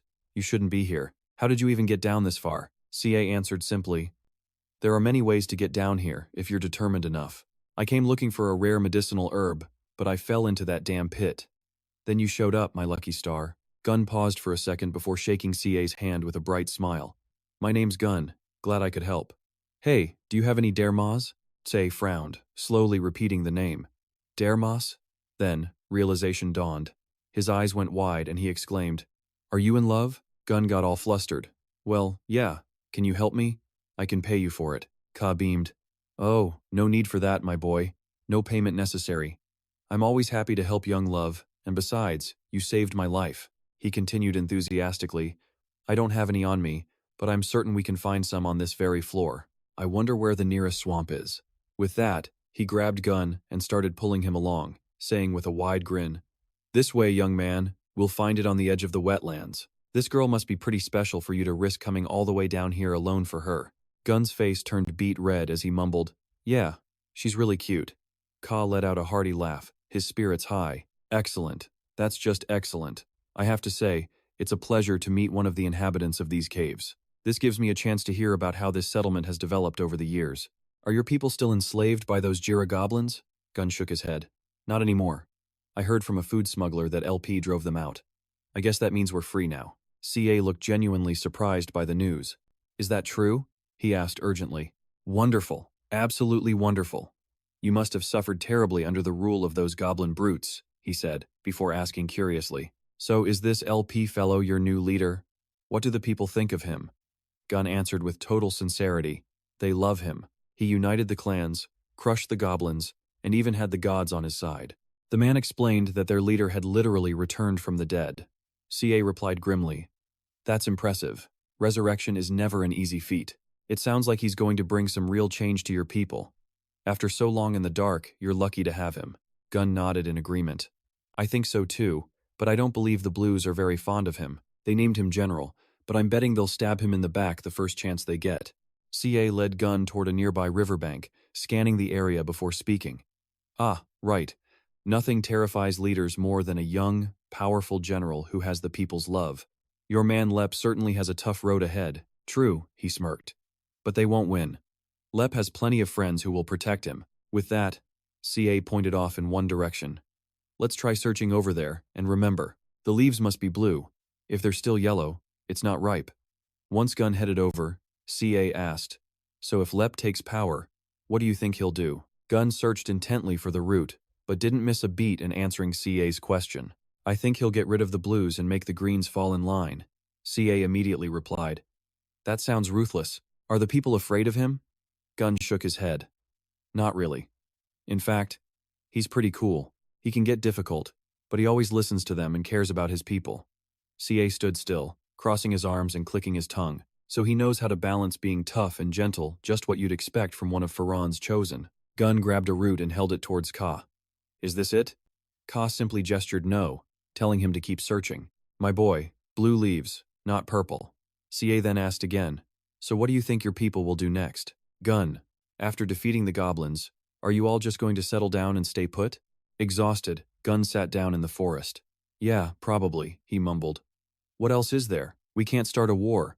Maybe we'll start trading, or something. After a few minutes, Gun finally found a route that matched Ka's description, and he quickly pulled it out. He brought it to CA. Hey, is this what we're looking for? CA took a look and lit up. That's it, my boy, you found it. And the route's intact. Excellent.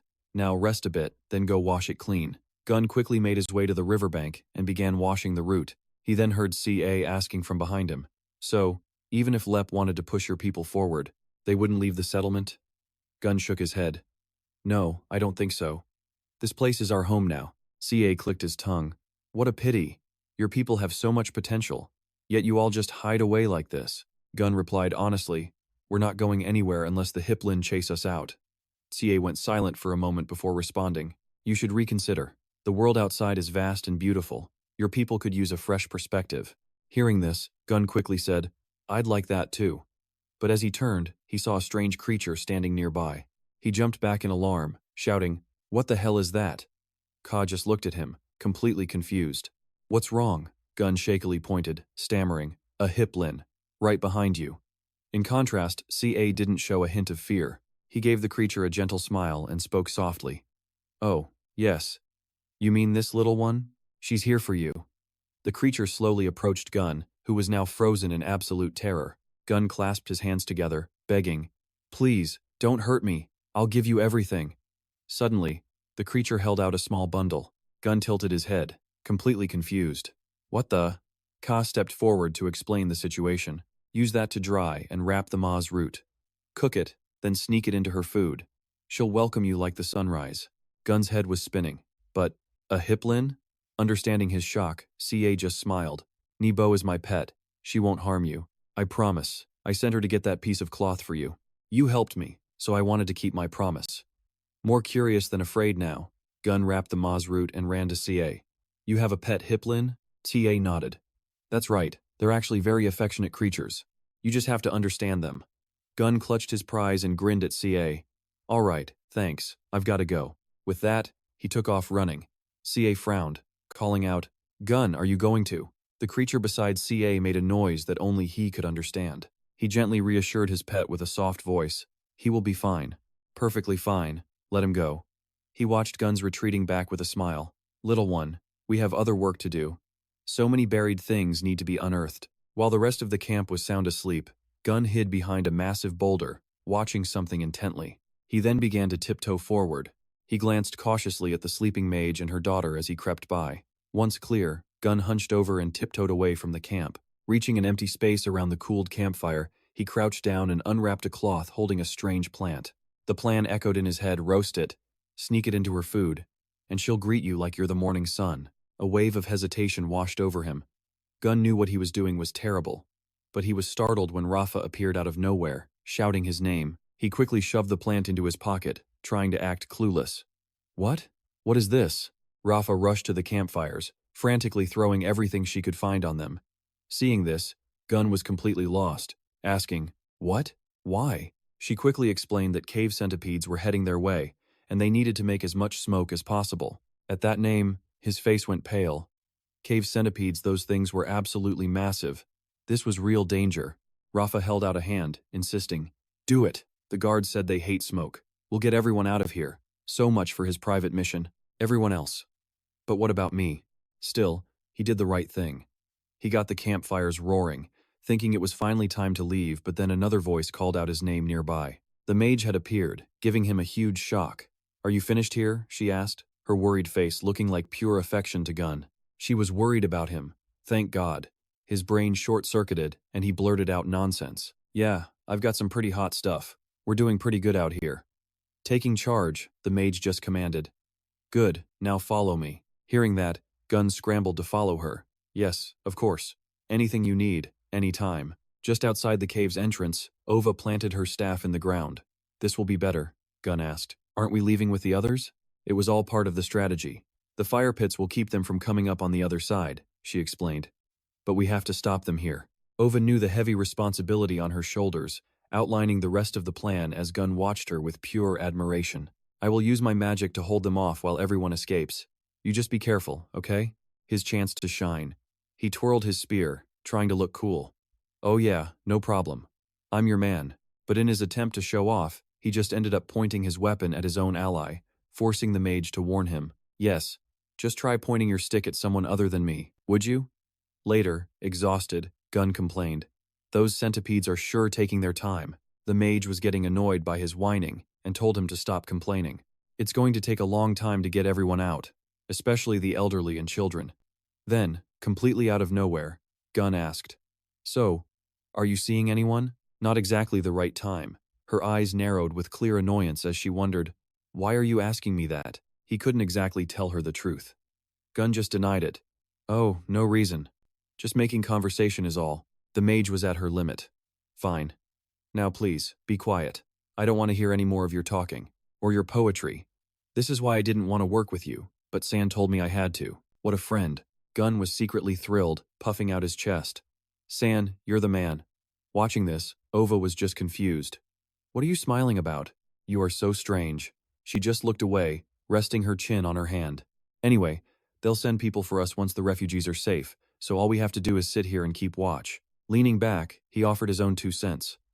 Do you think the refugees will actually be safe when we get back to the settlement? The mage looked up thoughtfully. Perhaps. I don't think LP will draft them for fighting. I heard we'll be returning soon. Oh, that's good, Gun mused. I guess life will get back to normal after that. And she simply replied, yes. Keeping the conversation going, he then asked, Hey Ova, what do you want to do after the goblins are gone? Raising her hands high, the mage declared her ambition. I'm going to study magic. VG promised me I could access the Semantic Archive City when this is all over. Not all of the books are in our language, so it'll take a while, but it will be worth it. That sounded a little boring to him, so he asked, "So you're just going to study?" But that wasn't it at all. Ova held up 2 fingers. "Oh no, I won't just be reading books. I'm going to travel too. Once we're free, we can do anything, right?" I told Rafa, and she said she'd take me to some of the places she's been. To make himself sound experienced, Gunn grinned and bragged. "I've been outside too. I went with Vaughn to give tribute to Bunu. Perfect." Ova gave a little fist pump. "Oh, but that's just near the settlement. The world is so much bigger than that, and I'm going to see all of it." But he was already trying to steer the conversation back. "So, you don't want to have kids, or, find a guy or anything like that?" Ova hadn't thought that far ahead. "I don't know," she admitted. "Maybe one day. But right now, I just have too much to do." Just then, a noise echoed from the distance. He raised a hand to silence Gunn. "Shh. Do you hear that?" They all jumped to their feet at a chilling, chittering sound. A whole swarm of red centipedes was before them, baring their fanged mouths. And that's all for this video. If you enjoyed it, don't forget to hit the like button to support the bear.